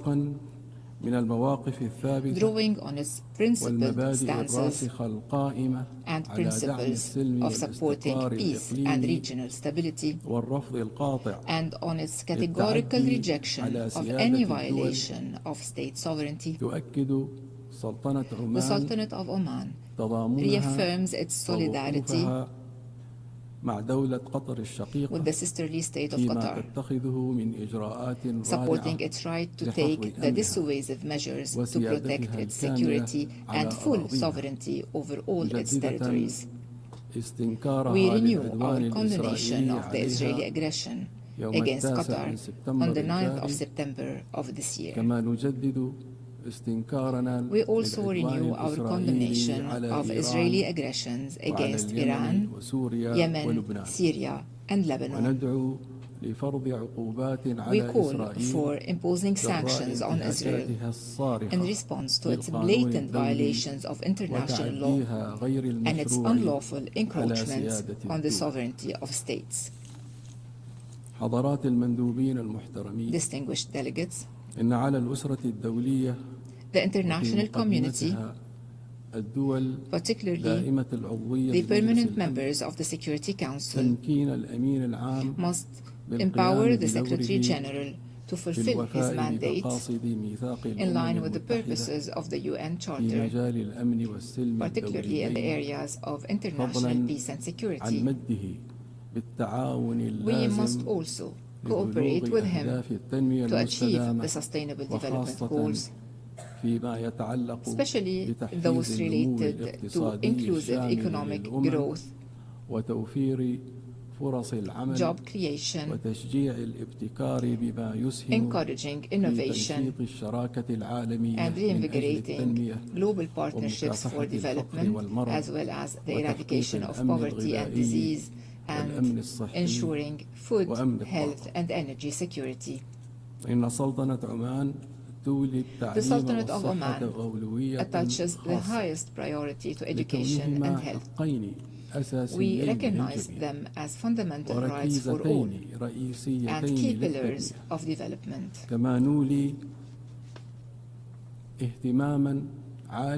We also place high importance on digital transformation, artificial intelligence applications, innovation, industrial development, and strengthening social protection, justice, and job security. Moreover, Oman remains steadfast in its commitment to youth empowerment through education and knowledge.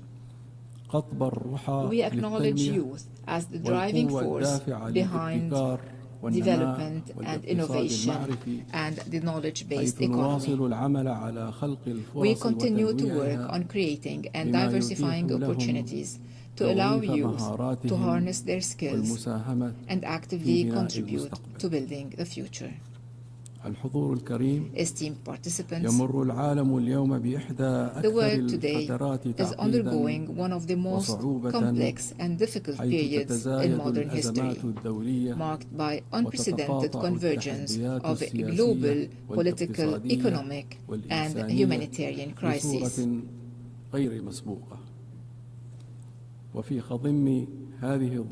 Amidst these critical circumstances, the international community is clearly unable to make decisive and effective decisions that could help de-escalate conflicts, alleviate human suffering, or address crises from a just and comprehensive perspective. However, and despite these challenges, we believe that the current moment represents a real opportunity to correct course and to renew the foundations of collective international action toward the future of justice and fairness. Let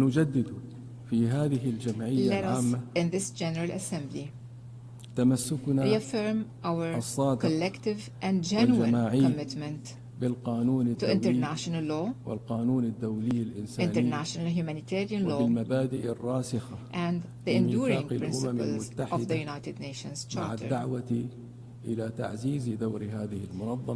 us strengthen the role of this international organization and all its subsidiary organs, so it may play a more robust role in maintaining international peace and security, in promoting sustainable development, and fostering a culture of justice, tolerance, and mutual respect. This is the path towards realizing the aspirations of peoples for freedom, prosperity, and a just, stable, and prosperous future. Thank you for your attention. Peace, mercy, and God's blessings be upon you.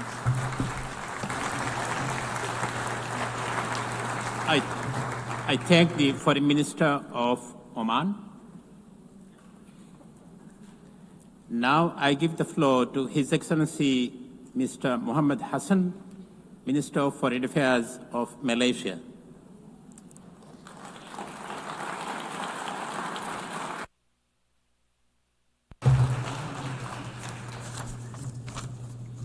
Bismillahirrahmanirrahim. Madam President, Your Excellencies, may I begin by congratulating President Annalena Baerbock on being elected as the President of the 80th session of the General Assembly.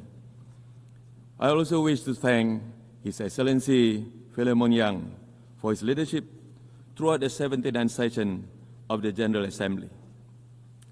Madam President, it is now the 80th session of the General Assembly. Yes, 80 years since our dreams of bright future gave birth to the United Nations. Humanity has imagined the future in many ways. Among other things, we imagined that in some of its darkest versions, information overload would numb critical thought while apathy take over. I fear that this has come to pass. 80 years after the end of the Second World War, we are watching in high definition as genocide unfolds around the world. 80 years, after all, after the fall of the empires, colonialism is still alive, armed, funded, and justified by some of the supposedly most liberal powers in the world. They have defended and supported the only party who has any real power in a conflict as it makes a fuss out of international law. As we approach the 80th anniversary of the United Nations, Madam President, I suppose I should say, congratulations. But today, that word rings hollow. Should we congratulate ourselves on our inability to bring an end to the occupation of Palestine?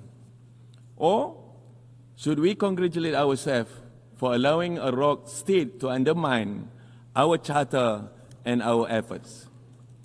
In Gaza, the clock is ticking, the bombs are falling, and the light is fading. We have failed at least 70,000 people. Israel can no longer hide behind its pretense of victimhood. From London to Dhaka, from Paris to Sydney, from Montreal to Kuala Lumpur, populations have spoken out in grief and outrage. More and more people are standing up for the truth that Israel is committing genocide in Gaza. Remember, the eyes of the world are upon us. We must take action now, Madam President, now. Sanction Israel. The metastasis of Israel's brutality in the Middle East cannot go on. Their latest assault on Doha was not merely an attack on a few representatives of Hamas. It was an attack conducted on another state's soil and an insult to the efforts of all who have attempted to mediate. And it is a signal that Israel's violence will continue to destabilize the region. The effect of this will spill over to the rest of the world. The atrocities may have begun with Palestine, but they certainly will not end with Palestine. As the Middle East grows ever more dangerous for its residents, we will feel the reverberations all over the world. And this is why simply advocating for a two-state solution is not enough, Madam President. Malaysia will agree to any measures of the support for the Palestinian people, including the New York Declaration. But let us be clear. Let us be clear, there are only three real answers to this conflict. Number one, to take concrete action against the occupying force. Two, to lend our long-term support to the development of a self-governing Palestinian state. And number three, to reform the United Nations and ensure that such a travesty of justice never happen again. Madam President, repeated failures of the Security Council to fulfill the will of General Assembly must be met with strong resistance. We must continue to demand accountability from the permanent members of the United Nations Security Council through Resolution 76/272, or popularly known as the Veto Initiative. And we must pursue results through Resolution 377A, that is Uniting for Peace.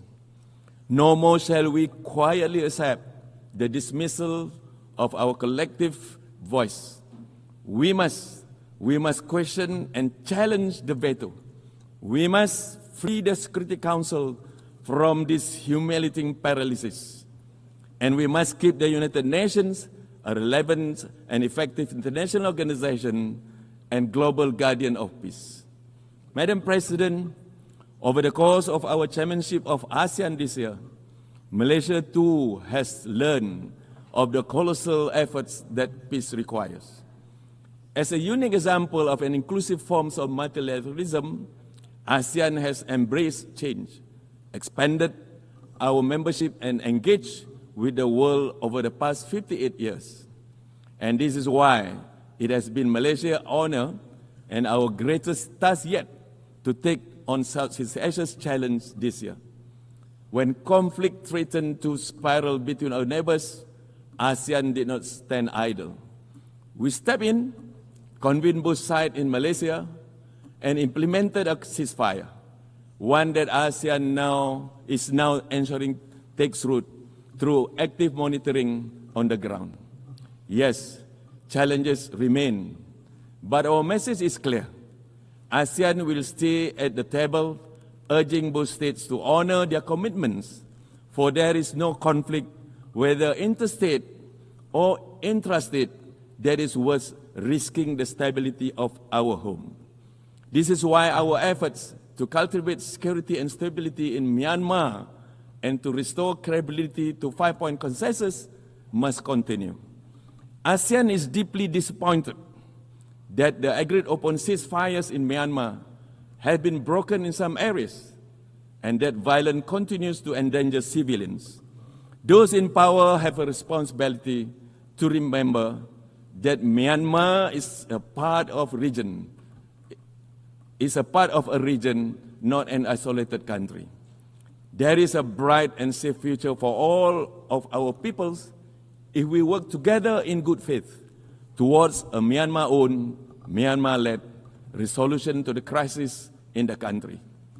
Madam President, as ASEAN's focus deepens on bolstering security, strengthening economic resilience, and advancing sustainability goals across the region, we will address not only our internal crisis, but also from beyond. The South China Sea must not be used as leverage in strategic competition. Southeast Asia and its waters become a theater for rivalry between superpowers. We therefore urge all parties to fully comply with UNCLOS and to avoid actions that could provoke miscalculation or conflict in the waters we share. We will also continue to champion the rights and the needs of the global South at large. Madam President, for far too long, the global South has borne the brunt of unequal economic policies that marginalize and prevent developing nations from participating fairly in the global economy.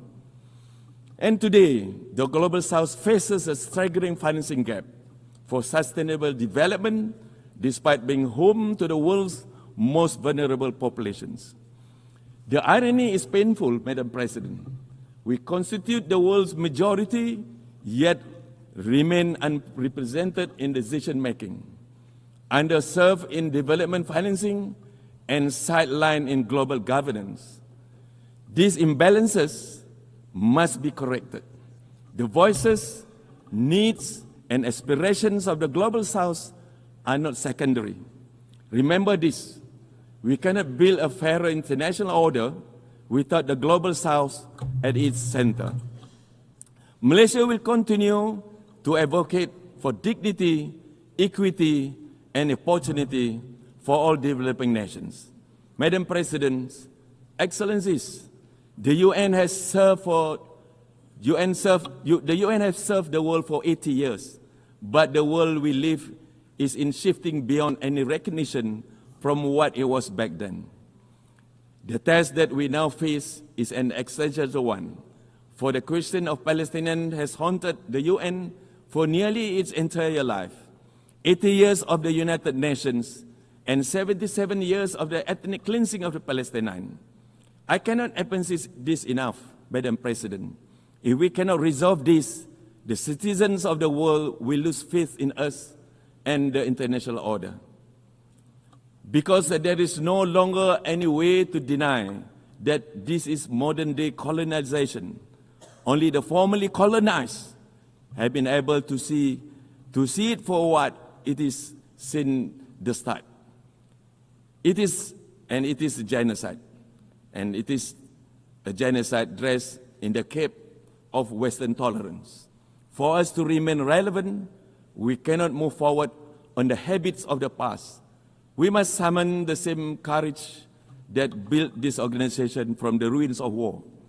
To conclude, Madam President, Malaysia believes that 3 urgent reforms are key to our survival. First, we must limit, if not abolish, the veto. We must challenge it each and every time that is wielded, particularly in cases of crimes against humanity. Second, authority must flow back to the General Assembly, and the most inclusive body, as the most inclusive body of this House, it should be allowed to serve as the conscience and voice of the world unimpeded. And third, we must redesign global financing mechanisms to ensure transparency and fairness for the global South. Reform is no longer a choice, it is our imperative. Madam President, to be better together, we must change together. Billions of lives depend on whether we succeed. Madam President, I thank you.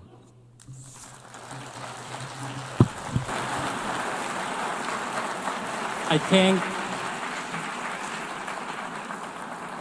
thank the Minister of Foreign Affairs of Malaysia.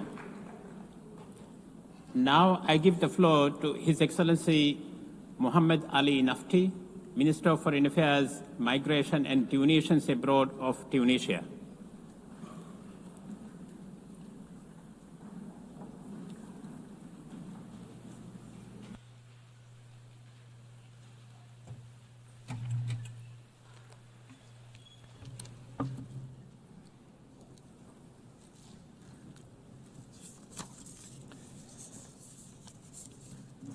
بسم الله الرحمن الرحيم والصلاة والسلام على أشرف المرسلين السيد الرئيس أصحاب المعالي السيدات والسادة أود في البداية أن أنقل خالص تحيات رئيس الجمهورية التونسية السيد قيس سعيد وبالغ تقديري إلى السيد أنطونيو غوتيريش الأمين العام لمنظمة الأمم المتحدة على جهوده الخيرة من أجل نصرة قضايا الحق والعدل وإعادة الثقة في العمل متعدد الأطراف وأجدد دعمنا له في مبادرة الأمم المتحدة لإصلاح وتطوير عمل المنظمة في هذا الظرف الدقيق الذي يشهده العالم ظرف يتسم بعدم الاستقرار وتوتر غير مسبوق بحق قواعد القانون الدولي كما أتقدم إلى سعادة السيدة أنالينا باربوك بأحر التهاني على توليها رئاسة الجمعية العامة في دورتها 80 متمنيا لها التوفيق في إدارة أعمالها. We wish her luck in managing its work.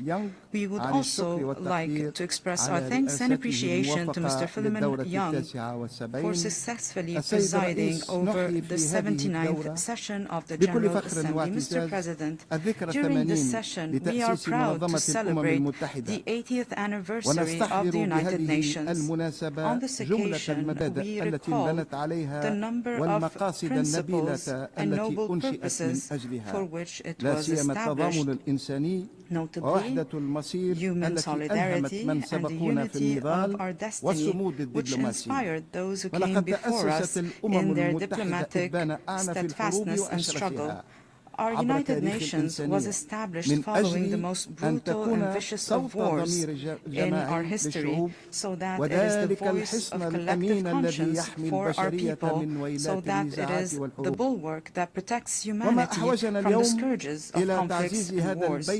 Today, we truly need to strengthen this common home so that it can be the light that guides us towards security, peace, and human dignity, so that it remains a home for international legitimacy and a platform for dialogue, negotiations, and reconciliation, so that we can build a more secure, just, and stable and peaceful world. A world that is committed to our global values. Let us learn from the lessons of the past. We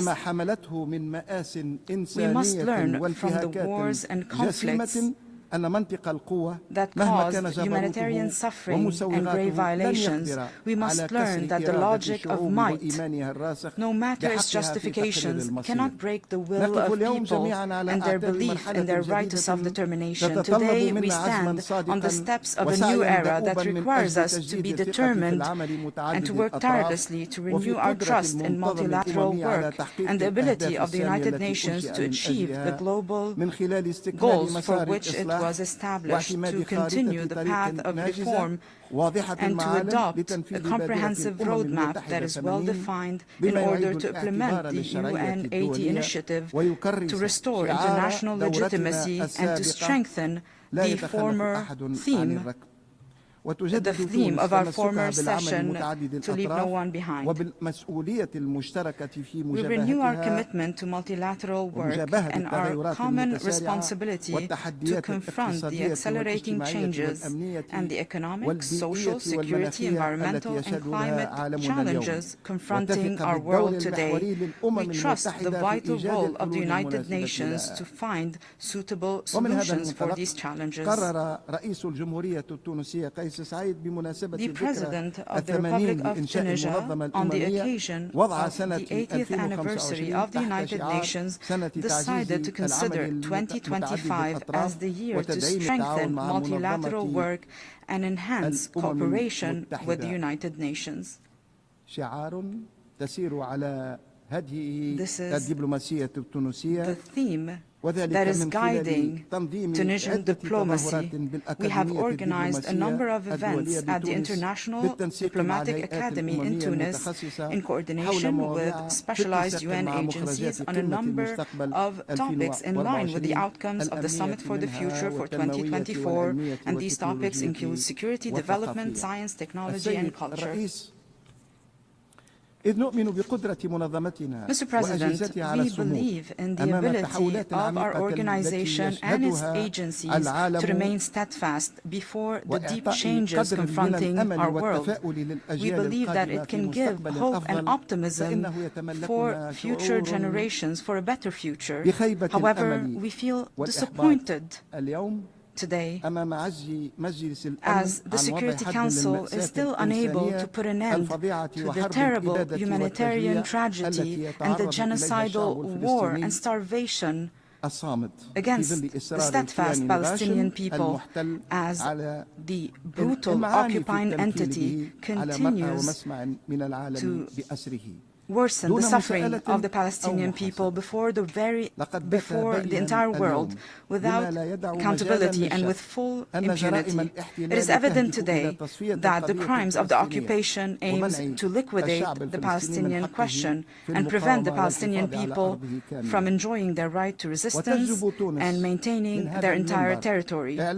Tunisia deplores from this rostrum the announcement of the occupying entity that it intends to reoccupy the Gaza Strip fully and to force the Palestinian people to abandon their land.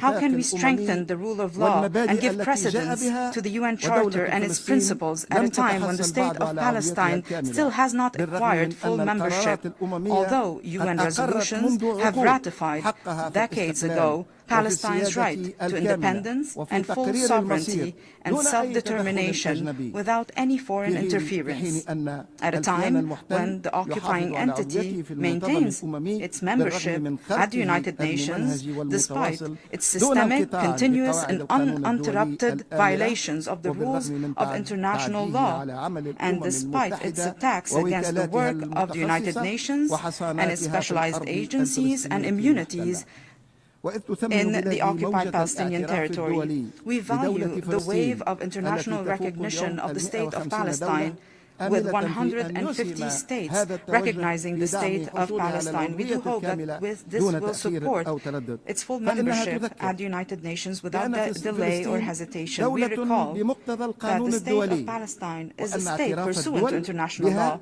When states recognize the State of Palestine, this does not create this right, it only supports and highlights this right. The truth is clear as day, and what is right is evident. This right was reaffirmed by the ICJ in its advisory opinion on the 19th of July 2024, when it ratified that the occupying power is obligated to end its illegal presence in the occupied Palestinian territory as soon as possible, and all member states at the United Nations are obligated to not recognize the legitimacy of this situation resulting from this illegal presence, and not to provide any aid or assistance to maintain this situation. The United Nations and its main bodies must look at ways and procedures to guarantee that. From this rostrum, we call on the international community to shoulder its responsibility immediately to lift the blockade on Gaza Strip and all the Palestinian territory, and to put an end to the starvation, and to guarantee an effective delivery of assistance, and to secure those requiring assistance. We also call on the Security Council to immediately interfere to put an end to the repeated violations against a number of countries in the region: Syria, Lebanon, Iran, and lately Qatar. My country has called for that recently during the Emergency Islamic Arab Summit in Doha, because we believe that the Islamic Arab security is indivisible. In this regard, we reaffirm that the process of reforming the United Nations and paving the way for a new phase for multilateral work and international relations, this cannot be achieved and this cannot be tangible for all countries unless we strengthen the value of equality among people, away from discrimination, selectivity, and double standards. Tunisia will remain committed with an unshakable will to support the Palestinian people in their struggle to reclaim their legitimate, inalienable, and imprescriptible rights, notably their right to self-determination and to establish an independent state, a sovereign state, all over Palestine territory, with Al-Quds al-Sharif as its capital. Mr. President, achieving the objectives of the Summit for the Future continues to guide our approach. However, these objectives continue to be difficult unless the international community truly wishes to make a change and reach a consensus on diagnosing the deep-rooted issues that led to the failure of the current international system. We cannot confront the current and emerging global challenges if we do not rebuild international relations based on solidarity, constructive cooperation, justice, mutual respect, and the non-interference in the affairs of others, and respect for national sovereignty. This is the difficult formula that the Secretary General mentioned in his opening statement. Therefore, Tunisia renews its call for a comprehensive and deep reform of the international financing system and its institutions to guarantee justice and access to financial resources, to strengthen its effectiveness to serve comprehensive development by putting in place innovative mechanisms to finance development, similar to the ESCWA initiative to swap debts for climate action, which we have joined, which aims to transforming obligations of external debt service to investment in climate work and the SDGs. Tunisia reaffirms the importance of making every possible effort to recover stolen and smuggled funds and assets, to strengthen international justice and guarantee people's right to development and good governance. My country believes that this is a sovereign, imprescriptible right. Mr. President, we believe that there are close links between development and peace. Therefore, my country reaffirms that investing in people, especially when it comes to education, health, infrastructure, environment, this is the main guarantee to prevent conflicts and to address the causes of irregular migration. Our approach when it comes to dealing with the flows of irregular migration is based on respecting human rights and rejecting all forms of racial discrimination and hate speech.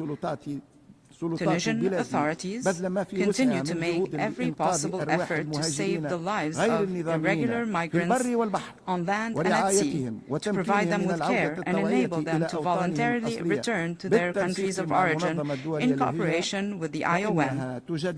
We renew our call to adopt a comprehensive approach to migration that takes into account the human and historic dimensions, and not just the narrow security dimension.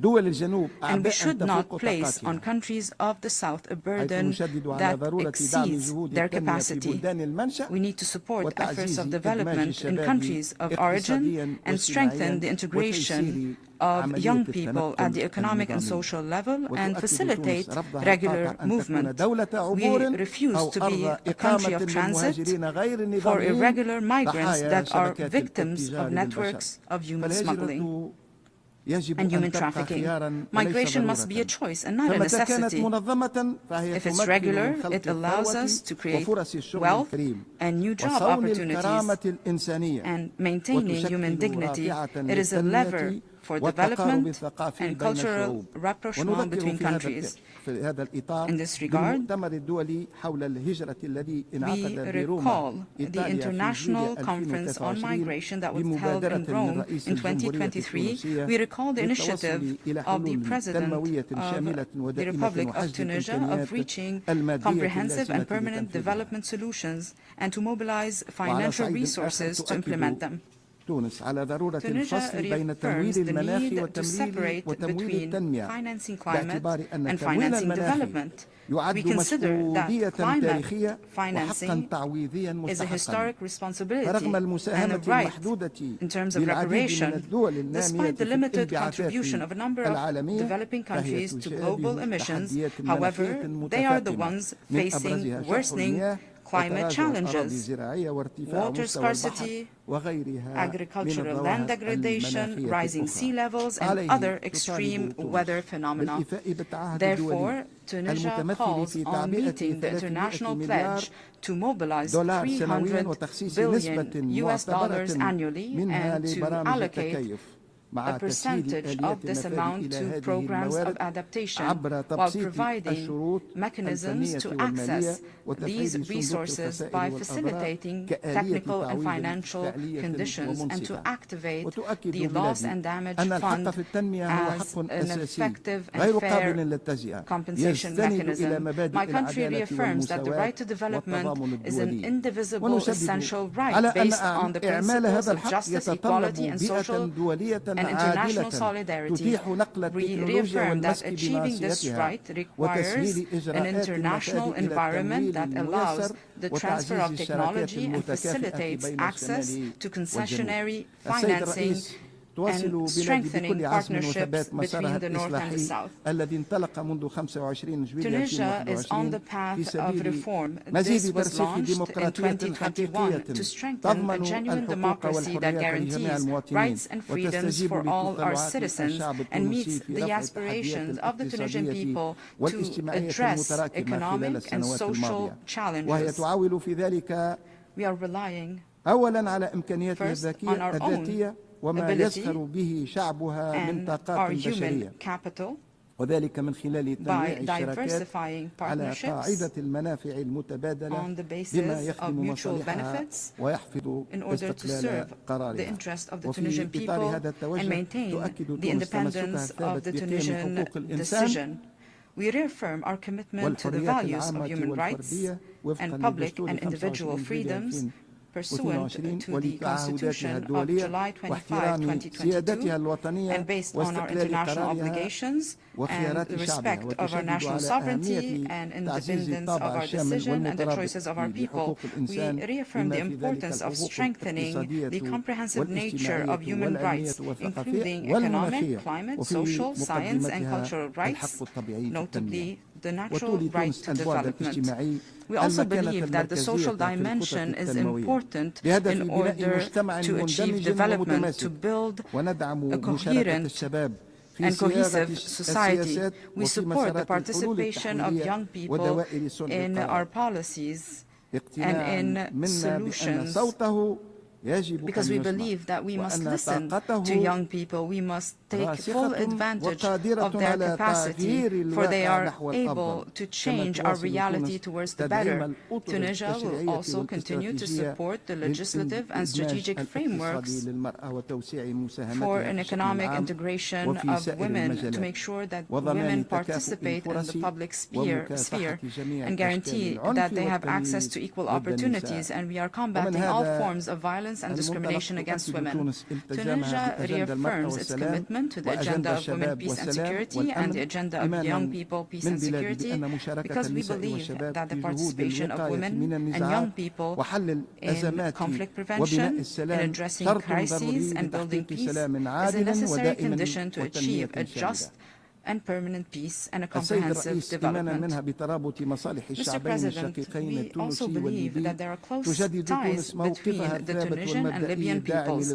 We reaffirm our firm and principled position that supports the free choices of the Libyan people. We believe that the situation within Libya is a purely internal affair and not an international affair. The solution can only be Libyan-led without any interference. The Libyan people is a sovereign people and is the only one entitled to put in place solutions with the support of the United Nations. In this regard, we also call for maintaining the sovereignty, independence, and unity of Syria.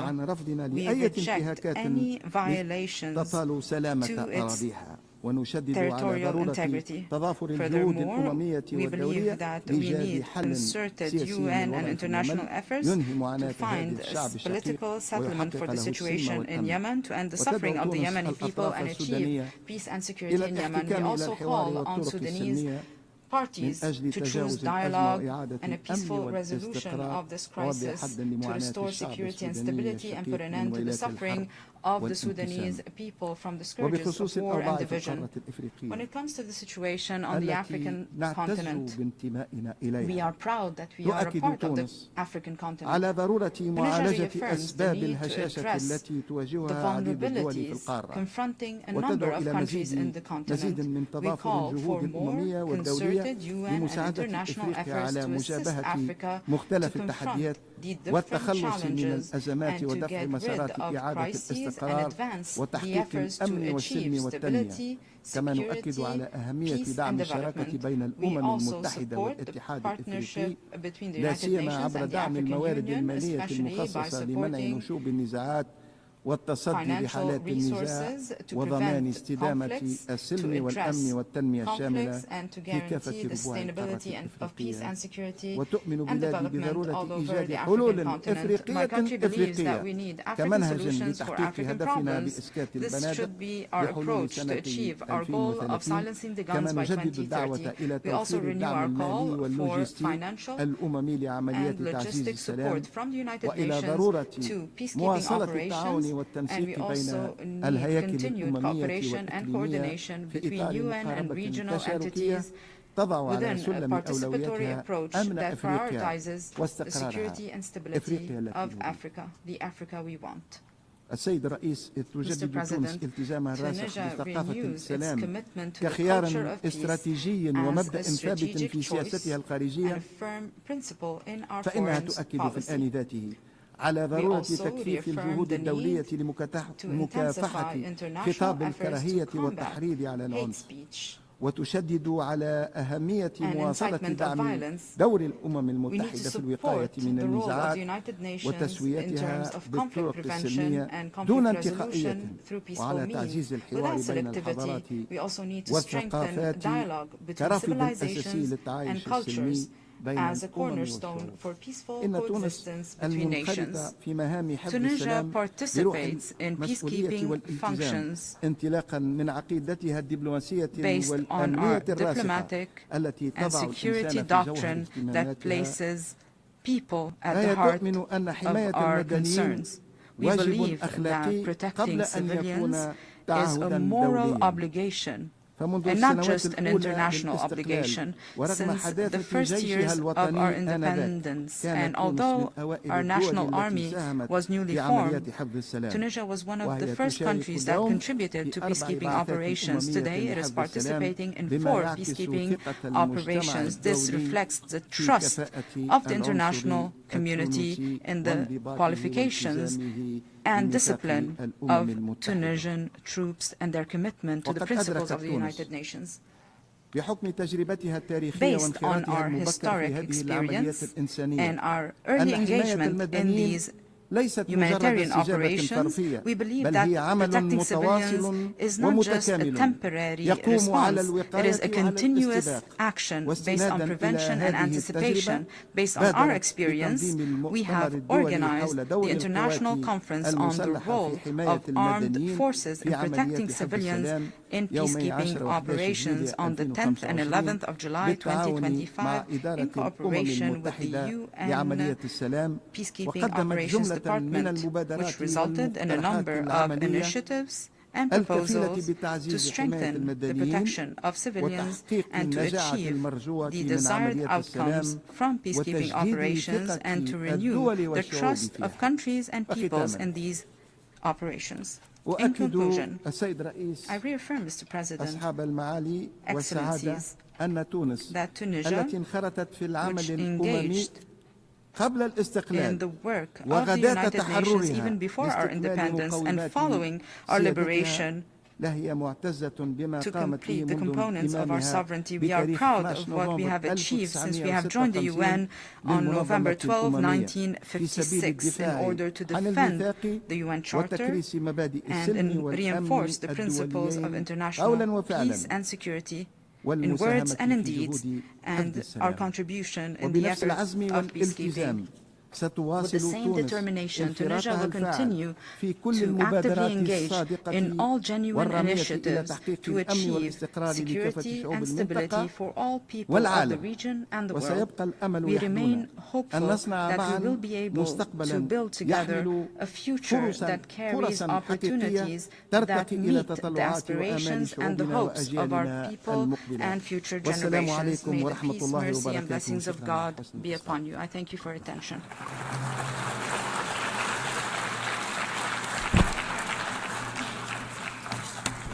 I thank the Minister of Foreign Affairs, Migration and Tunisians Abroad of Tunisia. Now I give the floor to His Excellency Abdullah Khalil, Minister of Foreign Affairs of the Maldives.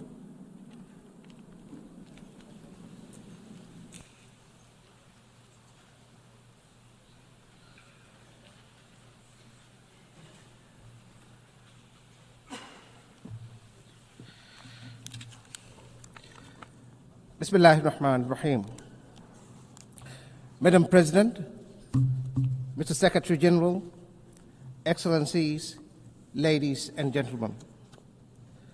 On the 21st of this month, we mark the 60th anniversary of the Maldives joining the United Nations. Over the last 60 years, we have placed our confidence in this institution and in the multilateral system it represents. A promise that sovereignty matters, borders are respected, and every country, small or large, has an equal voice in shaping our shared future. That confidence was never naive. It rested on the conviction that laws restrain might and rules hold firm against coercion. But assurances endure only when the rules-based order is upheld. When it is breached without accountability, we lose more than order. We lose faith in the system itself. And when faith collapses, it is not peace that fills the void. It is unrestrained might, power that redraws boundaries, silences voices, and tramples norms. This is the erosion we confront. Three fault lines in the global order. First, the taboo against conquest. For many decades, the rule that borders cannot be changed by force underwrote peace. That foundation is cracking. Every breach, once allowed, becomes precedent. And precedent invites repetition. Second, sovereignty, respect for sovereignty and territorial integrity. These are not slogans, but the ground rules for peace, development, and dignity. But today, powerful aggressors treat them as optional. Third, multilateralism. The doctrine that shared challenges require shared solutions. That doctrine is under siege. when institutions are bypassed, when vetoes paralyze, when laws are applied selectively, confidence unravels, and with it, the system itself. We see erosion everywhere. In Palestine, especially Gaza, Israel's ongoing genocide has killed more than 66,000 civilians, more than half of them women and children. In the West Bank, settler violence intensifies, trying to force more Palestinians out and annex more land. Israel has willfully, shamelessly, and repeatedly violated international law. It has defied hundreds of resolutions of the Security Council and this very assembly. It has rejected the decisions of the International Court of Justice and sanctioned the International Criminal Court. People killed while begging for food. Mothers holding lifeless babies. Children staring blankly at the ruins of their homes and their future. These are the images that you simply cannot forget and move past. And the sheer hypocrisy is, this genocide is sustained by weapons and money from the very countries that claim to defend human rights. The same countries that helped define the very norms and laws being broken. By their actions, they refuse to see Palestinians as equal human beings, deserving of life, dignity, and freedom. This complicity is the shame of this century. Once again, this complicity is the shame of this century. Let me be clear. Famine can never be a weapon of war. Innocents must not be mercilessly maimed, arbitrarily jailed, and ruthlessly killed. The assault on sovereignty is equally clear in Israel's illegal attacks against Qatar, Syria, Lebanon, Yemen, Tunisia, and Iran. Each strike is a reminder that borders are trampled when power speaks louder than law. In each case, where laws and norms give way to leverage, where responsibility gives way to convenience, the pattern is the same. If this erosion continues, the question will no longer be whether it will happen again, but who will be the next victim. UN 80 must be the repair moment, the turning point. Reform is no longer optional. It is the only pathway forward. Any serious reform must tackle the Security Council, the Council's paralysis. We need an expanded and more representative Council. A rotating seat for SIDS is where we must start. We need a Council that is transparent in its deliberations and accountable in its decisions to the membership and to itself. We need a Council that does not hide under the threat of veto. The Secretary General's three-track reform should be member state-led, member state-driven, and implementation-focused. It should enhance the UN's presence, especially in SIDS. It should align mandates and secure predictable development finance. It should ensure sufficient program delivery staff. Realign must not mean less, but better service and better support. We must also confront another imbalance. The United Nations should exemplify equally. But the shameful reality is that it has never had a female Secretary General until today. The time has come to correct that.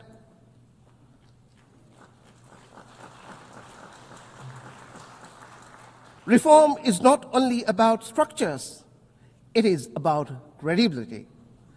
And credibility lives or dies with trust in multilateralism. That trust is eroding, and unless we act, the institutions built to uphold our systems will weaken further. If the UN cannot act to prevent, to protect, and to provide, trust in multilateralism will continue to erode. UN80 must repair the guardrail before they fail beyond repair. Repair also begins with the global commons, the ultimate test of whether law and multilateralism still matter. A decade ago, this assembly adopted 3 foundational documents. But today, the 2030 agenda is off track. The promise of Paris is broken, and the Addis Ababa action agenda lies unfulfilled. The climate emergency deepens as major emitters evade their responsibility to cut emissions and to pay for loss and damage inflicted on countries like mine, the Maldives. Similarly, under the crushing weight of external debt, creditors and institutions tighten the vice, stripping developing economies of the fiscal space needed for resilience, health, and education. There are promises worth keeping. The BBNJ agreement entering into force next January must be universally ratified and fully implemented, with benefit sharing, technology transfer, and capacity building that are real, predictable, and accessible to citizens. Comments from the UN Ocean Conference, commitments from the UN Ocean Conference, and the Financing for Development Conference must translate into tangible gains for our islands, and above all, deliver debt relief. The global financial architecture must deliver deeper, faster, fairer structuring, scaling up concessional financing for SIDS, and ensure that climate finance is additional, predictable, and aligned with adaptation needs. We do not need to look far for solutions. The Antigua and Barbuda agenda provides the roadmap for SIDS to achieve resilient prosperity. But it requires building economic resilience, scaling up climate action and support, accelerating biodiversity protection, conserving and sustainably using the ocean, and mainstreaming disaster risk reduction. The upcoming World Social Summit in Doha must renew the social contract. A clean, healthy, and sustainable environment, decent work, universal social protection, and inclusion are not privileges, they are rights. Human rights must never be wielded as tools for political or diplomatic leverage. They must be a means to relieve suffering and support communities. The Maldives will continue to champion core human rights values, including climate justice, gender equality, and the voice of youth. We will continue to be a voice for small island developing states, too often excluded, unheard, and ignored. We advocate for reform abroad by taking responsibility at home. Maldives 2.0 is our blueprint for change. It is reshaping governance, digitalizing services, and building an inclusive, future-ready economy. So every child on every island has the same chance to thrive. Health is central. We have banned vaping devices, e-cigarettes, and tobacco for the next generation. We are bringing NCD treatment into communities, expanding mental health care, and preparing for the realities of an aging population. Young people are at the heart of our choices. We are broadening access to skills and vocational training, opening new pathways to work, and creating space for them to build the future they imagine. Sustainability anchors our development.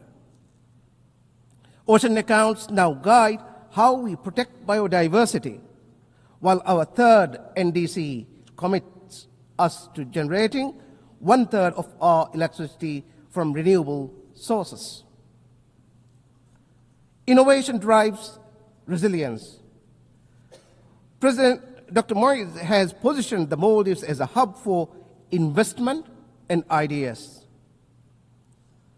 The Maldives International Financial Center will be the cornerstone, supported by competitive tax and regulatory incentives under our special economic zone framework.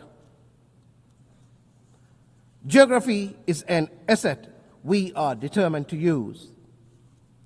By investing in maritime logistics and trade gateways, we are placing the Maldives at the crossroads of global exchange. And inclusion remains our promise. Content creators, entrepreneurs, and MSMEs, especially those led by women and persons with disabilities, will have the support they need to succeed. In doing so, we are not only building resilience at home, but also contributing to a fairer and stronger global community. The choice before us is stark. Either we rebuild the foundations of law and norms, or reconcile ourselves to a world where might makes right. Small states will be the first casualty of a lawless world. But we will not be the only ones who will suffer. No state, small or large, will be safe. In such a world, borders become bargaining chips. Human rights become selective, and the global commons become a free for all. We refuse to accept that fate. At UN 80, let us restore the taboo against conquest. Let us renew respect for sovereignty and territorial integrity. Let us revitalize multilateralism, not as a talk shop, but as a system that acts with courage, clarity, and conviction. If the rules stand, the small can stand. And if the small can stand, all of us will stand taller. I thank you all.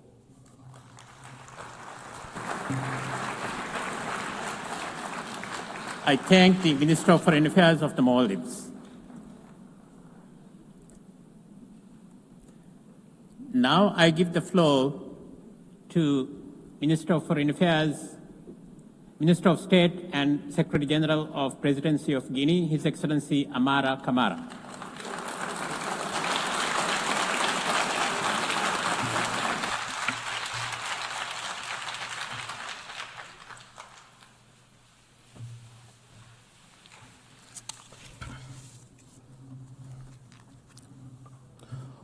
Bonsoir à tous.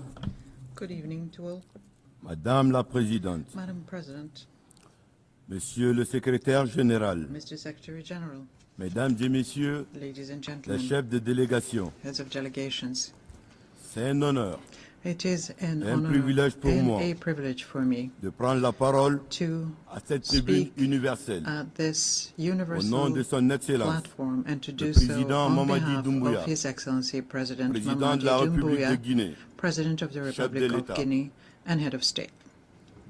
À cette occasion solennelle, On this solemn il m'a occasion, chargé he de has transmettre ces entrusted chaleureuses me with félicitations conveying his à warm Madame Annalena congratulations Baerbock to Ms. pour sa Annalena brillante Baerbock. élection Congratulations à la on her présidence brilliant de la election 80e as session President de of the l'Assemblée 80th générale des Nations session Unies of the United de lui Nations assurer General Assembly du and soutien to total assure de her la République de Guinée of the Republic of durant Guinea's son mandat. full support during her En mandate. saluant les efforts constants We de also Monsieur salute Antonio the Guterres ongoing efforts pour la paix mondiale. of Mr. Antonio Nous Guterres rendons for également global hommage peace, à and Monsieur we pay Philemon Yang tribute to Mr. Philemon Yang. pour le travail remarquable We thank him for his accompli remarkable lors de la work 79e accomplished session. during the 79th session. La République de Guinée, Guinea, dont nous avons l'honneur de porter la voix, whose s'identifie pleinement voice it is an honor au for thème us de cette présente to session. express here, fully identifies Mieux with the ensemble. theme of Plus de this 80 ans au 80th service session, de la which paix, is Better du Together, développement 80 years and et des more droits humains. for peace, development and human rights. Dans notre contexte In our national, national context, ce thème prend une this résonance theme particulière. resonates particularly deeply. Mieux ensemble, Better grâce Together à la refondation, through refounding. après plus de 66 ans After more than d'indépendance, 66 years of la paix, independence, le vivre ensemble, peace, le développement coexistence, et les droits humains development, deviennent une and réalité human en rights République de Guinée. are becoming a reality in Je Guinea. vous prie, Mesdames et Messieurs, I'm asking de you, ladies recevoir and les gentlemen, salutations fraternelles to du peuple receive souverain de Guinée, the de son président et de son gouvernement. congratulations and greeting of the people, the En president prenant la parole and ici the même, il y a 2 government ans, of Guinea. le président 2 Doumbouya years ago, affirmait: President Doumbouya stated, mon pays continue My de fonder country un espoir continues à l'Organisation des Nations Unies place hope in pour the trouver United des solutions Nations idoines to find aux problèmes appropriate auxquels notre solutions monde est confronté. to the challenges facing Mais les our world. fondamentaux But qui ont présidé à la the founding création de principles notre organisation of our organization doivent s'adapter must aux adapt mutations profondes to de the notre profound société. changes in our society. Cet espoir, This hope, malheureusement, tend à céder la place unfortunately, à is l'inquiétude, increasingly giving way to car concern. il est désormais évident que le monde est bouleversé. It is becoming increasingly clear Aucun that the world is continent in n'est turmoil épargné. and no continent is La spared. paix devient un luxe. Spared the following: Les the guerres fact et le that conflit peace is se becoming banalisent. a luxury, that wars and Les conflicts are organisations becoming internationales normalized, et régionales international s'affaiblissent. and regional organizations are Et les weakening, alliances dépendent trop souvent and alliances de la volonté depend far too des dirigeants often du moment. on the will of current leaders. À ce rythme, At this pace, nous devons avoir le we courage must have the courage d'admettre que les plus belles années de notre organisation acknowledge commune that the pourraient best bien years être derrière of nous. our shared organization may be Mesdames behind et us. messieurs, Ladies and il gentlemen, existe un lien there indissoluble is an inseparable entre link la paix, between peace, le développement development, et les droits humains. and human rights. Nous rendons hommage And we pay aux hommes tribute et aux femmes to the men partout and dans le women monde who se battent pour la paix. fight for peace Mais force worldwide. est de constater But we must que la simple acknowledge dénonciation des that a atrocités mere reste denunciation trop of souvent atrocities l'ultime niveau is d'action de far la too communauté often the internationale. ultimate level of international action. Par ailleurs, Furthermore, la nature jadis nature, agressée par l'homme which was once nous assaulted inflige by human aujourd'hui beings, now les conséquences inflicts les plus dramatic dramatiques. consequences. La raréfaction In des terres arabes, form of the scarcity of l'aggravation arable des lands, sécheresses, worsening droughts, la multiplication des increasing inondations, floods, la chaleur devenue and de plus en plus insupportable. increasingly unbearable heat. Ces réalités doivent nous These interpeller realities must et nous pousser prompt à une profonde remise en deep question. reflection on our part.